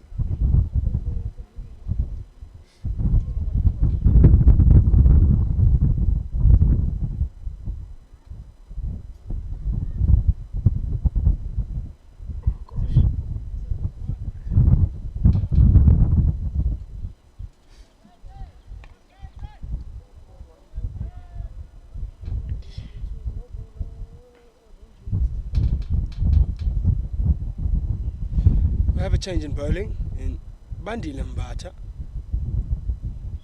Not the tallest of seamers, right arm seamer. Expect him to be a bit skiddier. It's Bandi Lambata. So, talking about bowlers, not the tallest, but looking at the shoe size, very big. Something that I've noticed, especially with bowlers.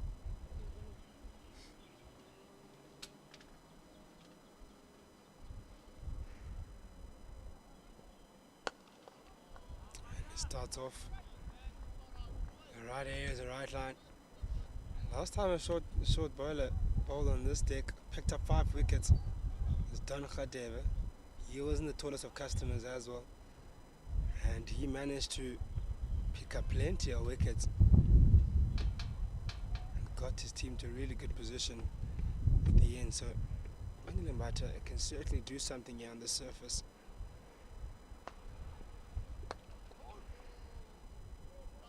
Because of their skiddy nature and an unexpected extra bounce, usually not easy to get away and usually easy to miss time.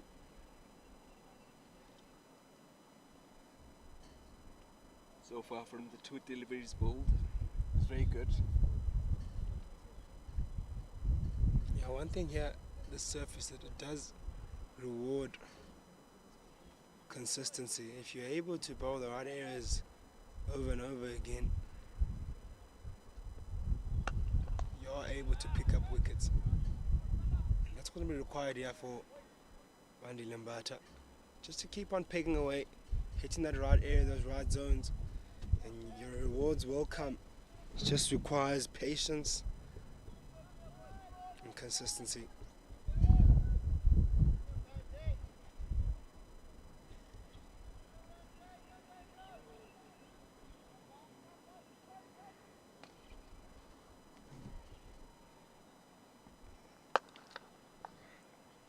Just timing it.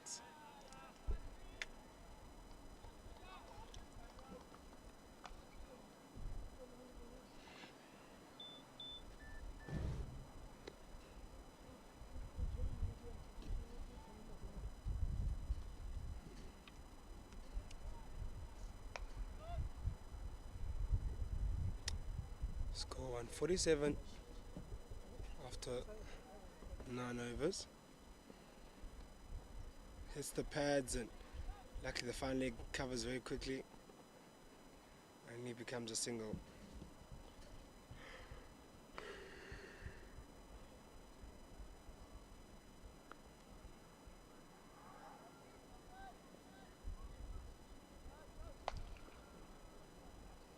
Good dominant display there by the Proteas.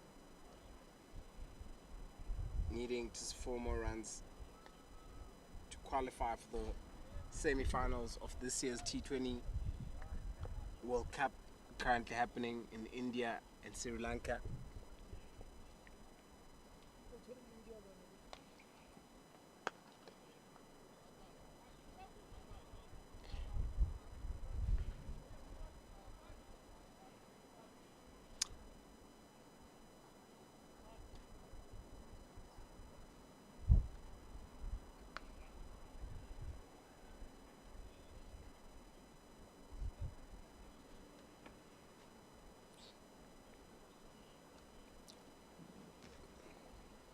That'll be the end of the 10th over. It is 48 for 1. After 10 overs, that'll be the end of the power play. So run rate at 4.7, very good, but needs to get up to 5.5.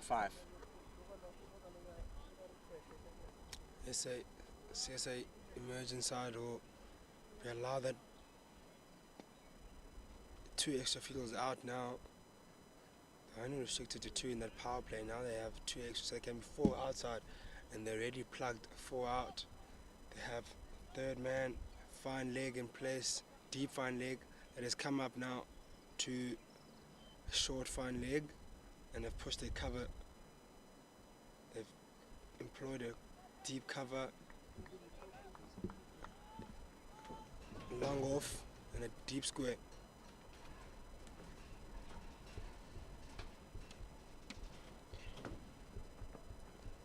Starts off wide.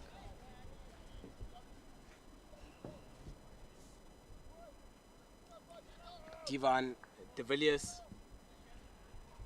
introduced as the first change bowler.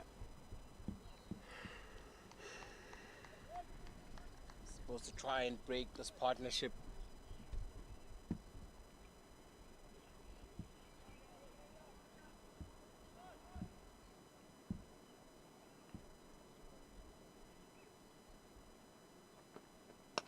Short and flat batted straight down the ground.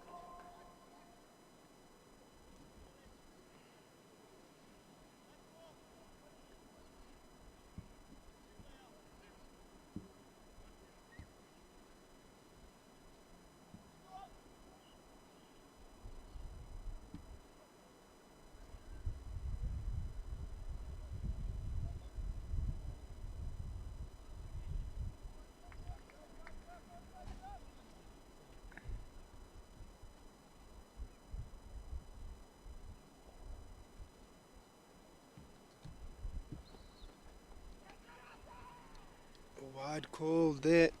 That occasion, sliding down leg once again. First extra for the afternoon, if I recall very well.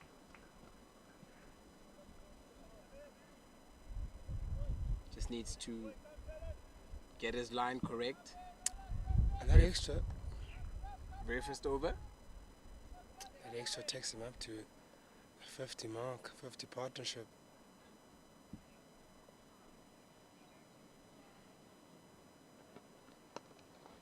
Took it around the corner again, pushing hard for the first, but won't get the second. Correction on a 50 partnership at 50 runs for the Impalas.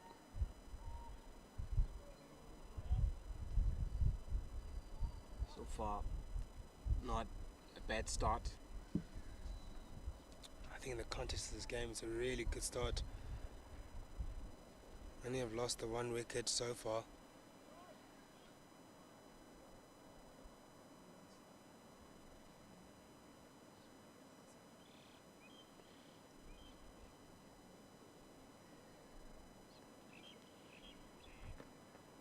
Short and wide and put away. Yet another boundary off the shorter length delivery. You cannot bowl there, absolutely cannot bowl there. You bowl short on the surface, it is easy pickings. Dispatched, made sure that it ends up in the boundary. That is Trainersworth, Taylor. I think that change in bat has brought about a couple of boundaries. Short and pulled this time and all the way for 6. Really nice shot there. Powerfully hit. Spoke about the bat. Came in. Oh, he's certainly that change of bat. Mbali, you picked it up and it's certainly done the charm. Certainly a strong man.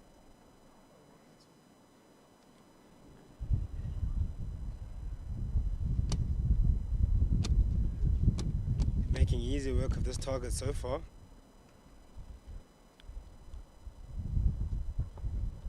Oh, huge shout. I heard a noise there. Oh my word. There was a sound on that. I heard it up from up here on the comm box. Yeah. Empire says not out. Will be interesting to hear or see. That would be a really welcome wicket there for CSA emerging side. They would have taken that gladly at this point in time.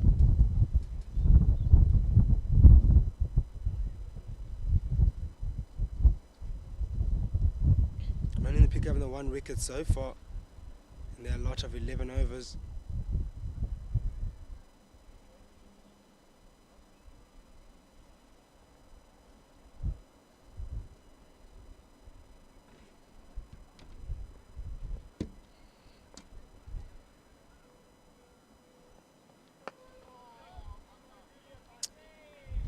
Here's Bandi Lambata to continue from the commentary box end.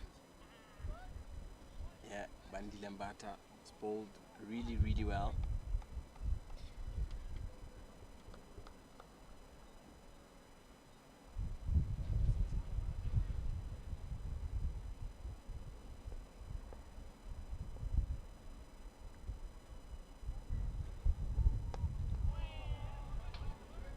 Gets the inside half of the bat.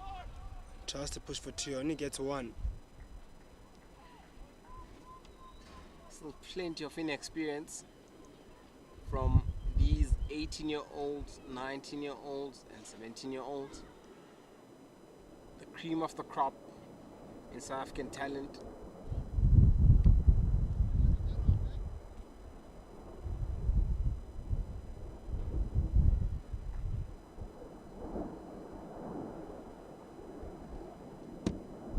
Change in fielding. As you can see, Trainersworth, Taylor can hit the ball a very long way.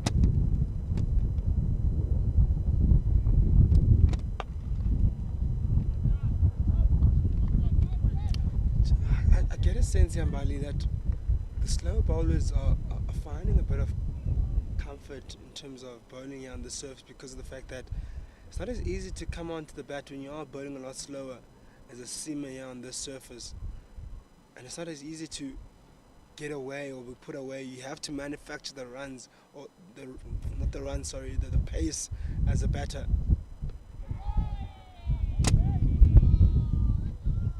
Yet another one caught on the knee there. Yeah, Bandi Lembatu has that element of surprise. Can have it skid while you're still waiting for it. It's already gone past you. It's probably hit your leg, the back of your leg. It's just how good the young man is.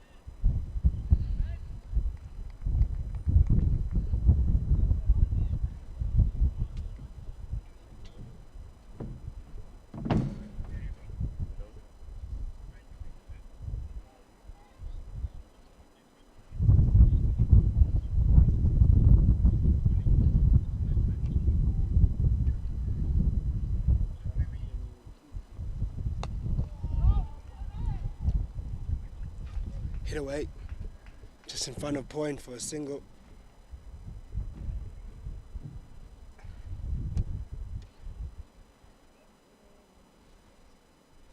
Plenty of runs, plenty of cricket. This half of the season, it is the CSA one-day competition. This is, of course, Division 2.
Just a small meeting between skipper,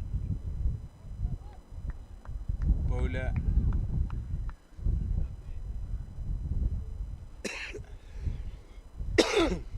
just asking where should I place it. I'll try bowl to him. Shot. Good cricket shot. Very well fielded on the boundary by Sipho Potsane.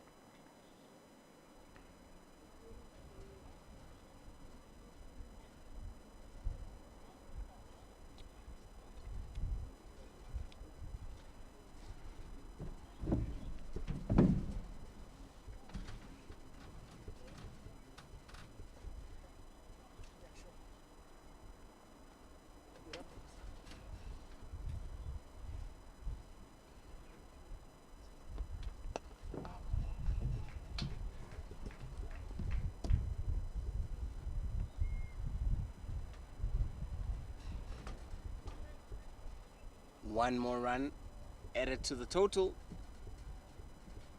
of 66.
wasn't a chance.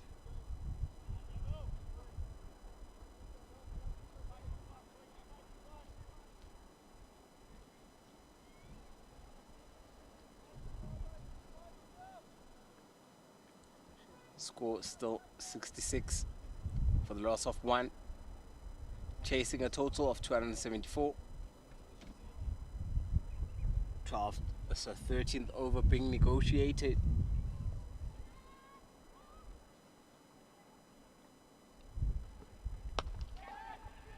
Four more. Ludwig Kessner and Taylor Trenisworth have upped the tempo of the game. And of the 13th over, it is 77 or 70 for the loss of 1. Trenisworth on 34 and Kessner on 18. So good start to the Limpopo side, hoping to gain their first win of this campaign, having lost the other day or on Sunday to the Flexibrand Knights and the Free State. Just to give you an idea of what's happening elsewhere. 228 the Knights and Eastern Cape Inyati are 69 without loss. Now the next cricket game that you can watch is the ICC Men's T20 World Cup. You've got the Indian men's team and Zimbabwe men. In 30 minutes time, we all know that the Proteas have already qualified for the semi-final after beating West Indies by 9 wickets. Game ended not so long ago, a few minutes ago.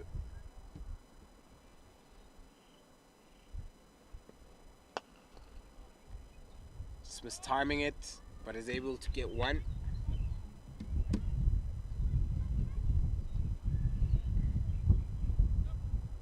Bandile Mbata has bowled very well.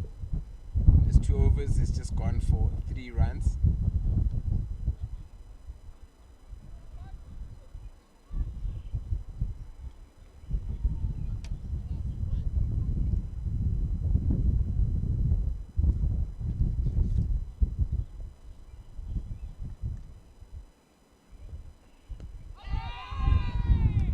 Not convinced.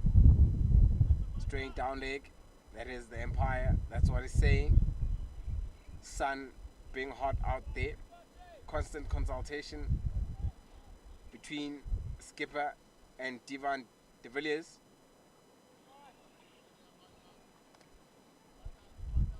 Probably asking him, do you still want one more over from the other end?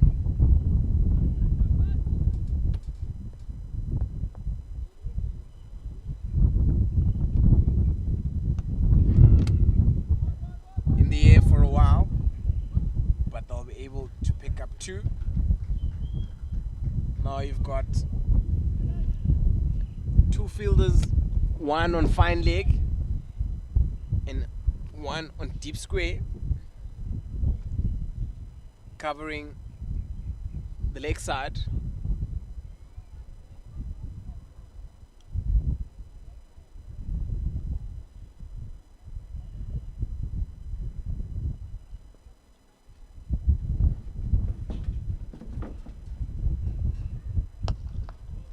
Great cricket shot, driven for 4 along the ground, takes the score to 77. Bambile Mbata just not pitching there, just over bowling it, and the batsman just says thank you for the extras, or thank you for that, and puts it away.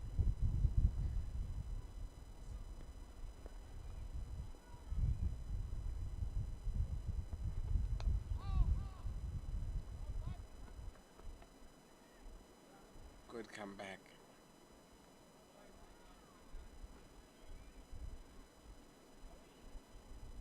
Great comeback there.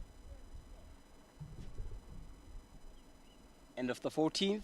It's 78 for the loss of 1. This partnership is now with 56 runs. Taylor Trenesworth on 35 of 36. Ludwig Kessner 25 of 27. A target is 274 runs. Still a long way to go. Still lots of cricket. Need about 196 runs to win. And you've got 9 wickets in hand.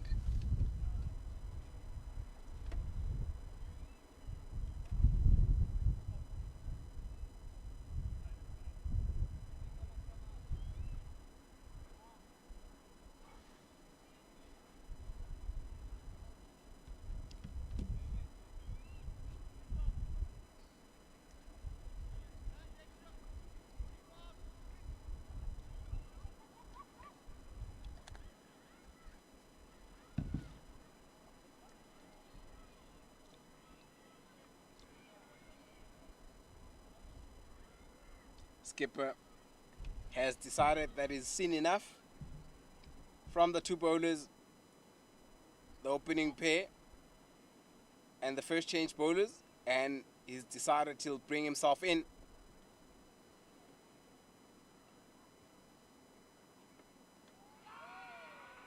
Very good start there from the skipper, David Tigger.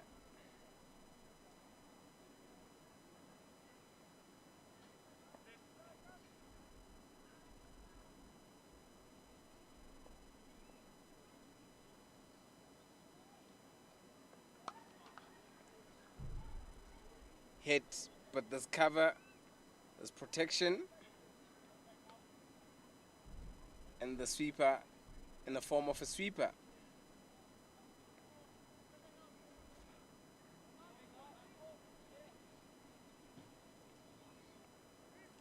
Sun has really now come out.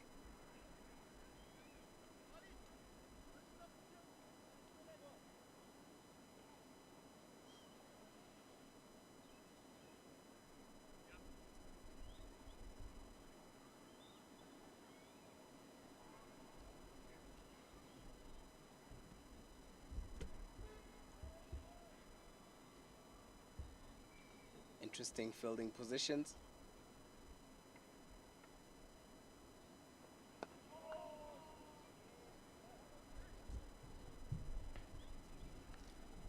So you've got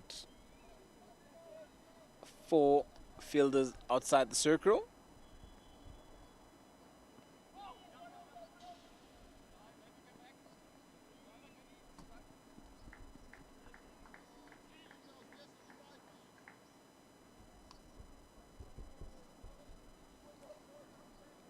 Ran 2 or ran 3, they're able to haul it in as the score moves to 81 for 1.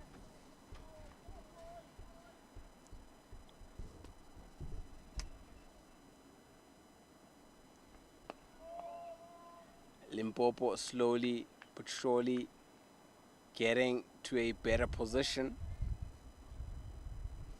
This partnership also gaining momentum. Another dot ball. End of the over.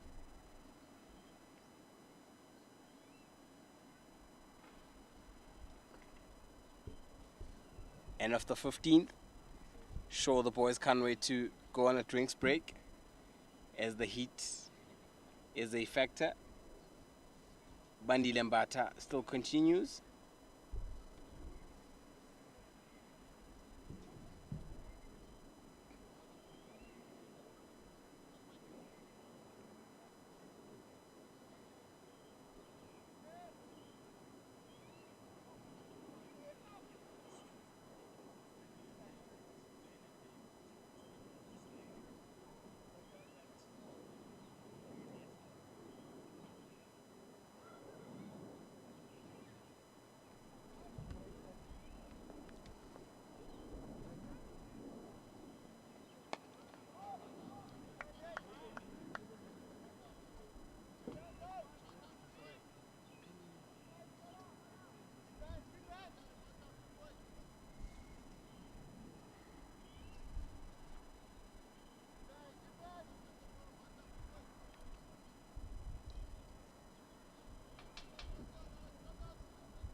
It's one more edit. So far it's been a very good over.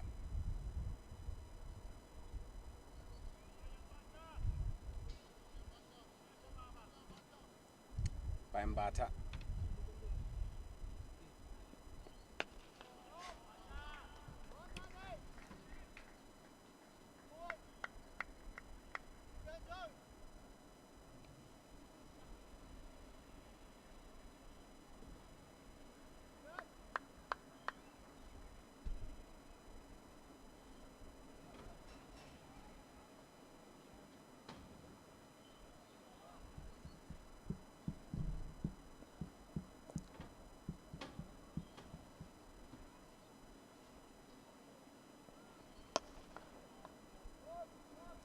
Very well stopped there. Empire signaling 2 more deliveries left for this over.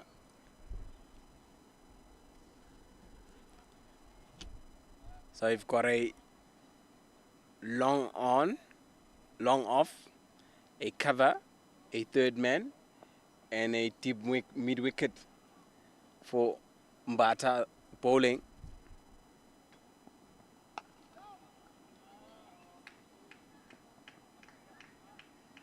Great effort by Stokes. Instead of going for 4, ends up going for 2.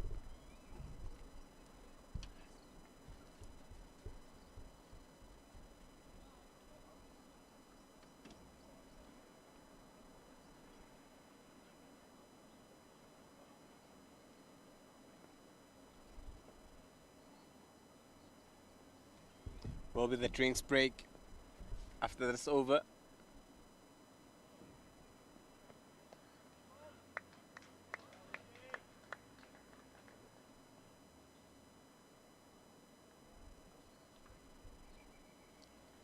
That's it.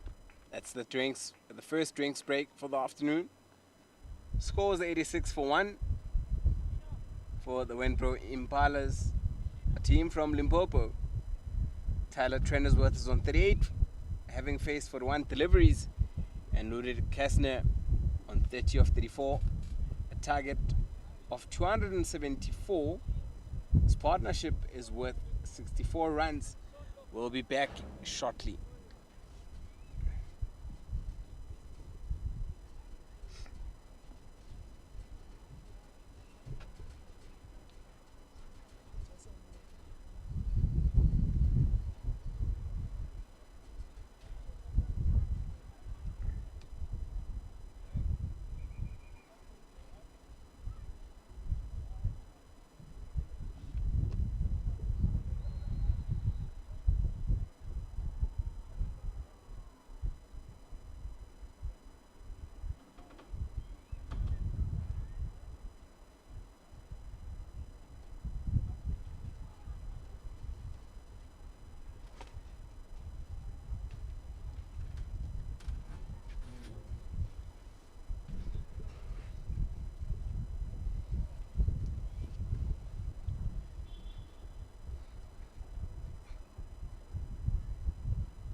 Trendersworth. Yeah. Kessner. Kessner. Yeah. Trendersworth.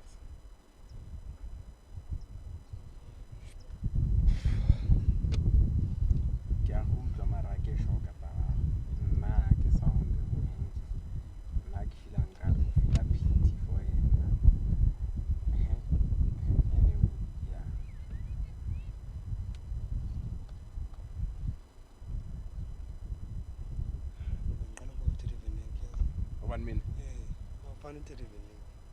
Osha, I had to speak. Wow.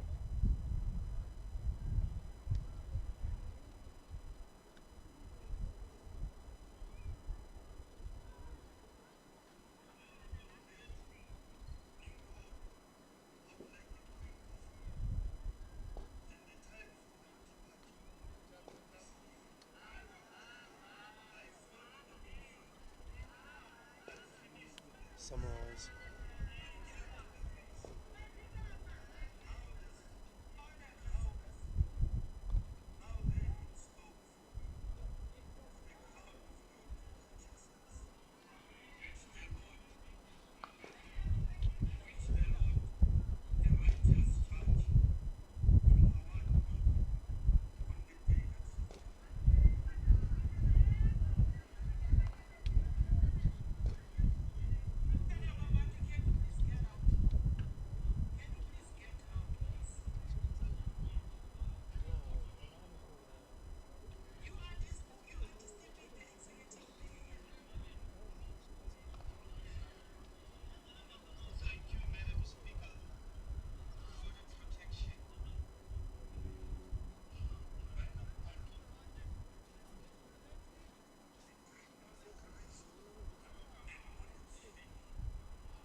Welcome back. Once again, it is the CSA Division 2 game between CSA Emerging and Wenbro Limpopo Impalas coming back from a drinks break. Seems like Mbata has just suffered an injury. Or is it Putane?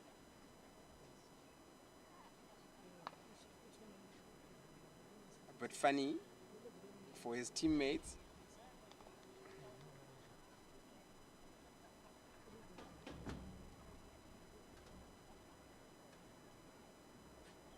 Someone has a very contagious laugh in the field. Just to recap on what has happened so far in the day, we've had the CSA Emerging side scoring 274, and now the Impalas are on the chase. They are currently at 86 for 1. It is the 17th over that we are currently busy with.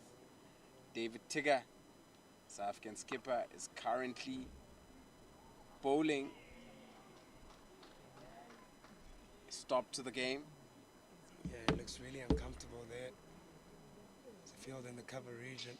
This is Andy Lambata. I wonder where he caught that one. Does not look comfortable at all. He's clutching on his haunches.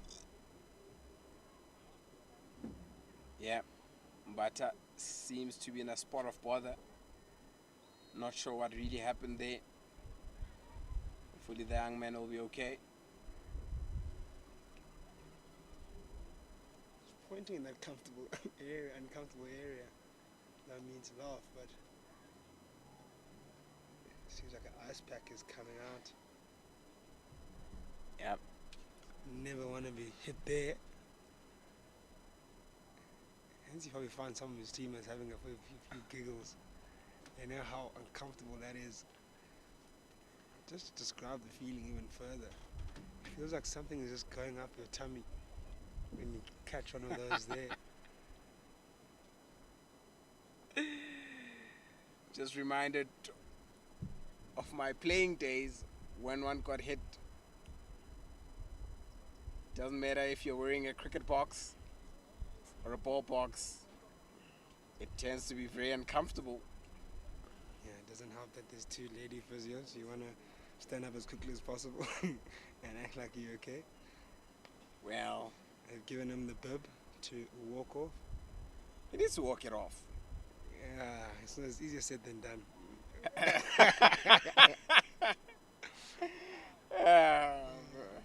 That's really funny. I like how he just paddles like a penguin just to try and get rid of the discomfort. Sure, ice will be a good relief. He'll find a very quiet place and just put ice on it. Yeah, lock himself somewhere deep in the changing room. And you'll be putting plenty of ice on that. That will be the discussion point tonight. What happened to you? Anyway, we continue with play. We've got David Tiga, the captain, who's into his second over. And scores 86 for 1. He'll want to get a breakthrough for his side. David Tiga, who his side hasn't had the best of starts here. But what we do know is that they were in a very similar position was the CSA side when they started, and so they can take some encouragement of that. That they had a brilliant start as when they first 15-16 overs, and wickets fell, which slowed down the rate tremendously for them. Eventually were restricted to down to 274, and at some point we were saying at this point that they'll be certainly looking at about that 300-350 mark. And in the middle overs was around about this time when things started slowing down, when the ball got softer. And there was two in batters at the time as well to even press onto the comparison. And certainly things can change. Certainly things can turn around quickly here on this surface. You can pick up wickets, but it needs someone that can bowl with consistency and hit the areas accordingly. It is the end of the 17th. Score still remains on 86 for 1. Run rate required is probably not that much now for the Wenbro Impalas. Got 2 set batters in Tyler Trenoweth and Ludwig Keisner. Trenoweth on 38 of 41. Ludwig Keisner on 30 of 40. So both going at decent strike rates. Current run rate on 5.1, required 5.7. So there and thereabout. It's all for the CSA emerging side to make the play now and get the wickets and change the fortunes of this game. Let's see Pompans to come in. Whoa, good delivery. Sipopotane, the boy from Alex, a very good start. Left arm spinner. A Chepi boy's boy.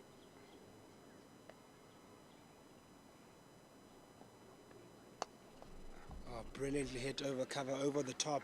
1 bounce for Sipopotane. Bowling a bit fuller there in that occasion, allowing Trenoweth to free his arms. And he gets all of it. Potane there resembles or reminds me of a former Protea left arm bowler, spinner, Aaron Pangiso. His bowling action, his approach.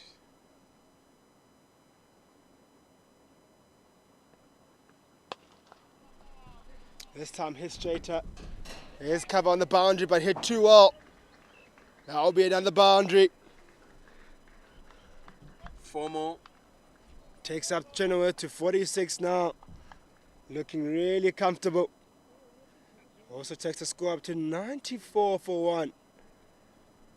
If they are going to get to 275 or 274, one needs to bet through. That is one thing that the Impalas need to do. One of their batsmen will have to bet through.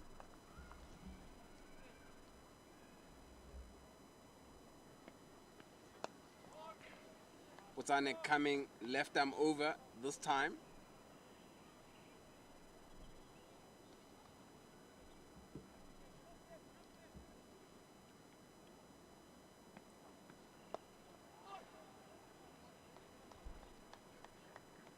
I just feel that he's one of those bowlers that have got something happening in almost every delivery that he bowls.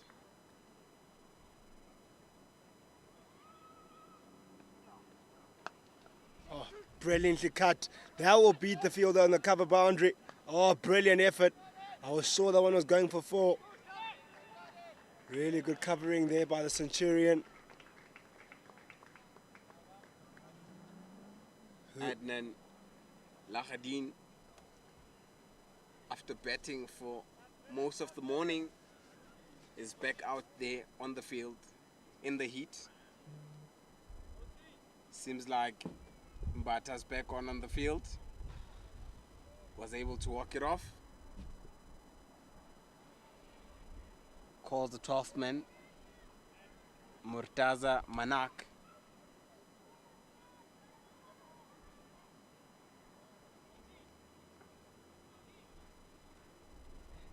Guess what? You'll go back into that position, that cover position. There'll be some PTSD standing there right now. Certainly won't be covering mid-wicket at this point, because it will be the left-handed batter, Trenoweth, who will be on strike. On 49, with just 47 deliveries, he's batted really brilliantly so far. There's Trenoweth. Trenoweth seeing the ball very well.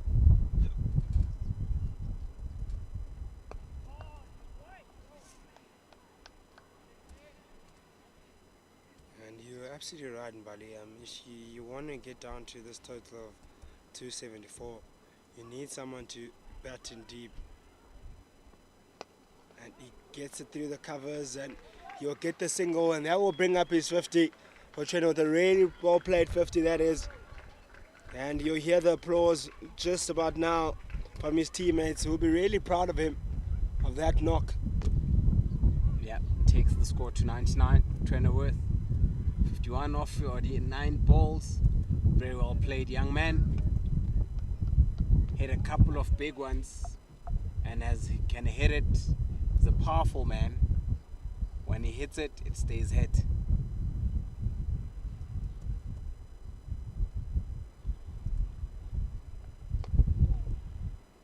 What's going to be important for him now is to be able to manage his innings really well. I'm not saying he should slow down by any means, but I think the importance of his innings to get through to this total will be so massive.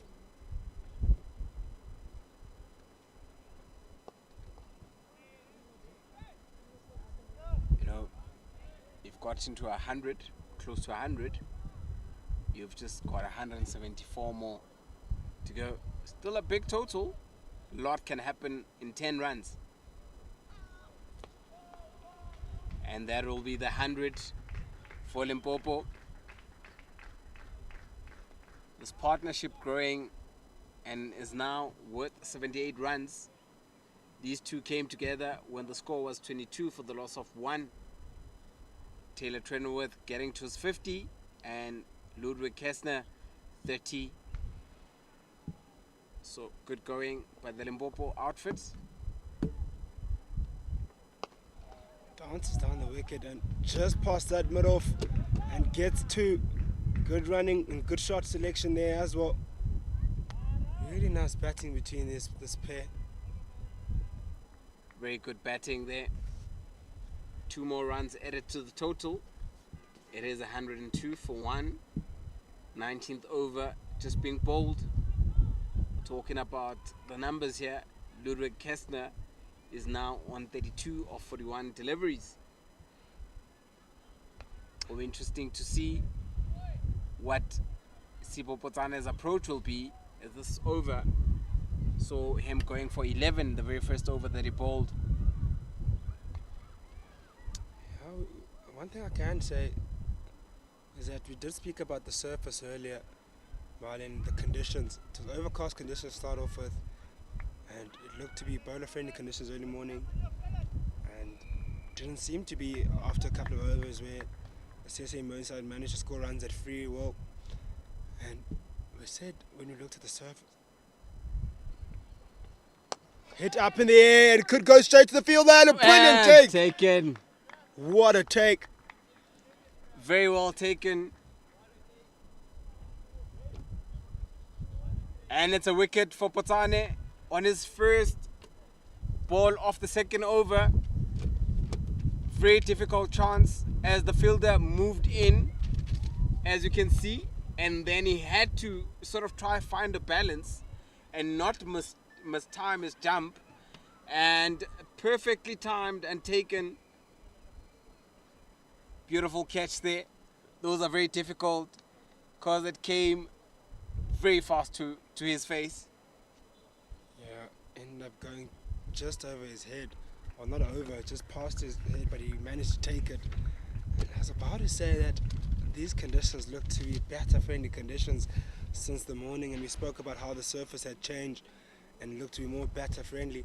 But this is a time when wickets fell for the CSA emerging side as well, where they had a big partnership at 85 and the wickets collapsed. And you don't want to see that happen here. From sure the Impalas side will be thinking, no, you don't want to lose wickets, you want to slow down here, because the game can change very quickly. But what a catch there on the boundary. Came in a few meters, almost misjudged it, ended up taking it past his ears, but a brilliant catch at the end. But also, it's just how quick the ball just flies off here in the high veld. And if you mistime your jump, or if you mistime the ball, probably lose a chance. But very well taken.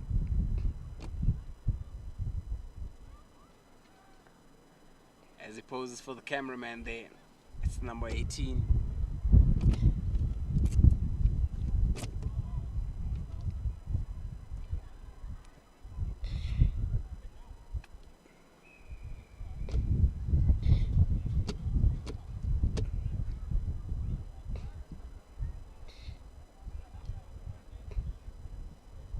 sees Emmanuel Mutwiri walk in, batting at number 4 for the Limpopo Impalas. Seen him a couple of years ago playing club, playing provincial, was part of the under-19 cricket team.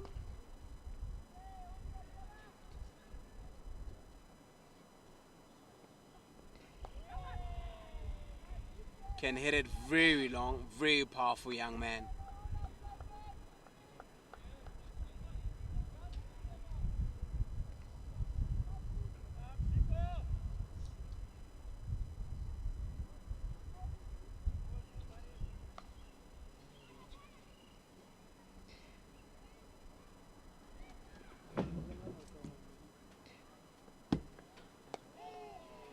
Was previously with Northern Cape.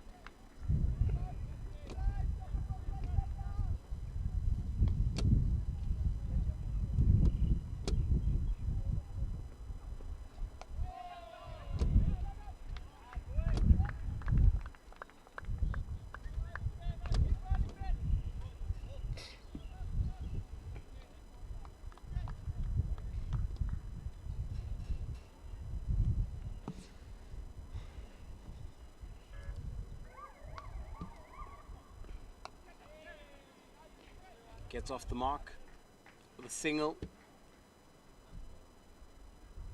You know, just gets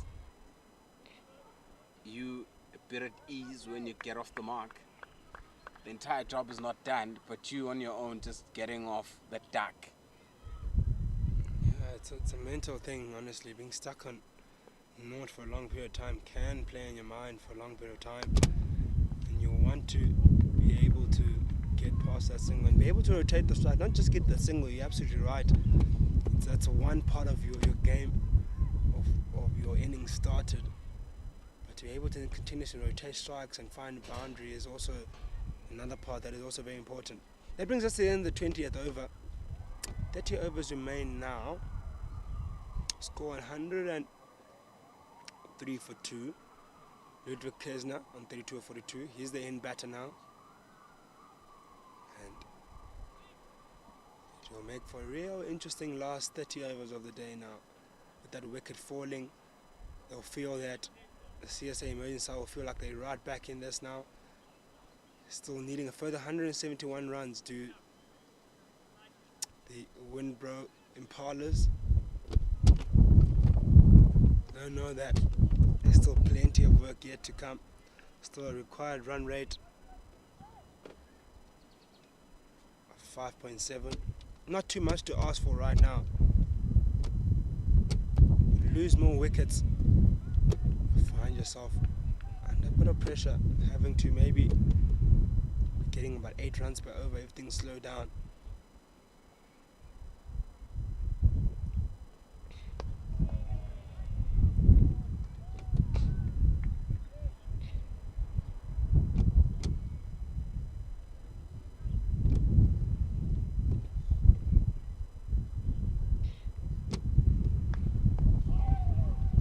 Tickled around the corner for yet another single.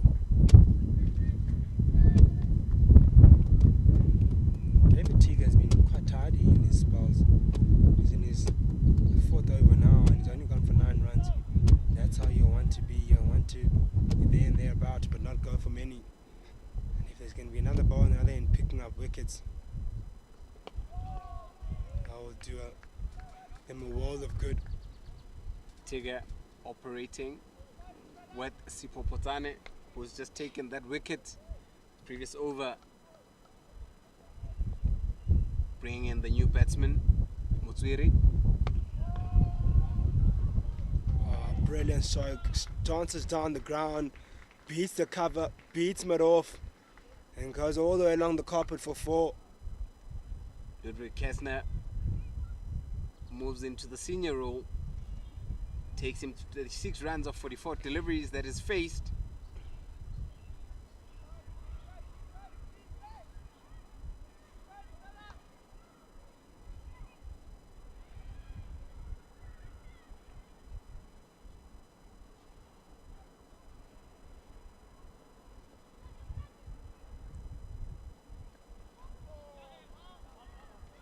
Very good cut shot. It'll just be one. Skipper sending Mutsiri back. Say,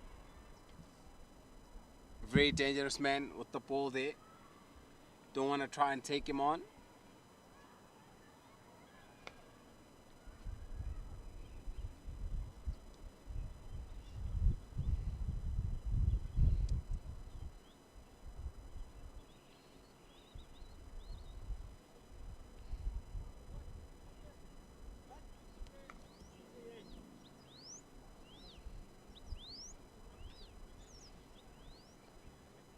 Beautiful cricket outfield, sun shining, the sun baking the pitch, making it a bit easier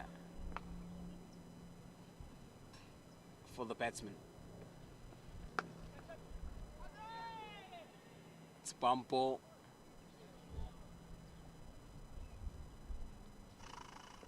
Getting people at home excited, those that support the emerging team. Botsane just slowing it down there.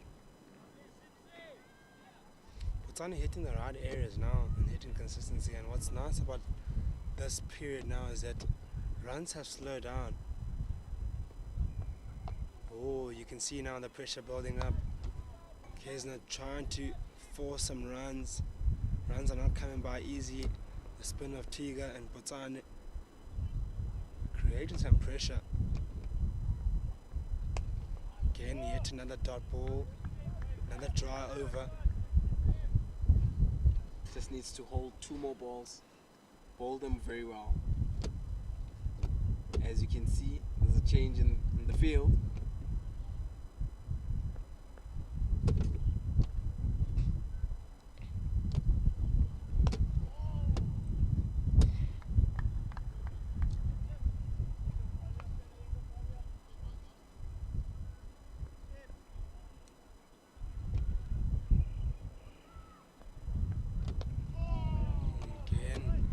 Brilliant over there by Botsane. Ends a maiden over. Golden maiden over that. The context of this game. Score after 22 overs done is 109 for 2.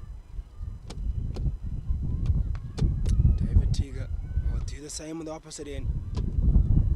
Tiga bowled very well. Fifth over, gone for 14 runs, leading like the skipper he is, very tidy.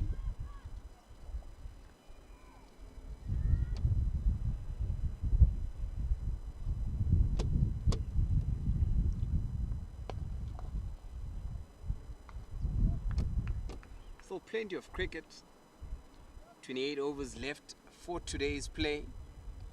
So plenty of cricket left.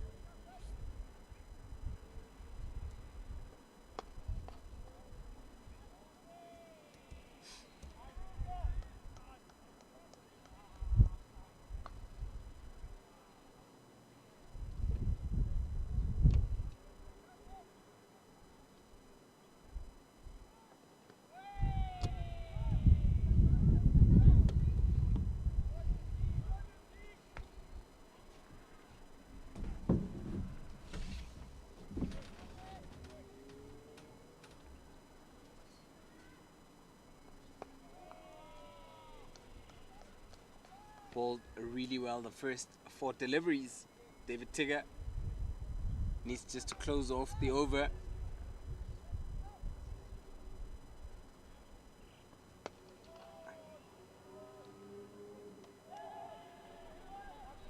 Very clumsy from Divan de Villiers, with the pressure being soaked up.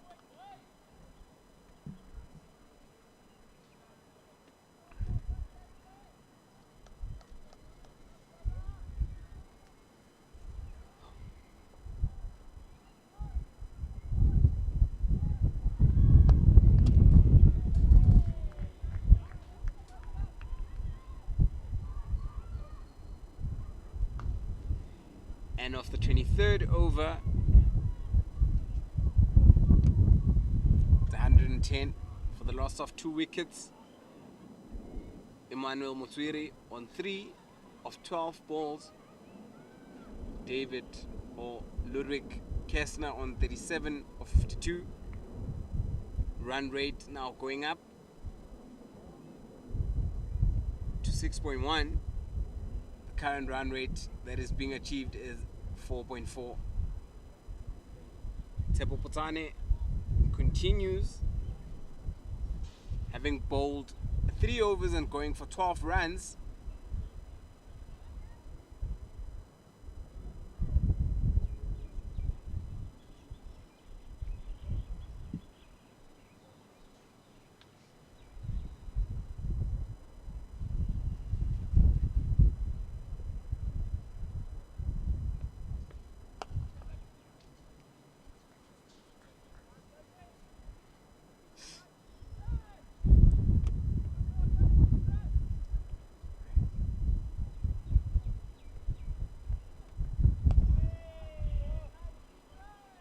Very well bowled.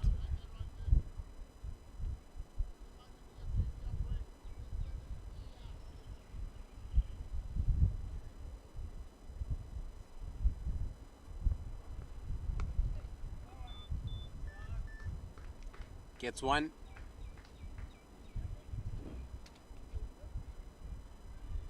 For Emmanuel Mutiri.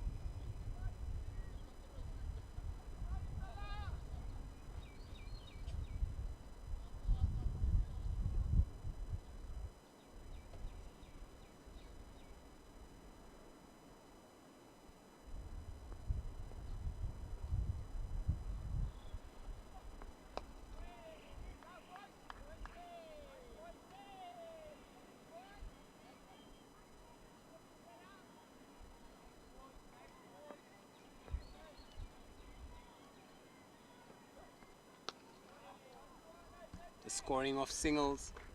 Now these two.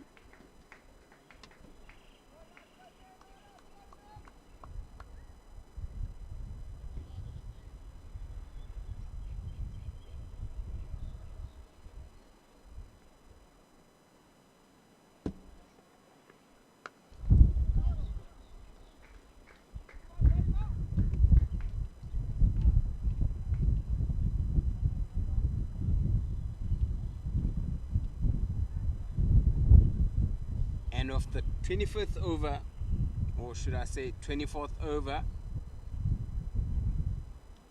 113 for 2, almost at the halfway mark.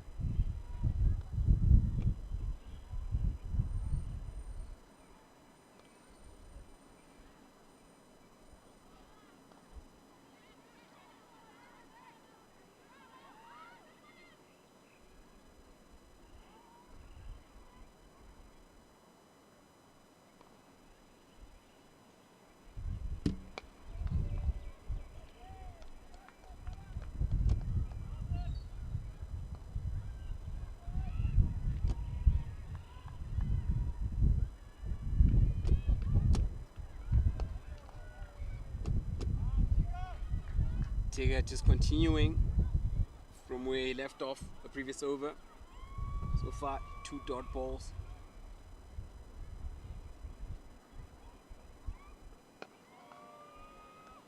Making the batsman play, and that's the most important thing as a bowler. And creating pressure by bowling balls that are not easy to score off.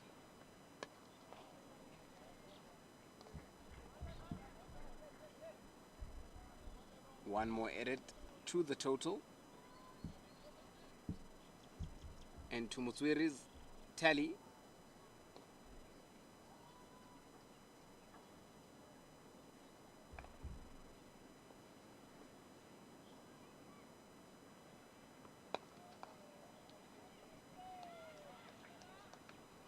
Mbata there surely has not forgotten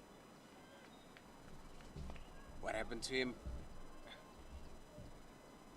and getting the attention from his teammates. Bowler pulls out from delivering the very last minute.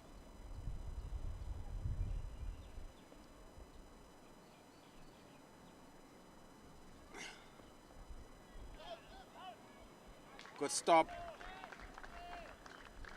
from Sipho Potsane there. Saved a certain boundary for one.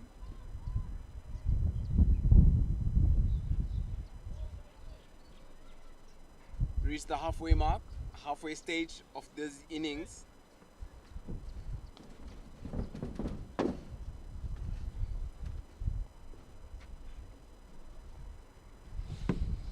Not much of a difference.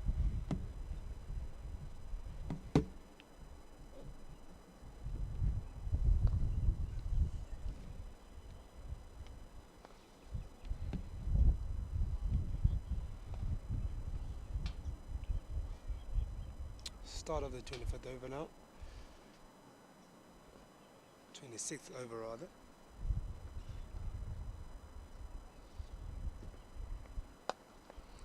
Still runs are hard to come by in the last couple of overs, and the run rate creeping up to about 6.5 per over now.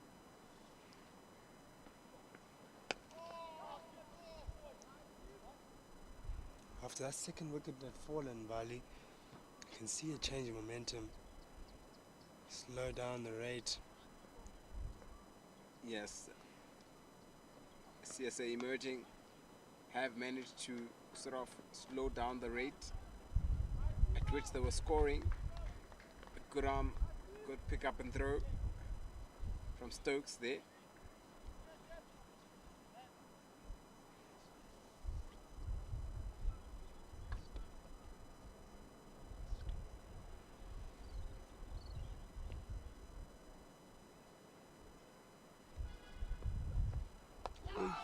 Whoa, that one kept a bit lower.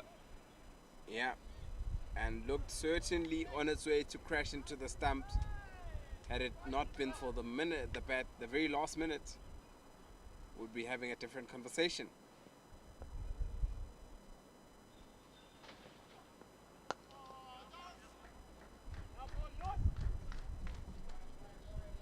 Takes him to 41.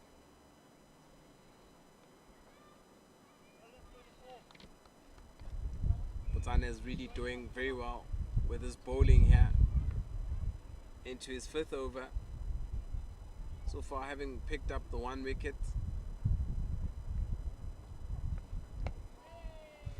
Good bowling again by Potsane. Brings to the end of the 26th over. Really good tidy over and a good middle session here so far for the CSA emerging side.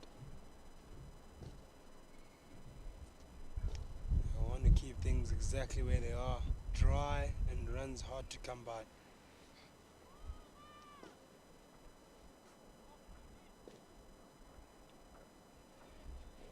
Have a captain to continue, David Tiga. Has also been nothing short of brilliant in terms of drying up the runs. Or is it Mandi Nabata back into the attack but change of ends? It is a change of ends from Mandi Lambata.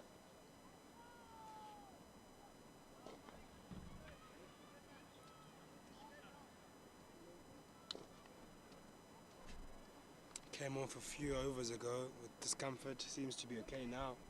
Is Mandi Lambata.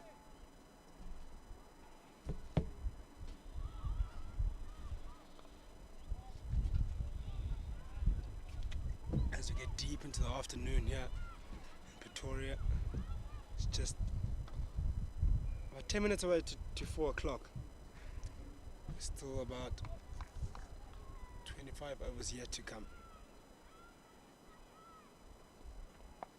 Not sure if people can hear in the background. It's now become busy as many up and coming athletes converge here each and every day. There's plenty to do here. For aspiring swimmers, they go into the pool. Runners, they get into running mode. Rugby players, They get into the rugby field, and of course you've got the soccer team.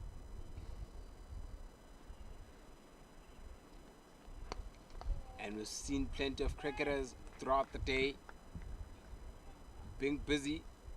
You've got the CSA High Performance Center also here. In fact, many national teams choose this place for camping, as that it has brilliant facilities, as we see Mbata running in.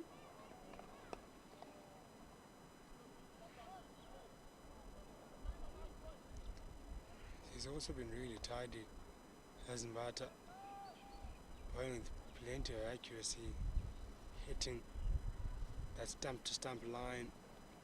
See the difference also between these two the bowlers that I've seen today is that you've got your CSA side. They're not trying to bowl too quick, and they aren't really trying to. They're placing the ball in the right areas and letting the ball do the talking for them. They haven't given away too many extras too.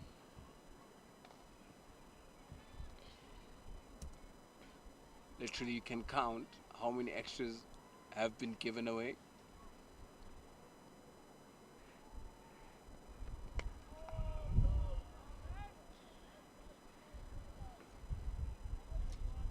That might be the difference maker. Those extra 25 runs given away there by Wenbro Impalas might prove to be costly to them right at the end. Spoke about it earlier and said we hope it doesn't come back to bite them. What a pity and what a shame it would be losing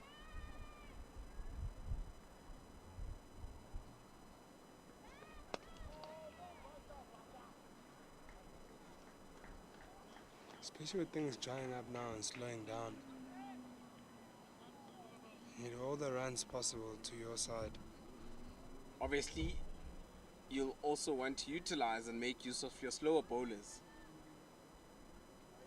Perfect bowling conditions for them. We've seen Potane operating from this end. We've seen David Tigger operating previously from the other end. Very hard to hit.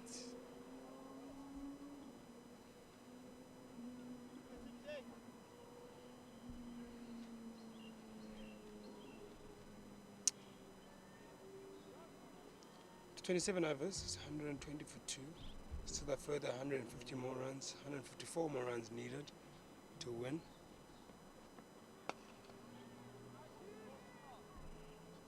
Answer. Still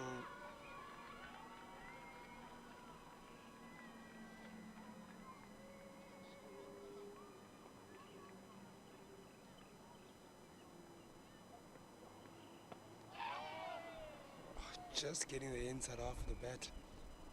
How close was that? Looks like it was very close, judging by the reaction of the players.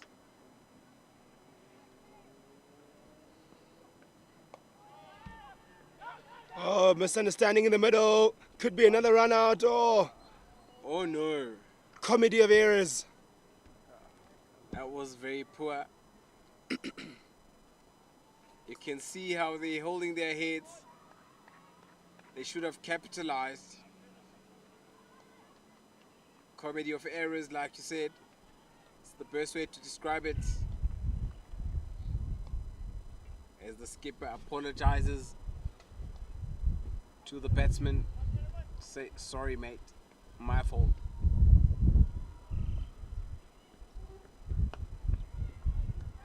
That's duty pressure that's being exerted on them right now. That's all pressure that does that. When things are not going your way, runs are not coming by.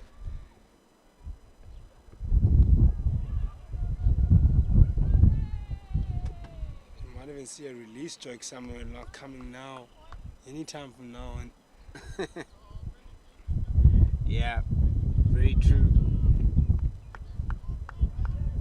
so far we need to give credit to CSA Emerging for putting the Impalas under pressure.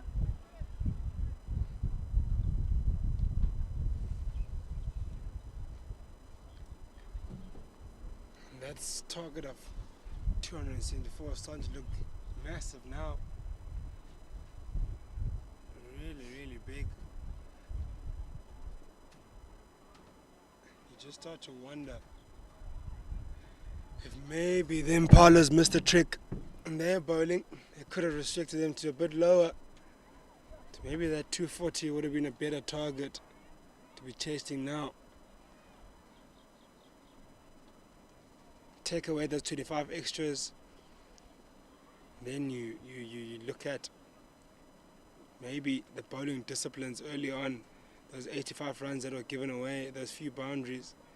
Then you start to wonder, maybe they would have preferred to bowl a lot better. That's Bandinambata to continue. Still carrying on bowling wicket to wicket. Just got a sense something's going to happen right now. In many overs, they've been just going for 1-2, 1-2. And now you'll start wondering when will this Wenbro and Impala side will start looking for boundaries. Run rate has crept up to 7.2 now.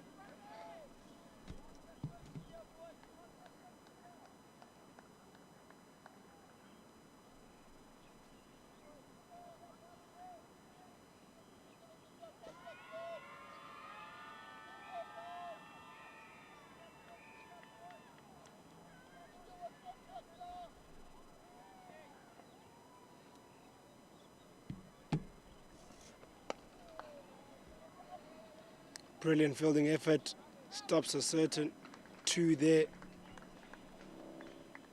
Only limits it down to 1. These are the small wins the CSA Emerging will want to take, that they'll be certainly proud of. These dry overs.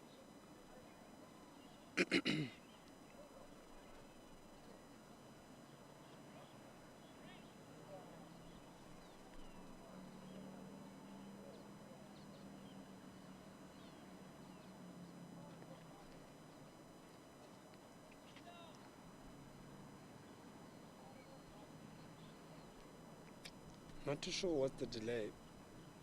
Seems like it might be an injury to a player.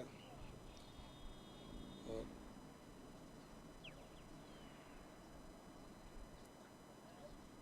seems like the physio has just come on for the CSA Emerging side.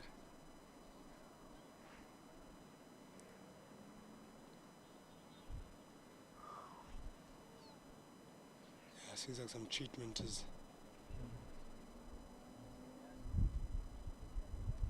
happening. I think he might be a little bit winded.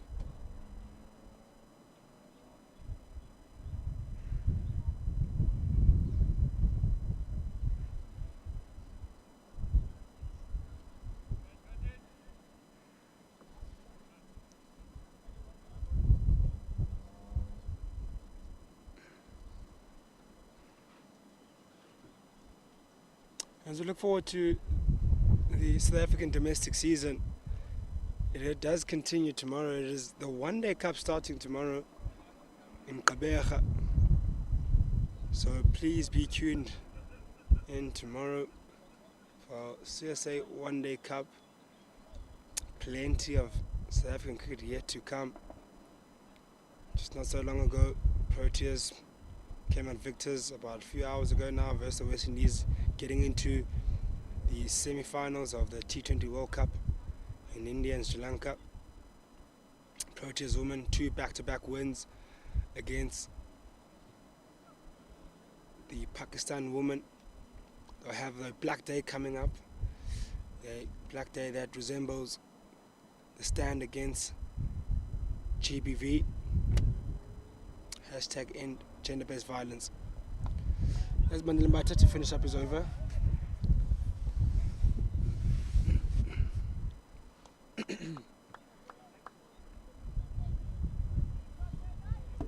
So plenty of cricket yet to come. Women's, men's cricket. Still the Hollywood Brett's Pro 50 series. Still yet to come this weekend as well. Plenty of that to look out for on our CSA YouTube channel. Clip down the leg side for a single.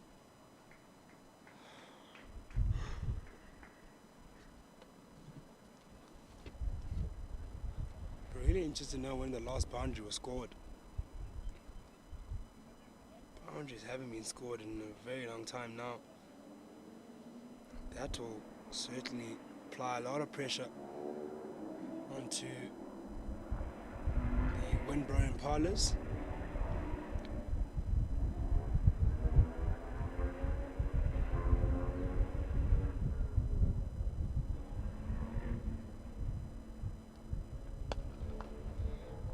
Push straight down the ground.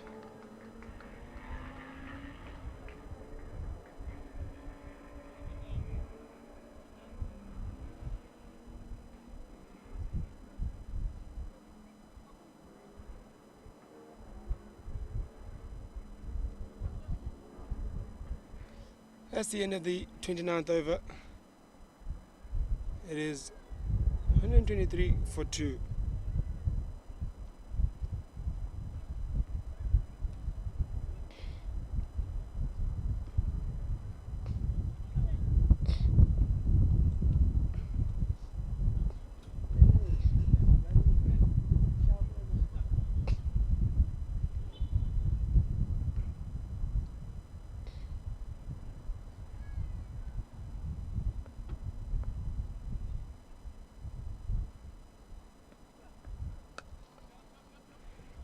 Another single through the covers takes Kesner to 46.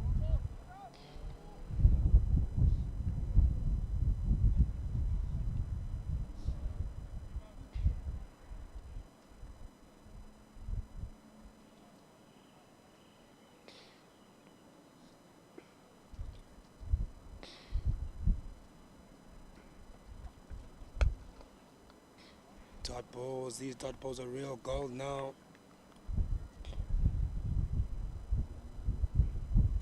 Runs have been dried up tremendously.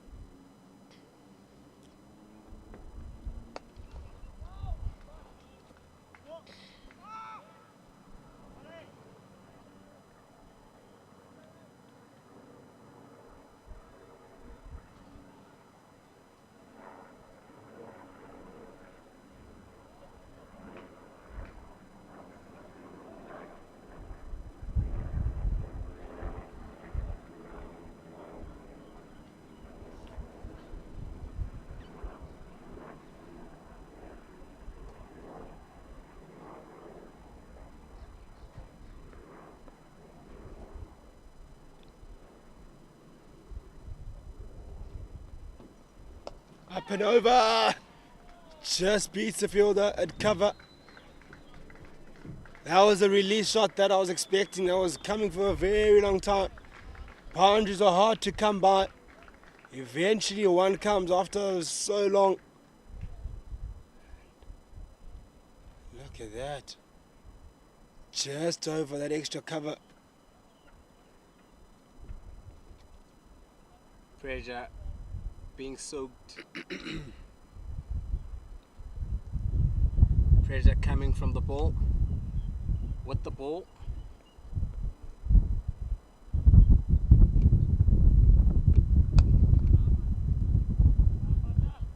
Could come back for Potane.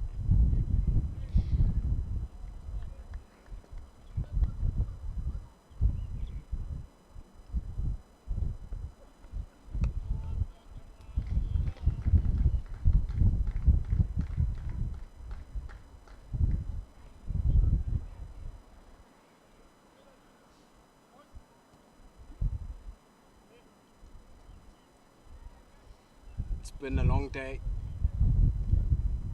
Sun out. Plenty of it. Plenty of the sun.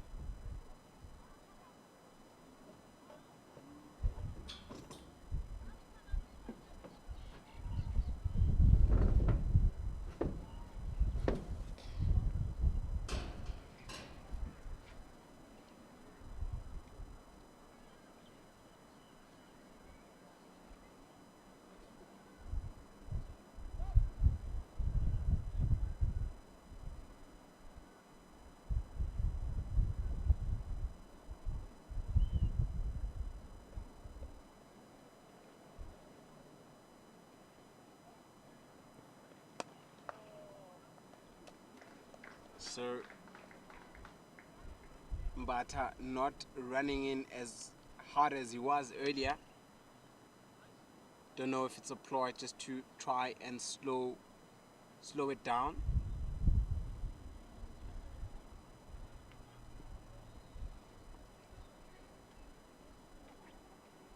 And there's no need for him to really be gassing it up. You've seen slower balls and lack of pace has been hard to get away.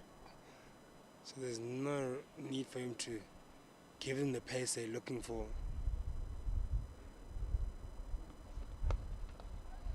Just keep on doing what he's doing, wicket to wicket stuff.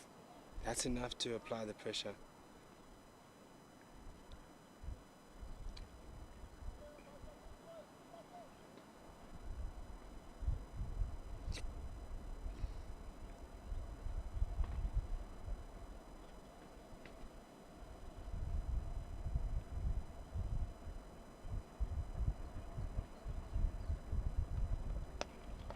Hit up in the air, yet another release shot, but this one is timed straight, safer option.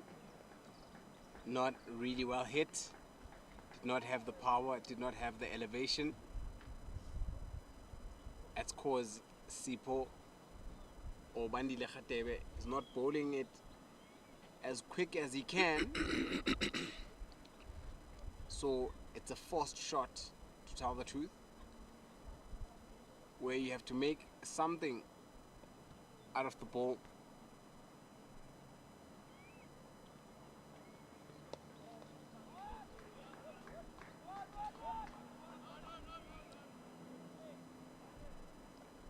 CSA emerging, still live wires on the field. Looks like a very tall order, but can be done. 140 needed of 120 balls.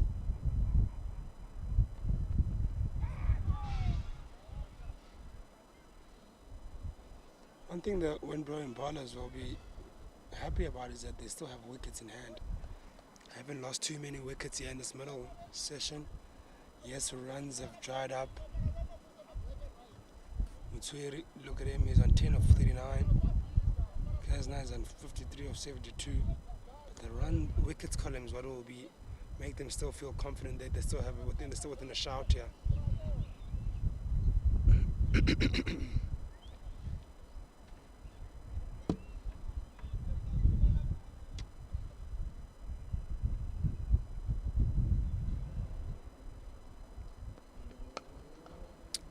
Brilliant cover drive, really good, but there's cover on the boundary that will stop it. The right hand side of this outfield has proven to be a bit slower, so it won't get there as quickly.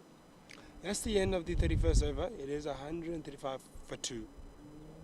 Still, the Wenbro part is still needing a further 139 runs more to win, and the CSA emerging will need 8 more wickets, and they'll have 19 overs still yet to bowl.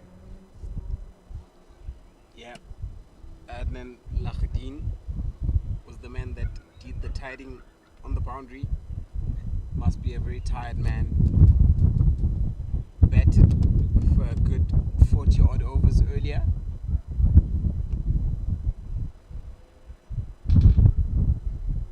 Sipho Potsane to bowl his 8th over. So far has been very good. Has been precise, given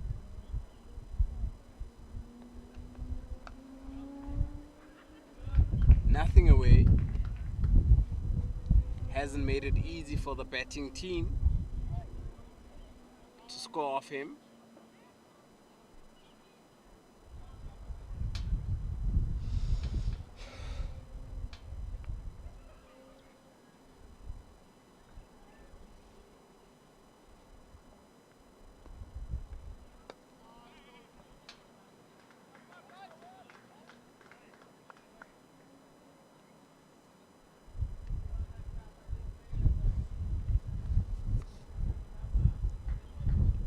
One thing is that there aren't, or So there isn't a flurry of boundaries at this point in time. You need to give it to CSAs.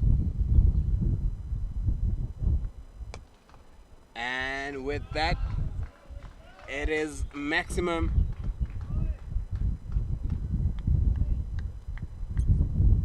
Skipper, who's well set,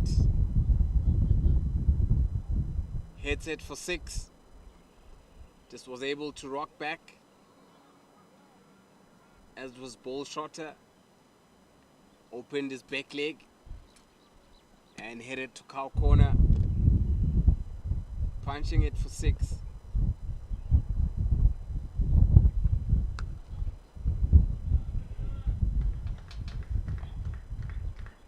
Yeah, it's all about allowing yourself to get in here.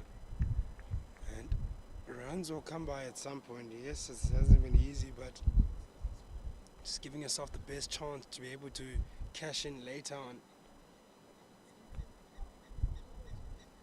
Run rate still not that much.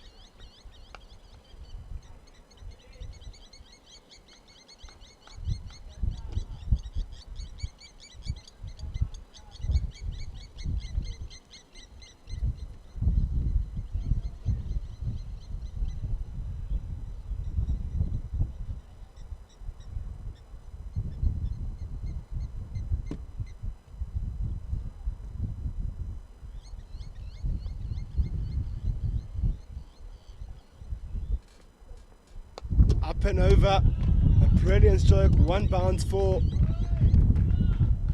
Captain Kesner just gaining momentum and starting to free himself from the shackles, spoiling Botsane's bowling figures, taking a good 14 runs off that over.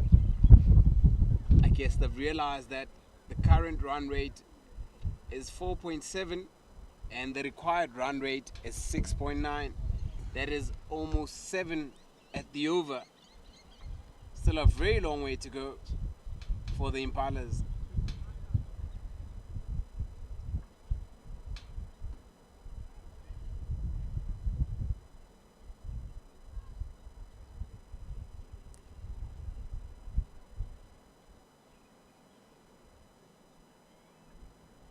as long as they can just keep at it and keep those two there in the middle and not lose any wickets, I think Wenbro and Impalas will still feel they're in confirmed control of this one. Still all to play for here for the CSA emerging side. Has a bowling change in Tivan de Villiers. It's just being able to absorb the pressure when the boundary options do come, climb onto them very quickly. You can see that partnership going up to 47 now, and it looked like it was slow, but look at the equation now. You're needing just under 130 to win in 18. Obviously, you start somewhere. I think one of the first goals is let's get 10 runs. Let's add 10 more runs and keep our wickets. It becomes much easier. Could be another opportunity to that. Yeah. Went to his left.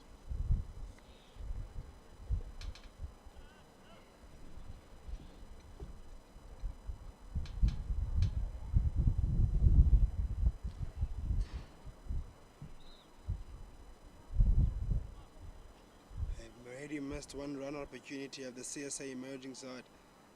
Last thing they want is to do that again, and they have. That one is a bit tighter than the first that they missed, but it's an opportunity nevertheless. Short, wide, cut away, and could be a really good stop on the boundary. Very good work done by Lahadin, protecting the boundaries that he scored this morning. Protecting his side.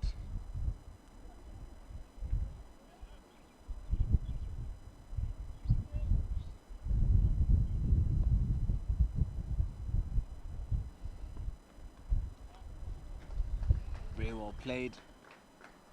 Will be picked up by third man, just guiding it past the slip cotton area. Very safe, soft hands.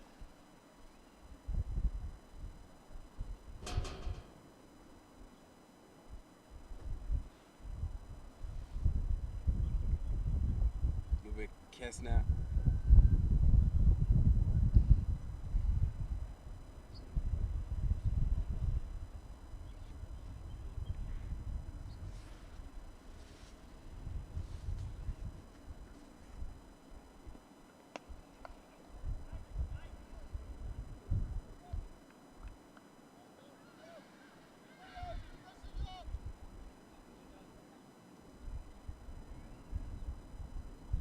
Very important to stay hydrated around this time of the year, around these parts of the world.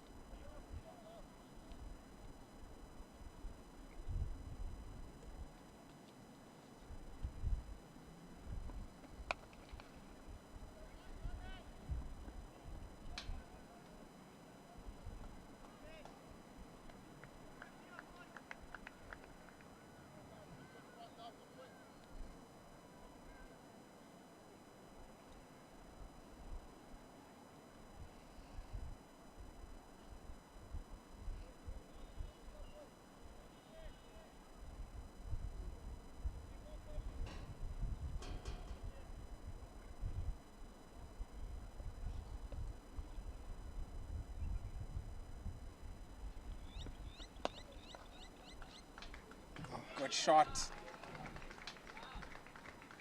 Definitely goes for 4.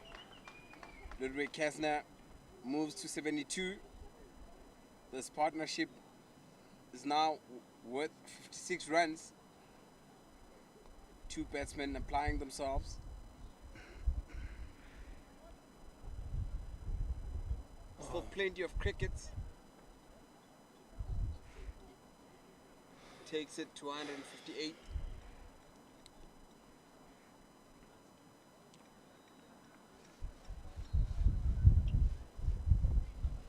Good 17 overs left.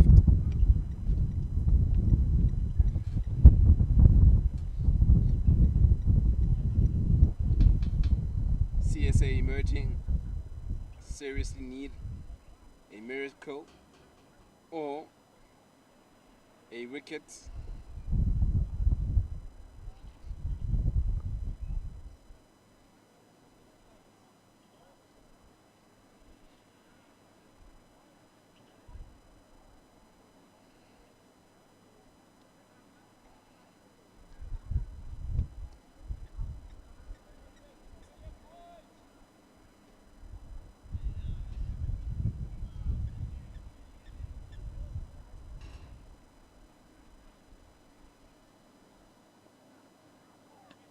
Oh, good delivery by Dylan Boyson, leering into a cover drive, a full stroke.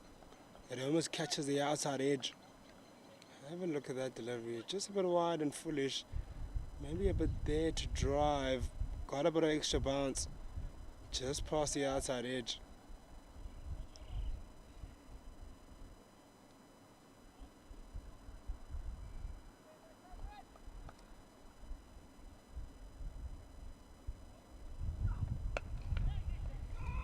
Oh, brilliant fielding. But not Very enough. brilliant there. Somewhat reminds me of a Herschel Gibbs. Known for throwing himself around.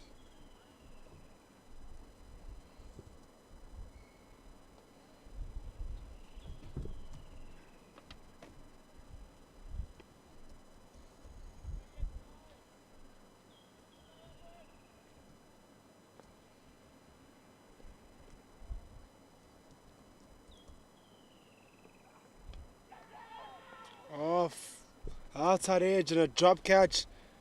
2 big opportunities gone down now. One off a run out, and this one off the outside edge.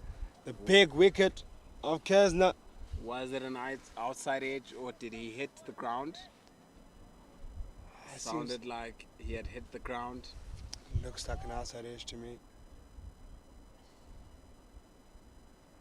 Didn't see the ball deviate. I think to the simultaneous contact.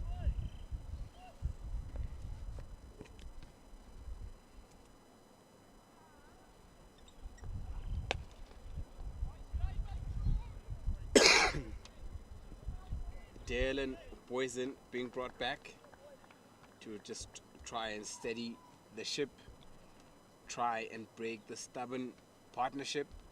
The run rate has gone up to 4.8, but still 7 runs required.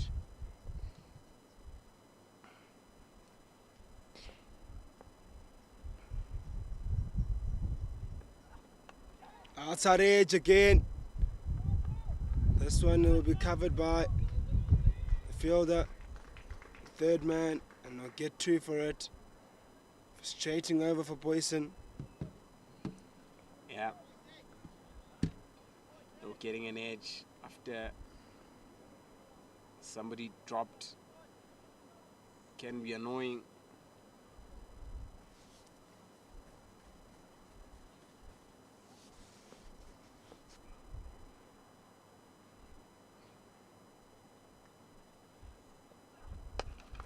Oh, brilliant effort at mid-wicket.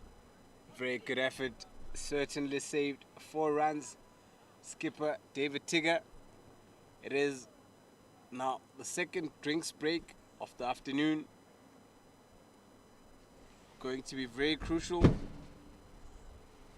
Just a quick wrap up. Score is currently 161 for 2 after 33 overs. This is the 34th over that we've just completed. 16 more to come, and we still need about 111 runs needed to complete or finish this game. Currently we've got Luburik Kesna on 74 and Emmanuel Mutswiri on 17. That's it. We'll be back again after the drinks break. This day is dragging now.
Welcome back.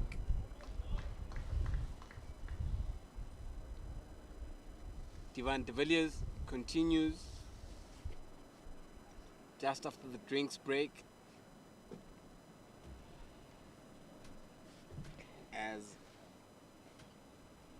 CSA emerging tries and defends a total of 274 that they put up in the innings earlier, and Limpopo Impalas try and chase what has been set.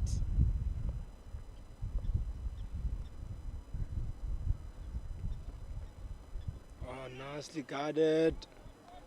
But good fielding effort at the 45. Pass is there. Almost guarantees you a boundary. Very athletic.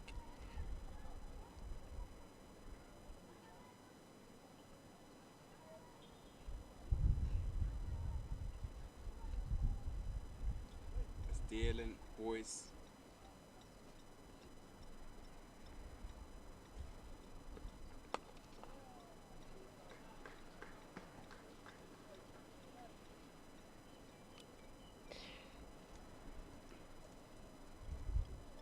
Captain Ludwig Kessner, now on 75, spoke about batching through if they want to give themselves a chance to win this game.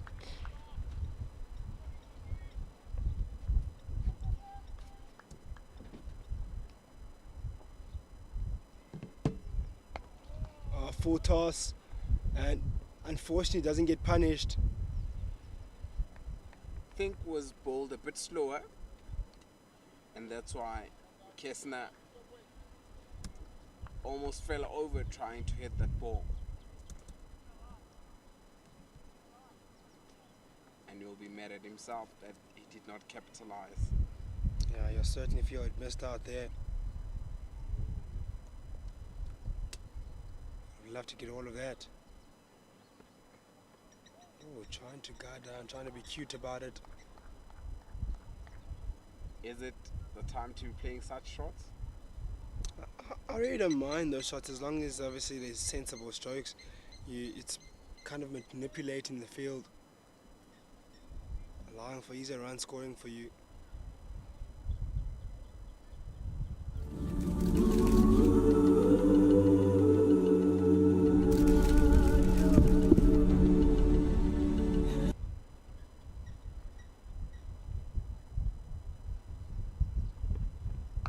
Oh, timed well.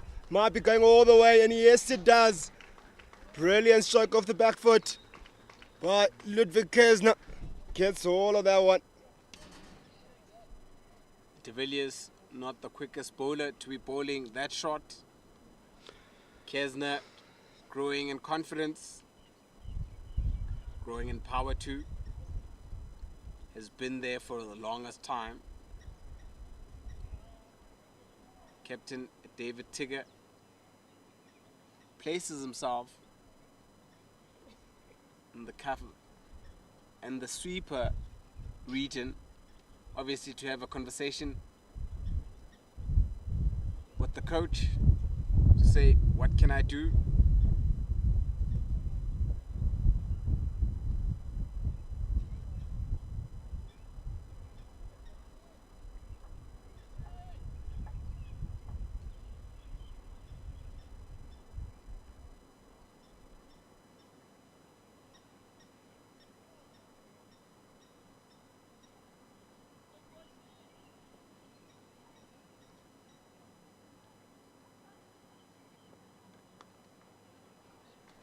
Dances down the wicket and just puts his best there. Good adjustment from Mutsuri.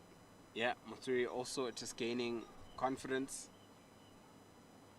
Also has been around for a while. His partnership is now worth 70 runs.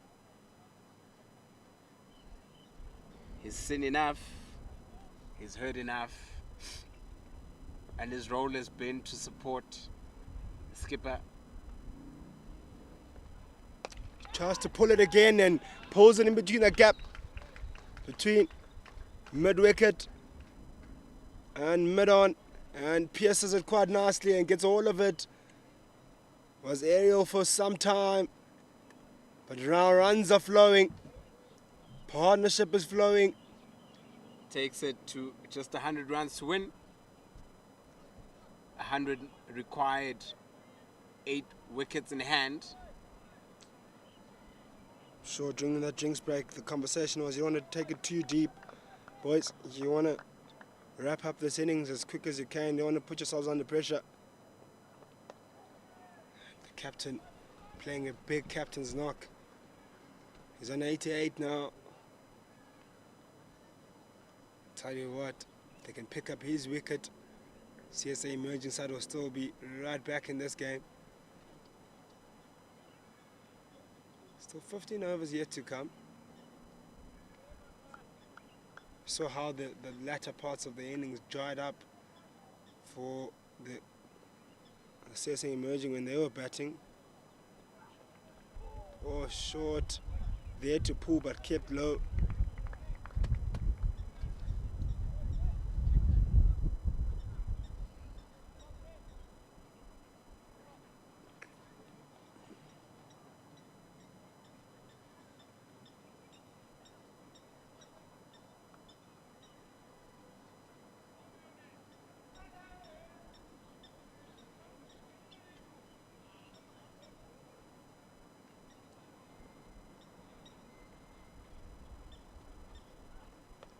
Cut again, cut into space, could be 2, only get 1.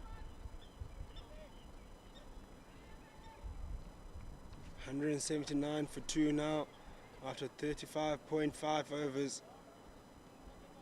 Some really good going so far for the Wenbro Impala.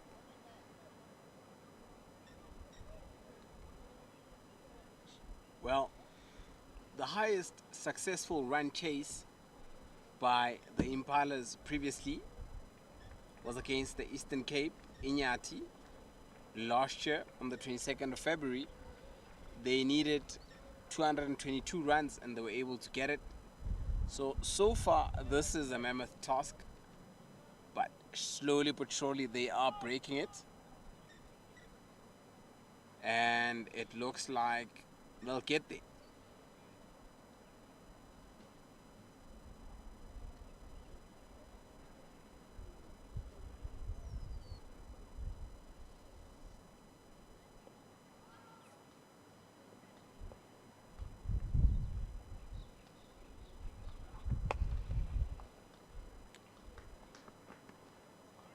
Another quick single taken.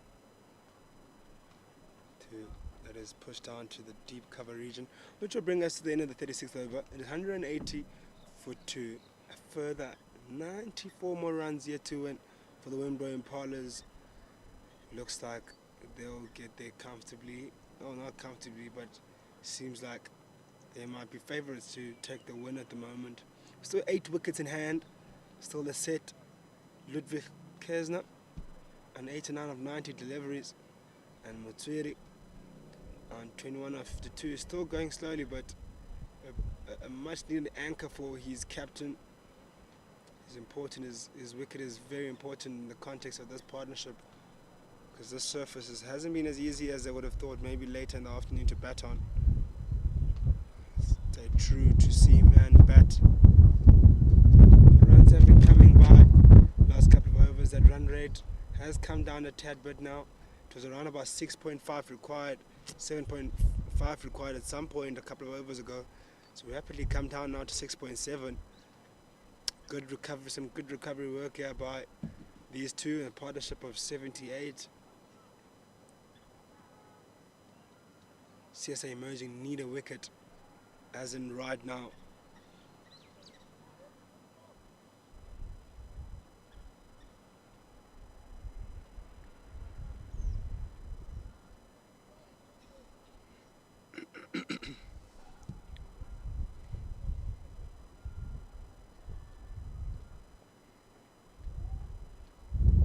Change in bowling.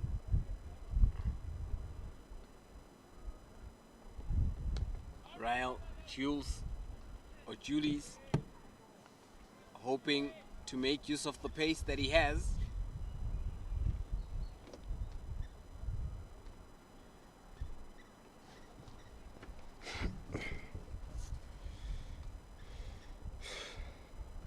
To try and break this partnership.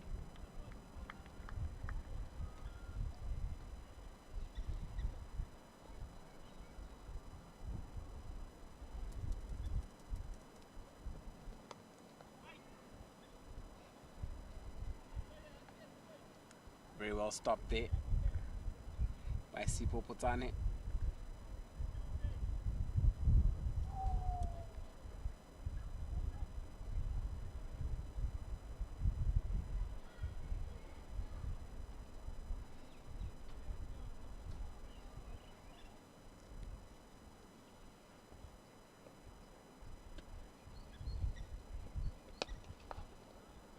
Really good shot again, beating the cover, beating mid off, and is surely going for a boundary. Takes Kersner up to the 90s now. He's been absolutely brilliant today. We did say that one of them will have to bat very long and very deep, and so far the skipper himself, Ludwig Kersner, has been on form, taking the team's tally to 184. They now need about 90 odd runs to complete the highest chase ever successful. 8 wickets left. Anything can still happen. Plenty of sunshine and plenty of cricket balls left.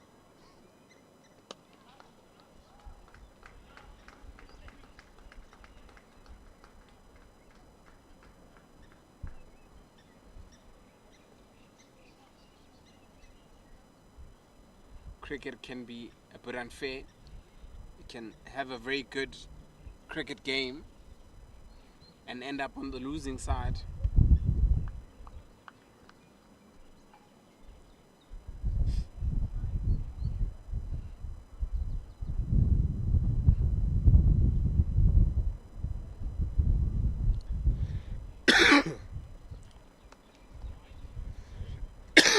Very well fielded.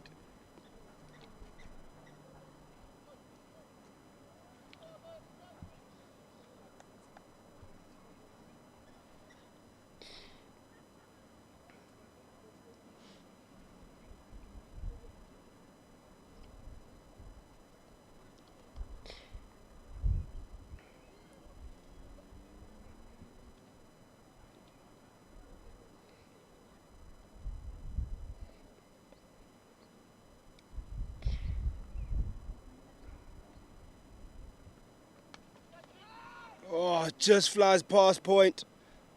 The backward point in place there for exactly that shot. But couldn't get his hands on it. Takes up Kersner. It's now 97. Just 96 deliveries. Scoring it almost runnable. He has really done well.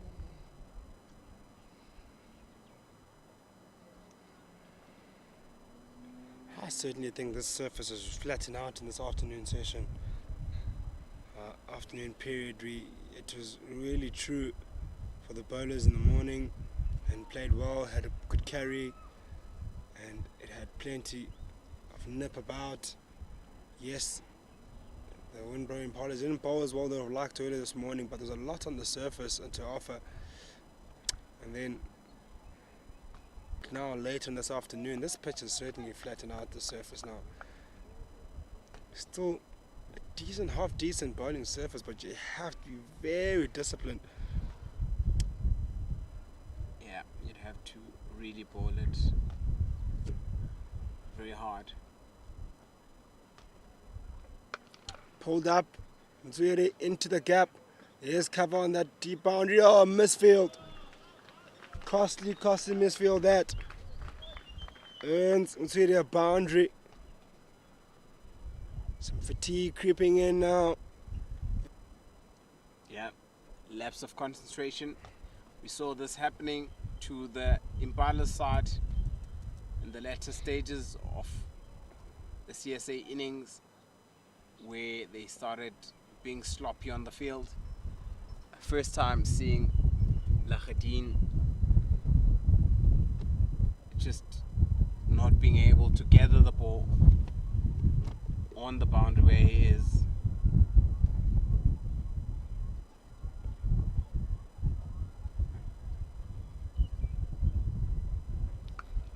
Great shot there. Motswiri gaining confidence.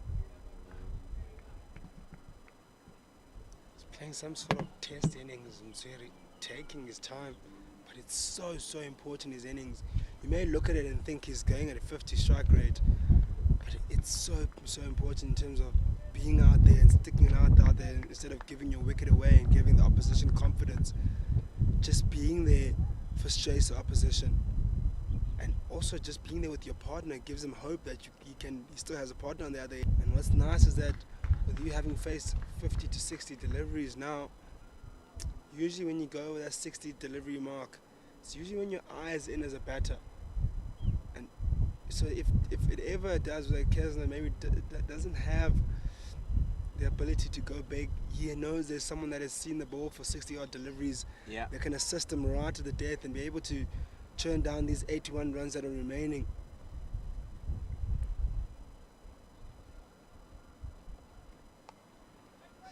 So small little moments, those small little wins, those mental wins that get you wins in games like these.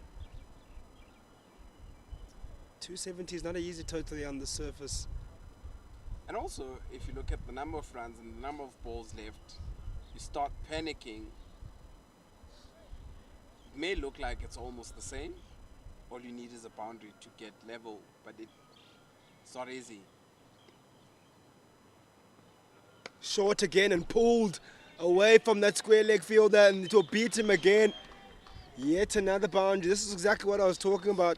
Face 50 to 60 odd deliveries, you start seeing the ball better and runs will start coming. And you just said it, it looks like it's level, but as soon as you get a few boundaries away, the opposition's team will start believing that the game has gone away from them. It's really looking unstoppable at the moment. Suri has been in there for a while. 80 more runs needed for victory.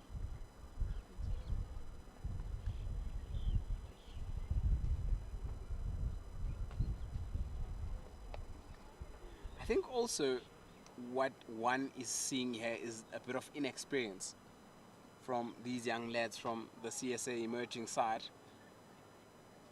We've got a bunch of 18, 19-year-olds. Very young. This is a whole different ball game or cricket game compared to where they would dominate at age group level in terms of thinking. Welcome to the big boys. Welcome to the world of the big boys. It doesn't become easier, it becomes much tougher.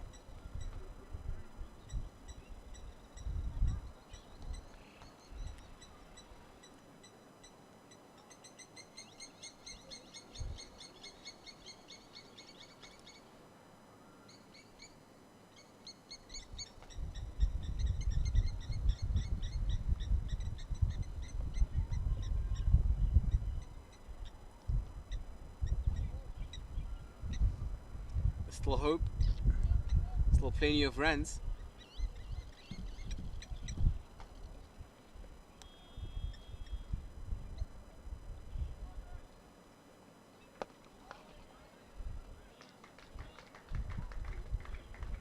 More likely 72 of 78, now becomes 71 of 77 or 77 of 71.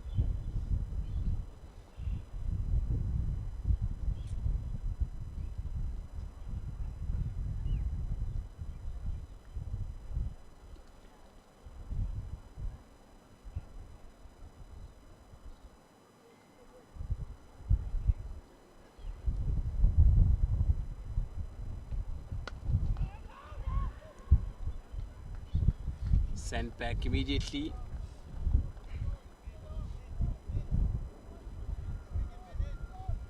Ludwig Kessner on 99.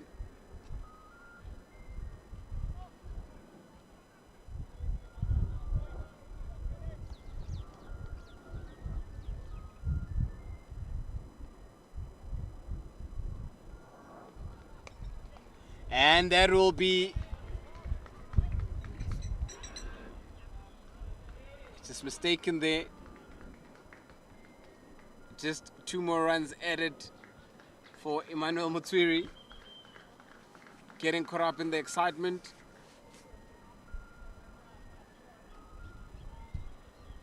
Ludwig Kessner at a runnable 99 of 98. Emmanuel Mutswiri 30 of 54.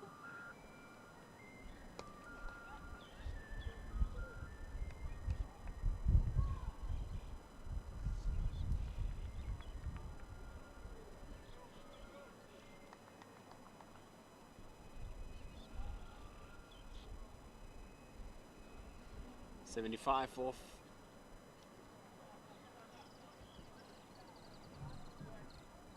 69 deliveries.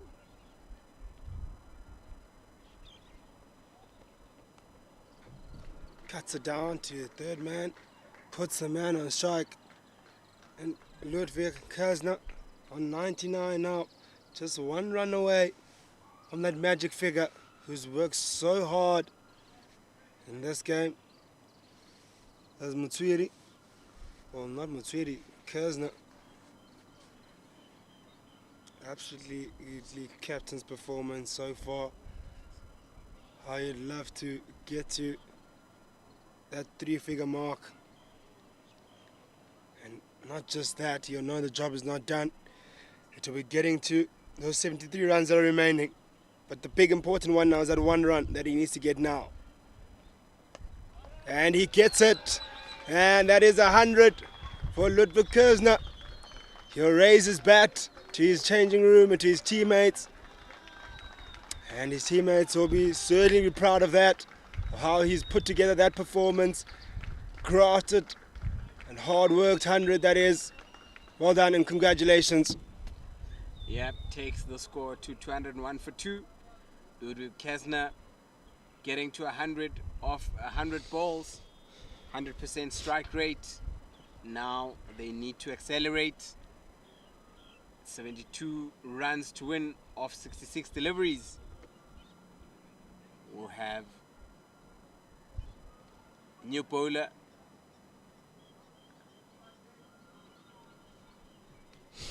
an all-rounder, Stoke.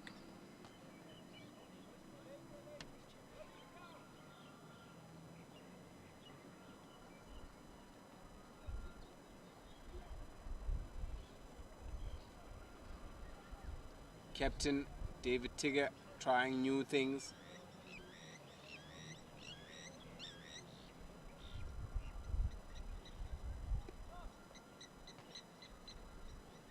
Steve Stokes.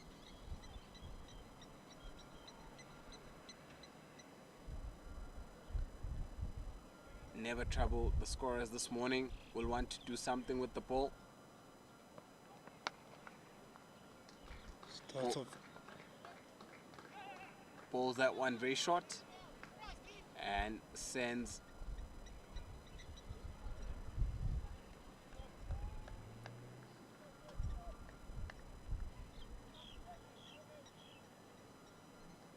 the other batsman back.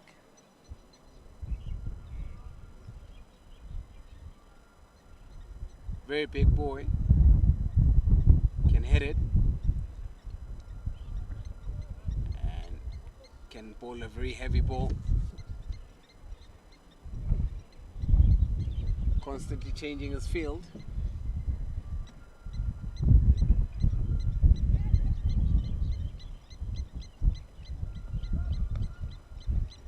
No ball signal by the umpire. That's the last thing you need in this situation. Yeah, very unfortunate there.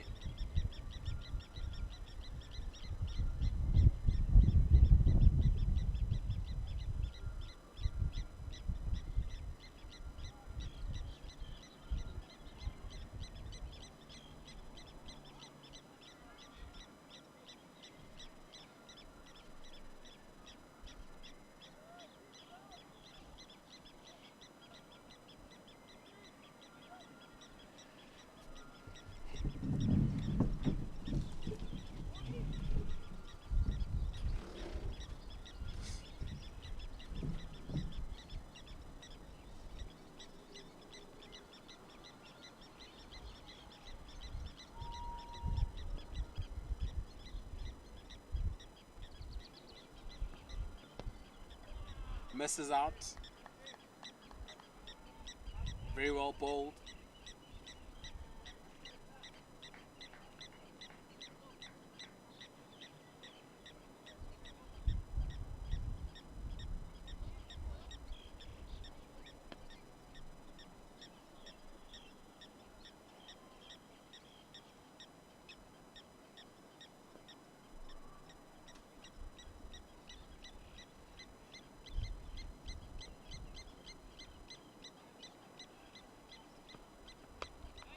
Very well bowled. Very steep ball. Able to just drop and run. 206. For 2. Still a long way to go. After here.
Seems like Stock is really trying to bang it in, but he's banging short.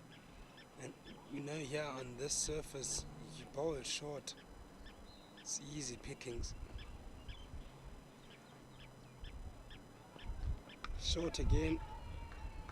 Picks 4 more. Can't be bowling at that length. Maybe had he been bowling earlier in the day, we would be talking about something. As we saw, there was zip.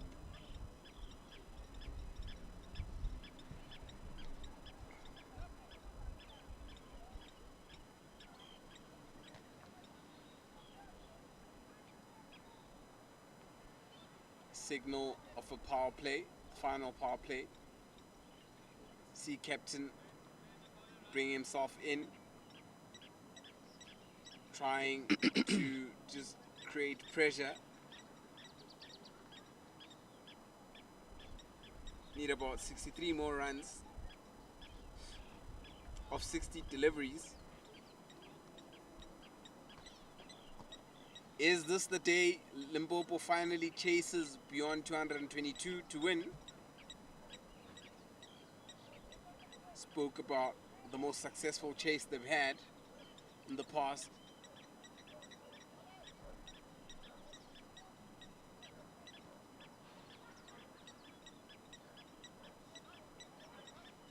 Looks like a very tall order when you look at it.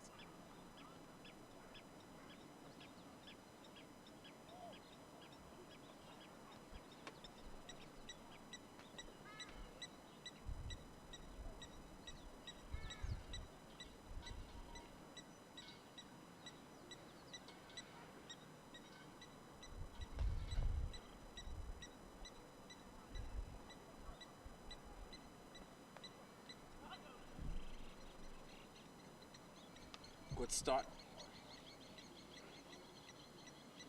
from David Tigger, who's gone for 17 runs over the 6 overs he's bowled so far. Bowling it quicker, rolling it flatter. It's got an evenly spread field.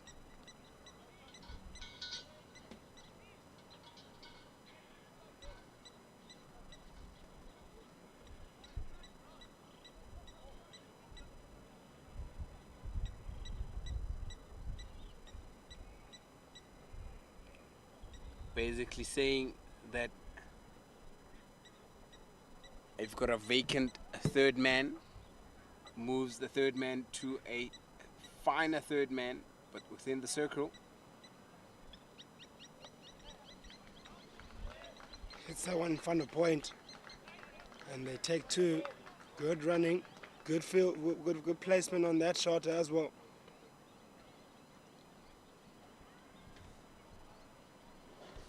Good throw equally as Sipho Potsana hits the stumps.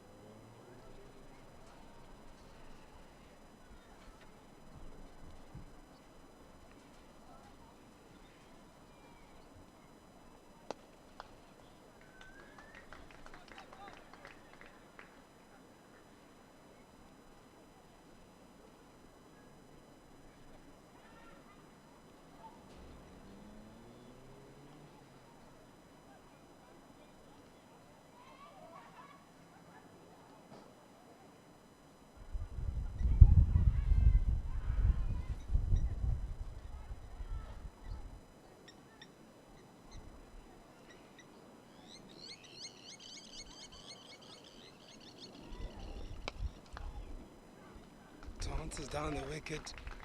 Does Kersner. Hits it really hard, and they push for a second, and they get it comfortably at the end.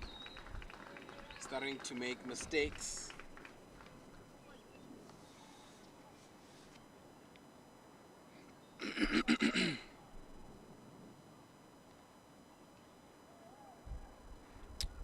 Just past 5 o'clock now. Probably would take just about an hour to finish these last 57 runs, and most certainly I believe it will be Impala side will probably take this victory back home, unless something does change here. But this partnership is looking very comfortable. Doesn't look like it will get disturbed anytime soon.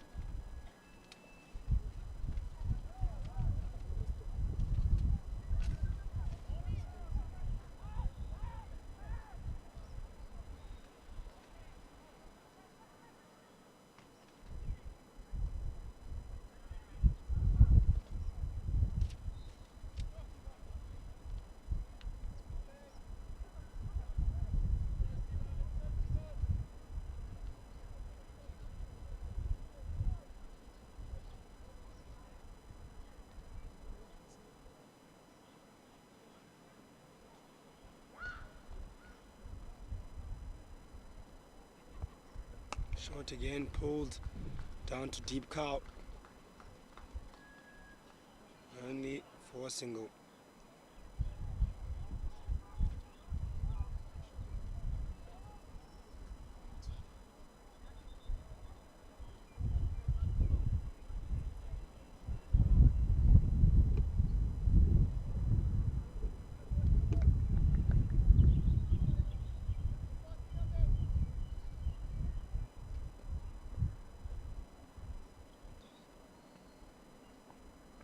Up and in, opportunity for a catch to be taken, and a drop.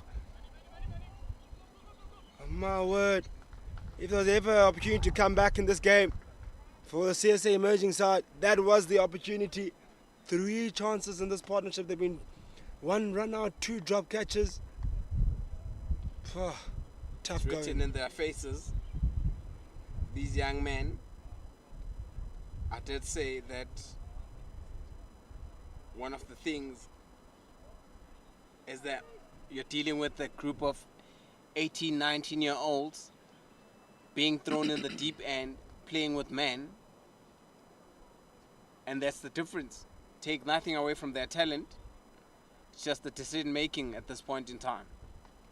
Short again, tickled around the corner, could beat this fielder at square leg, and yes it does. Yet another boundary. Very nicely controlled around the corner there by Kersner. Spoke about an hour. Looks like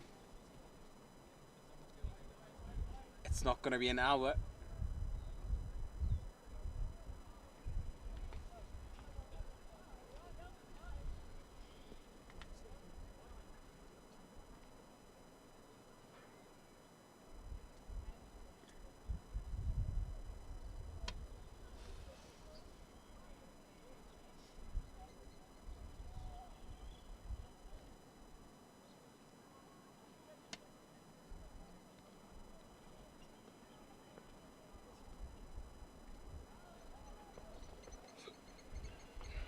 Tackle's fine again. Down to third man. Just high, like how he just guides the ball. Very safe shot there. Moves to 225 for 2, and they've gone beyond the most successful chase they've had. 8 wickets in hand, 49 runs.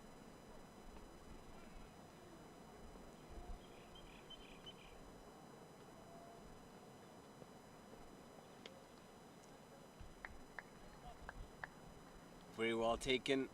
Certainly saved. Couple of more runs. The ball will have to be bowled again. Steve Stoke proving to be a bit on the expensive side.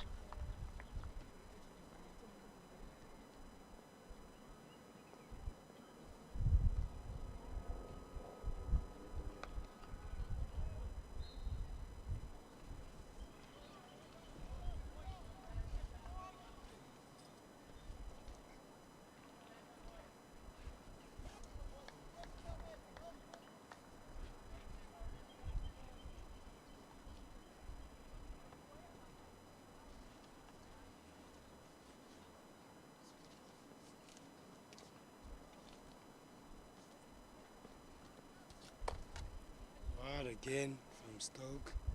Pretty That's- expensive over. That's just frustration creeping in from the young bowler, Steve Stoke. Just showing the inexperience.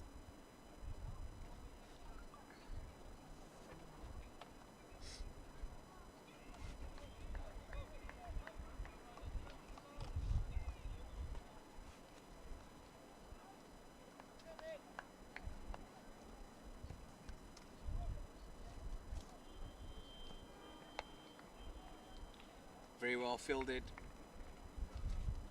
Does a very good job. That is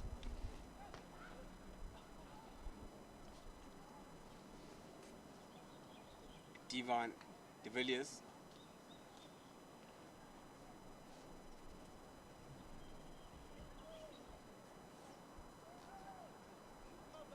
Needing 47 runs of 47 balls. Gets interesting.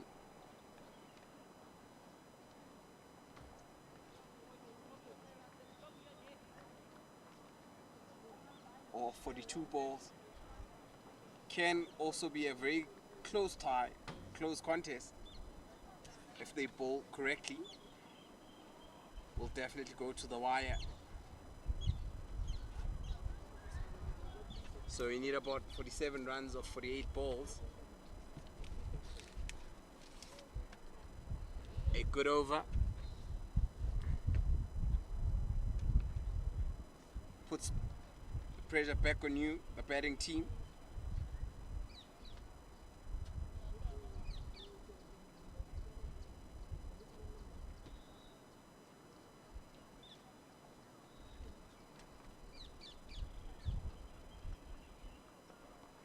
Took us around the corner.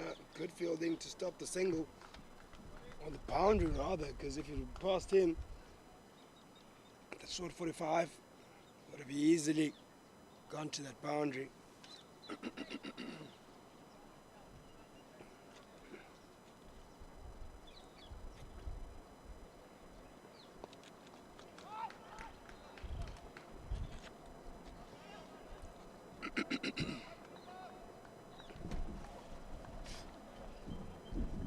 .46 more runs needed for a win.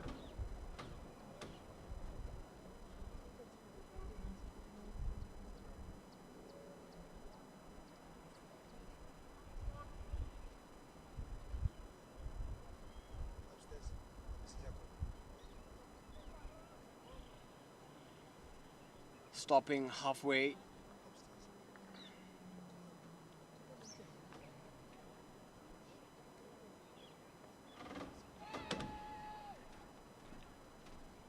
Missing out.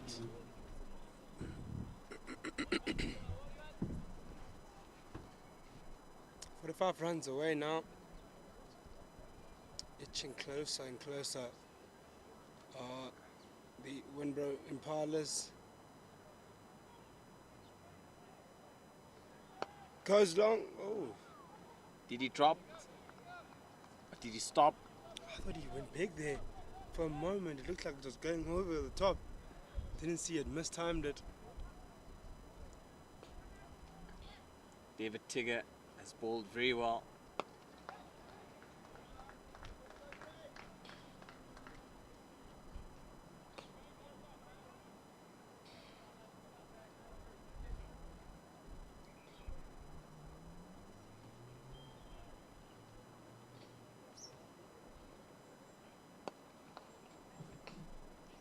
Very well bowled, very well fielded off his own bowling. David Tigger still in it. 44 runs required of 42 deliveries.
Steve Stokes still continues from this end.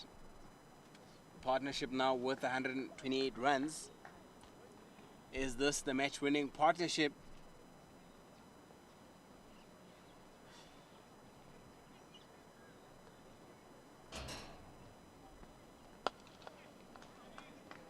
Head straight down. Picked it up. 2 more runs added to the tally.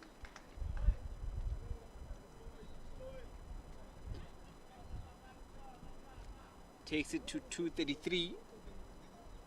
41 needed.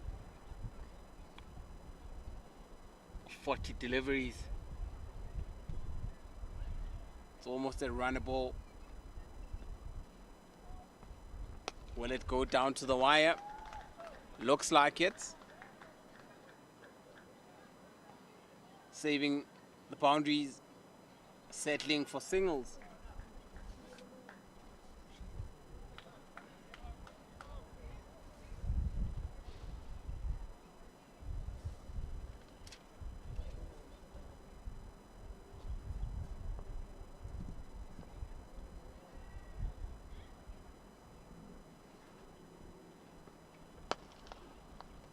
Very well hit along the ground. One more edit to the total. 2 more balls left in this over.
Thirty-six of 37 to win.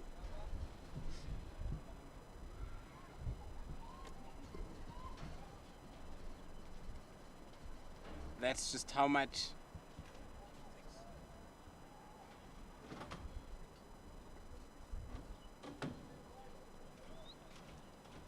is needed.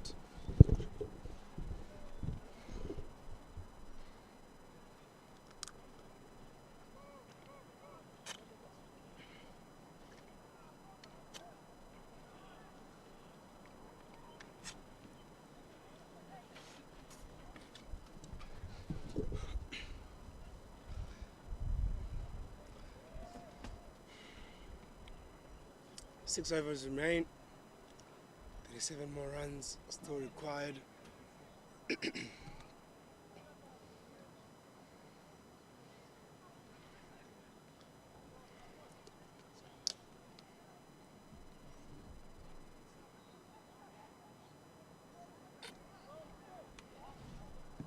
Just about a run a ball required now. It's going to be very tight. Let's see how this over, how David goes about this over. I think for CSA emerging side, they'll be thinking, let's take it as deep as possible. Let's give us the best chance possible to win this. We're not completely out of it yet. For the CSA emerging side, for Wenbro and Impalas, they'll be thinking, let's get as many runs as possible now. And hopefully finish this before the lot of 50 overs.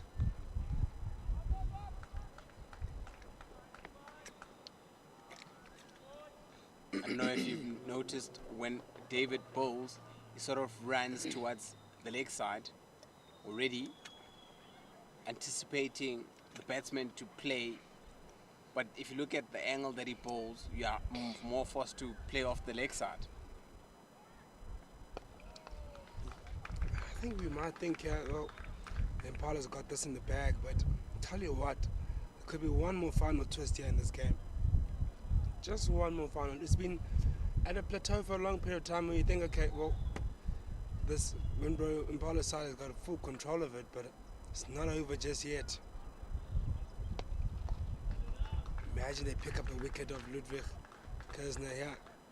The turn around here in this game would be massive. Ludwig van Beek, Ludwig Kersner.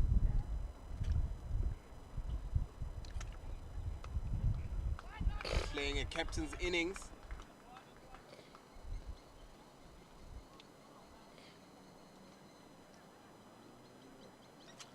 "33 runs required of 31.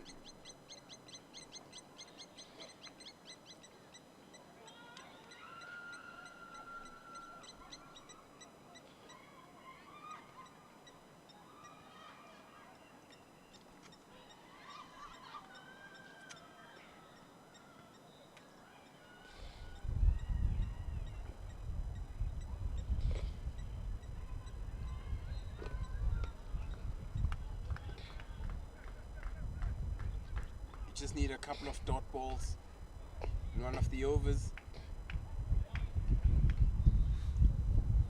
Who does the captain tend to? Does he still continue with Steve Stokes?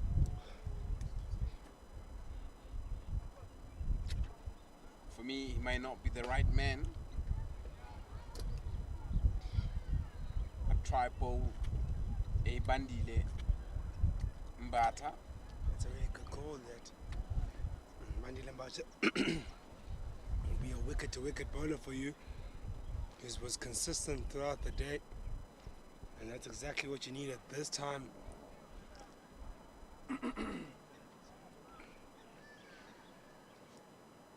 Not sure if Tepo Potane has already done his 10 overs. I would also give him a chance.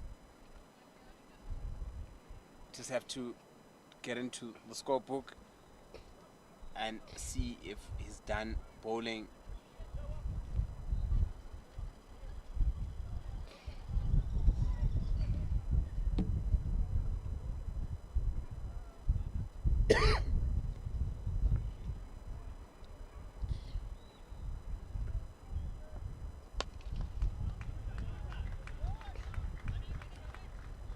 Coming back for 2. Good running. Good running.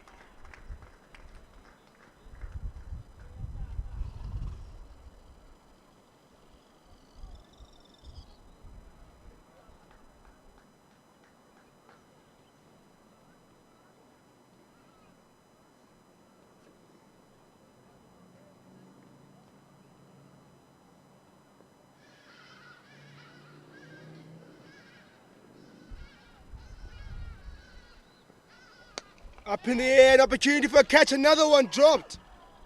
My word, the fourth opportunity gone a begging in this partnership alone.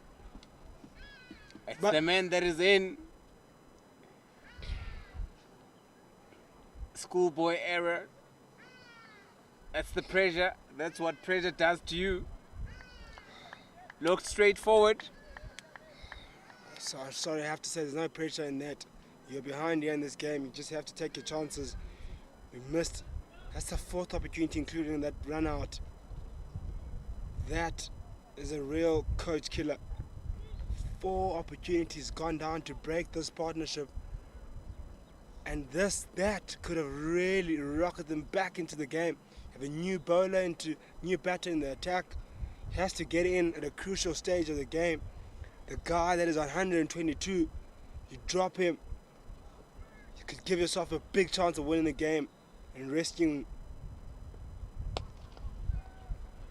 Yeah. Oh, that's an absolute dolly. Absolute dolly. Mbata had done very well on the field up until he dropped that chance. And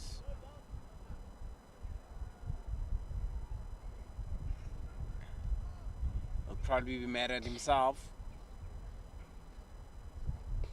for not taking that. Probably has just cost the team.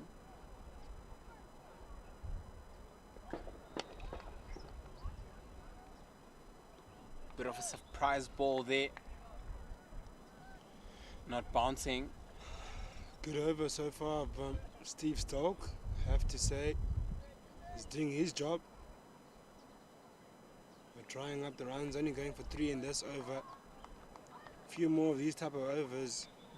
CSA emerging, man, truly believe now.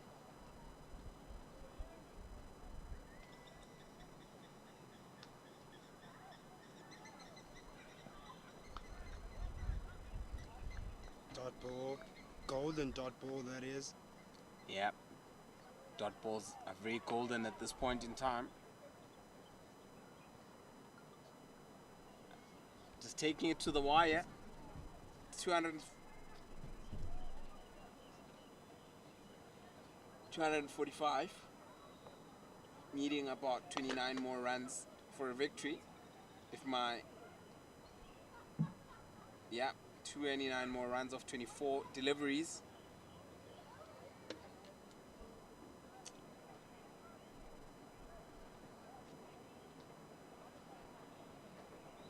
This game definitely going down to the wire unless we see something miraculous happening, like a fall of wickets, a flurry of runs, of boundaries.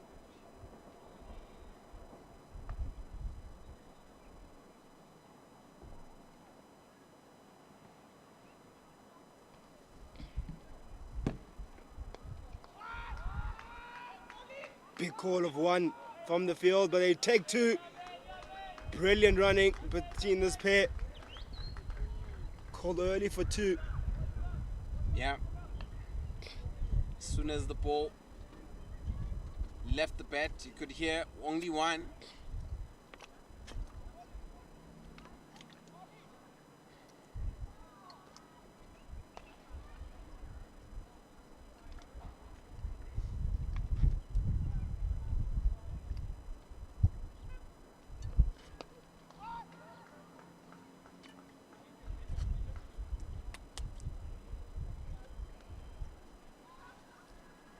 One more edit. 1 more minus. Look at that run rate. It's starting to creep up back up again now. Going to 7.1. Took around the corner. Quick single taken. And that will bring up the 50 for Mutsuri, who's played brilliantly. 50 of 81. Might not be the quickest, but a very efficient 50 that is, and a very crucial one in the context of this game and the context of this partnership. Very well batted to Emmanuel Mutsiri. Deserved to be there.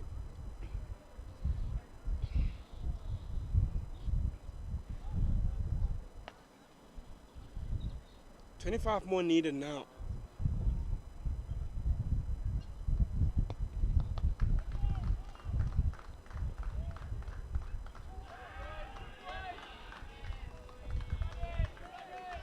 That bit of hesitation there.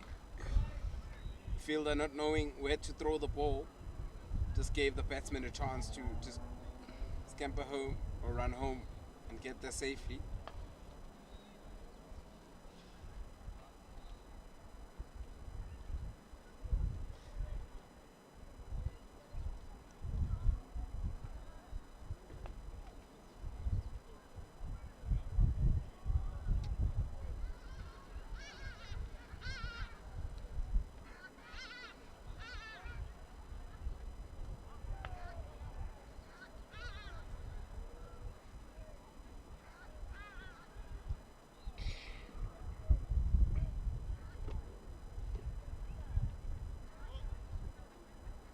Stops halfway down the track.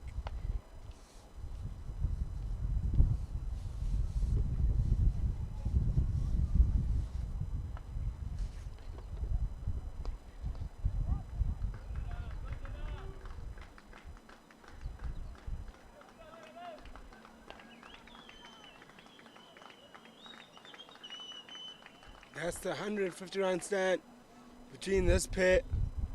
Real hard forward stand this. Very well played, well batted. Possibly a match winning stand this. Becomes tighter. You need 22 runs of 18 deliveries. Couple of good balls. One good over might do it here for the CSA emerging side. Take the ball tight here. This over in particular is so important. But even in a bigger over, if they picked up that wicket of Kersner. Very important that it does happen. It's important now, it's just to put behind you what's happened in the last 46 overs and focus on this one right here.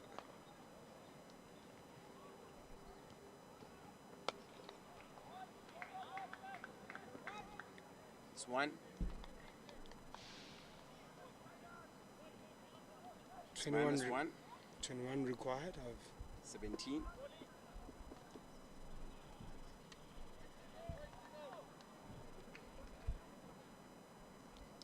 Very tough.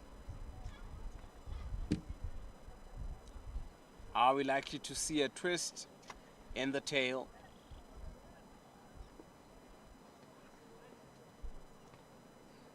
Tell you what, I did say there is drama that is still yet to come here.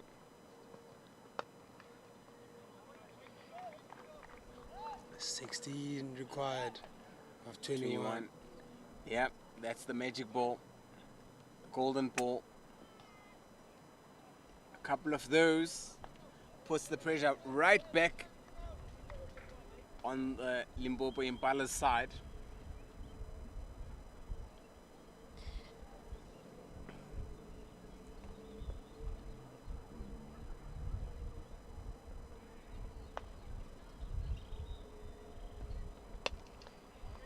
Nice to see Mbata bowling that next over there. I know I can't see him warm up or anything. He's right here at... I don't know what signals he's getting from his captain. Might be ones to warm up and get ready. It does seem like he's stretching. I think that's certainly a good call. Does bowl that stump to stump line that's hard to get away.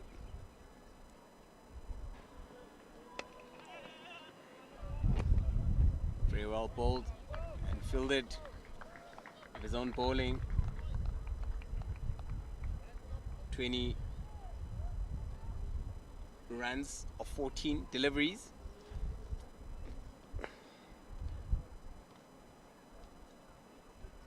think ball in the block hole. Just make sure that you don't miss.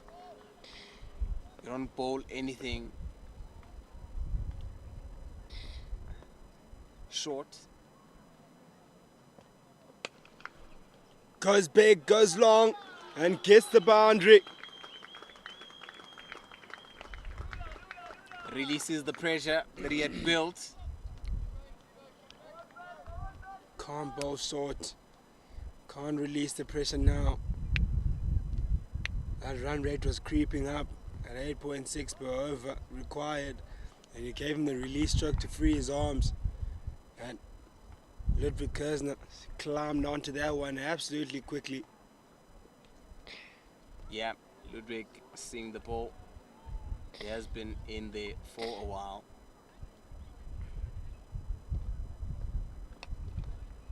Goes down the wicket, gets the outside half of the bat. That's the delivery he should have bowled previously. That's the end of the 48th. 259 for 2. So you need 14 of 12. Bandi Lembata being brought back to the attack to try and defend as many as he can of this over. Who do you then make bowl the last over? I think it honestly just depends on how much Mbata leaves behind. It's too early to call, but probably still go to the likes of Stoke. I didn't think he had a horrible over in these last two. Outside of that boundary ball that he gave away, I think ideally he would love to have maybe about 8 runs to work with. In the last 8 a lot? 8 is a decent amount to work with until going to the last over. Pressure's on from both batter and bowler, so it keeps you in the game. Doesn't matter how set you are, but pressure will be there. I think even 10 will be dream for the bowler last. This will be the over that will set the tone. The penultimate over. Wanele Mbata, here he comes. Starts off full and a brilliant fielding effort. And there's still a second. Good awareness. Certainly saved 2. Could have saved another. But unfortunately lost track of it as he fielded it. It looks like he's hurt himself. The cover's there. Yeah, David Tigger has been throwing himself around. Yeah, the skipper knows the importance of stopping that boundary.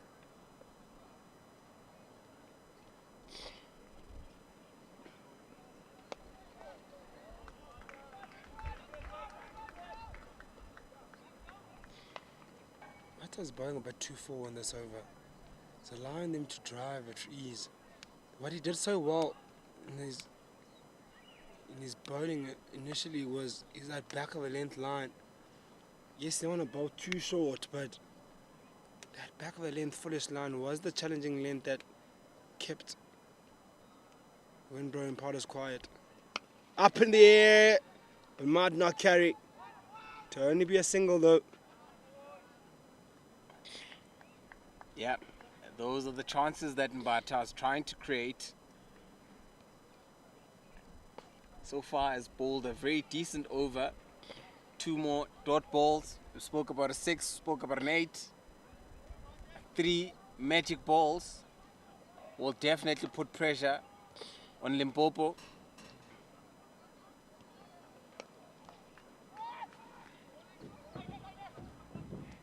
Not like that.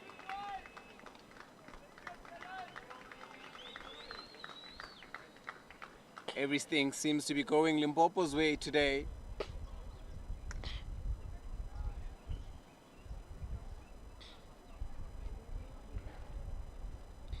Hasn't really bowled badly, this Wandile Mbata. Or Wandile Mbata. So you'll be looking at working with something like 6 runs.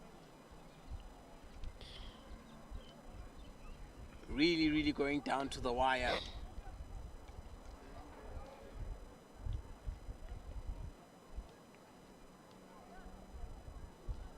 Score a boundary, yeah, it's over. Well bowled.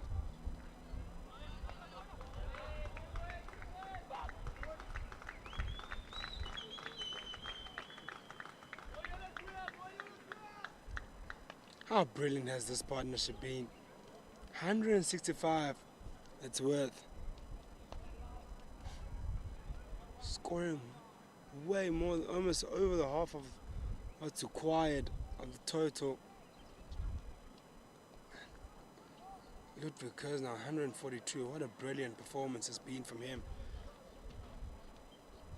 Definitely skipper's day.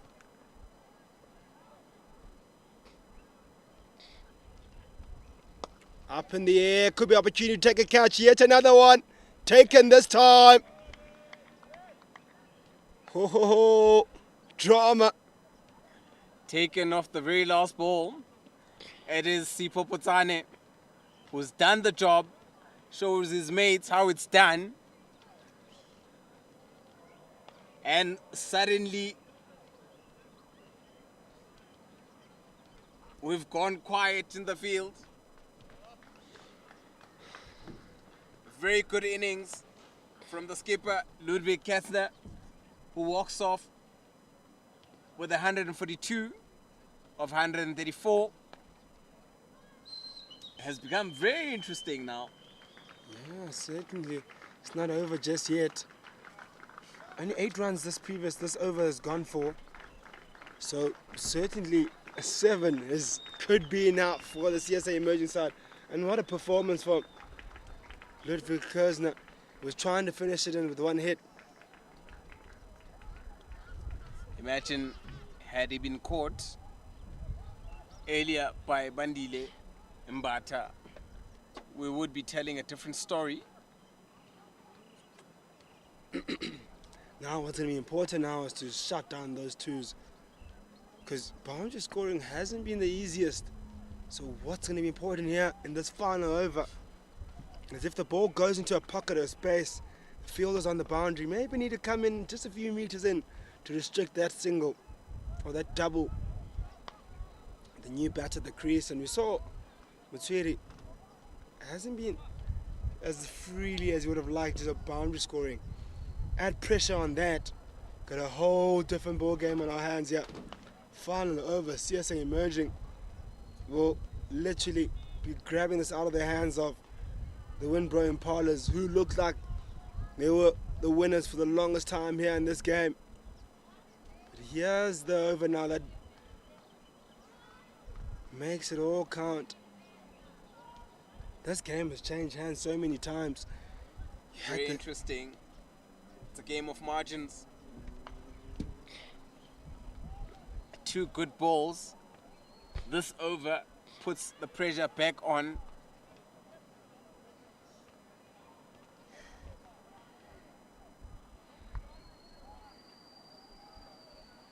Empire saying, let's go on with it, boys. Let's get on with it.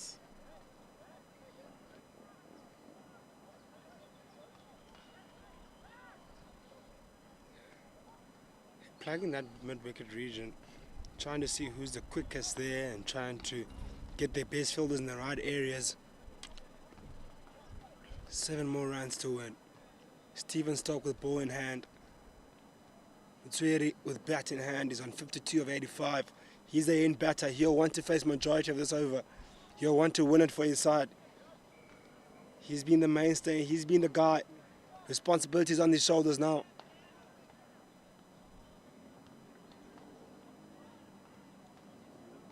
Goes up in the air. Oh my word. Pretty much gets it done in the first ball of the over. Hits it over the top. Hits it for a boundary. Releases the pressure. I think that's the mistake they made. Bit too full. There to hit. Into that hitting arc of Mzwiri, and he went for it. He knew he had to go for it as early as possible. That could be game over now. 3 runs to win. To require a miracle here from this point onwards for Steve Stark to shut things down. I shouldn't have gone that full. I would have gone back of the length. Force him to go for the big hit. Force him to go big.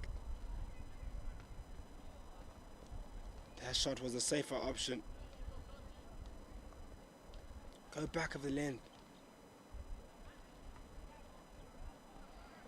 Yes, that's the length. That's the length. He had to have started there. That's been the length that's really caused troubles all day long.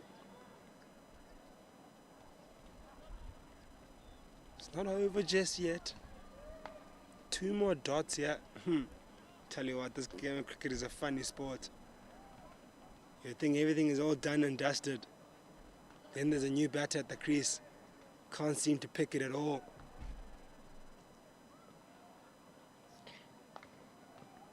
It's ready, trying, feel the brilliant fielding save. That could have taken them home. 2 more runs to win. 3 deliveries remain. Dot ball here makes it very interesting. You can just see that back of the length delivery. It's not easy to get away. Forces the batter to dance down the wicket, to do something different. That fuller one, you can just almost stand and deliver and go for it. I think Steve Stark here has to come around the wicket and cramp up batter, the left-handed batter, for room. Can't allow them to come across him, because if you do bowl a bit wider, you allow him to then free his arms. Clean hands, that's the better. CP clean hands. Just a last minute meeting between the seniors of the team. Decision time. They need to make it very quickly. Umpire will give a word certainly now.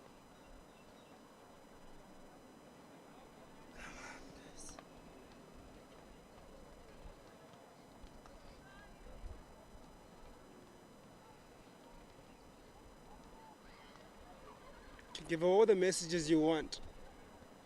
The man with ball in hand will have to execute. I think you go full here, it's game over.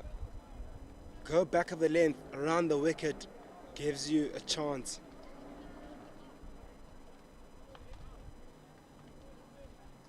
I think if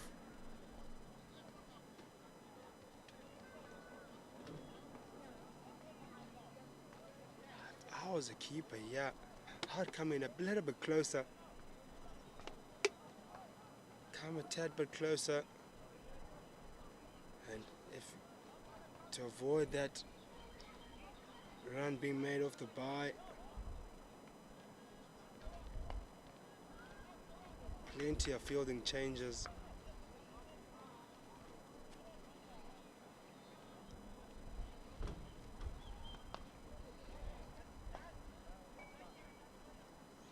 Taking their own time, that is.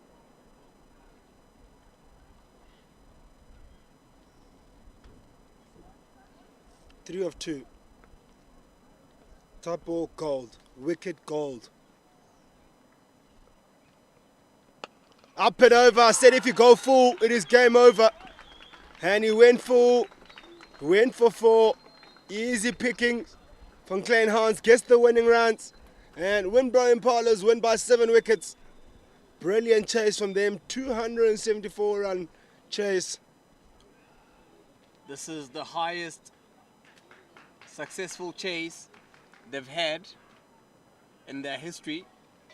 That is the Limpopo side, the Impalas, who will be off to Kimberley for their next match on Saturday. Congratulations to them. Congratulations to our skipper. That is Ludwig Kesney, who scored 142 of 134 balls. What a beautiful cricket match. Wenbro Impala won by 7 wickets in this game after CSA emerging managed to score 273 earlier in the day, and only for Wenbro Impala to be able to chase down this total this afternoon at the beautiful Tuks Oval here in Tshwane. Just recapping on what happened in today's game.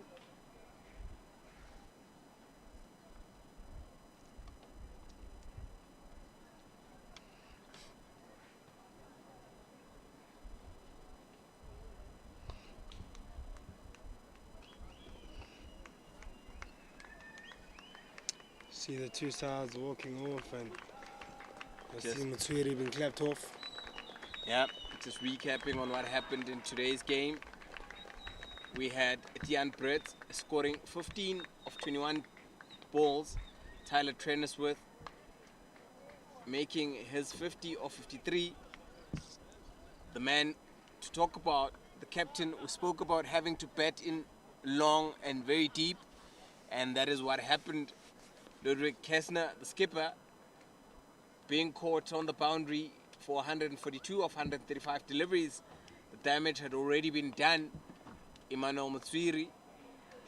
And just looking at the bowling figures, pick of the bowlers has to be Sipho Potsane, who went for 39 runs.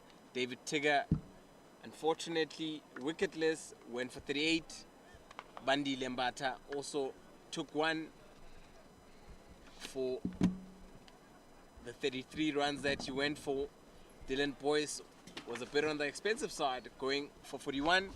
Just 6 extras bowled, 3 wides, 2 leg byes, and 1 no ball, and that's the difference. And as you see the overall score, the Wenbro Impalas winning by 7 wickets after chasing a total of 272 for 8 and getting it and winning with 2 balls to spare. And congratulations to the Impala side from me, Mbali Shope. We are out. I'm back again on Saturday. And Pinoni.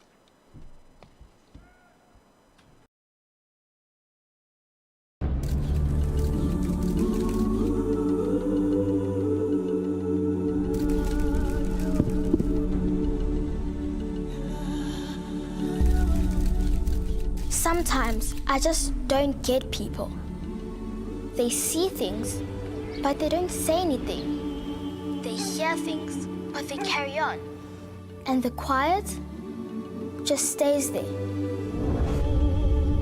I know in cricket, when something's not fair, someone speaks up. They appeal or refer.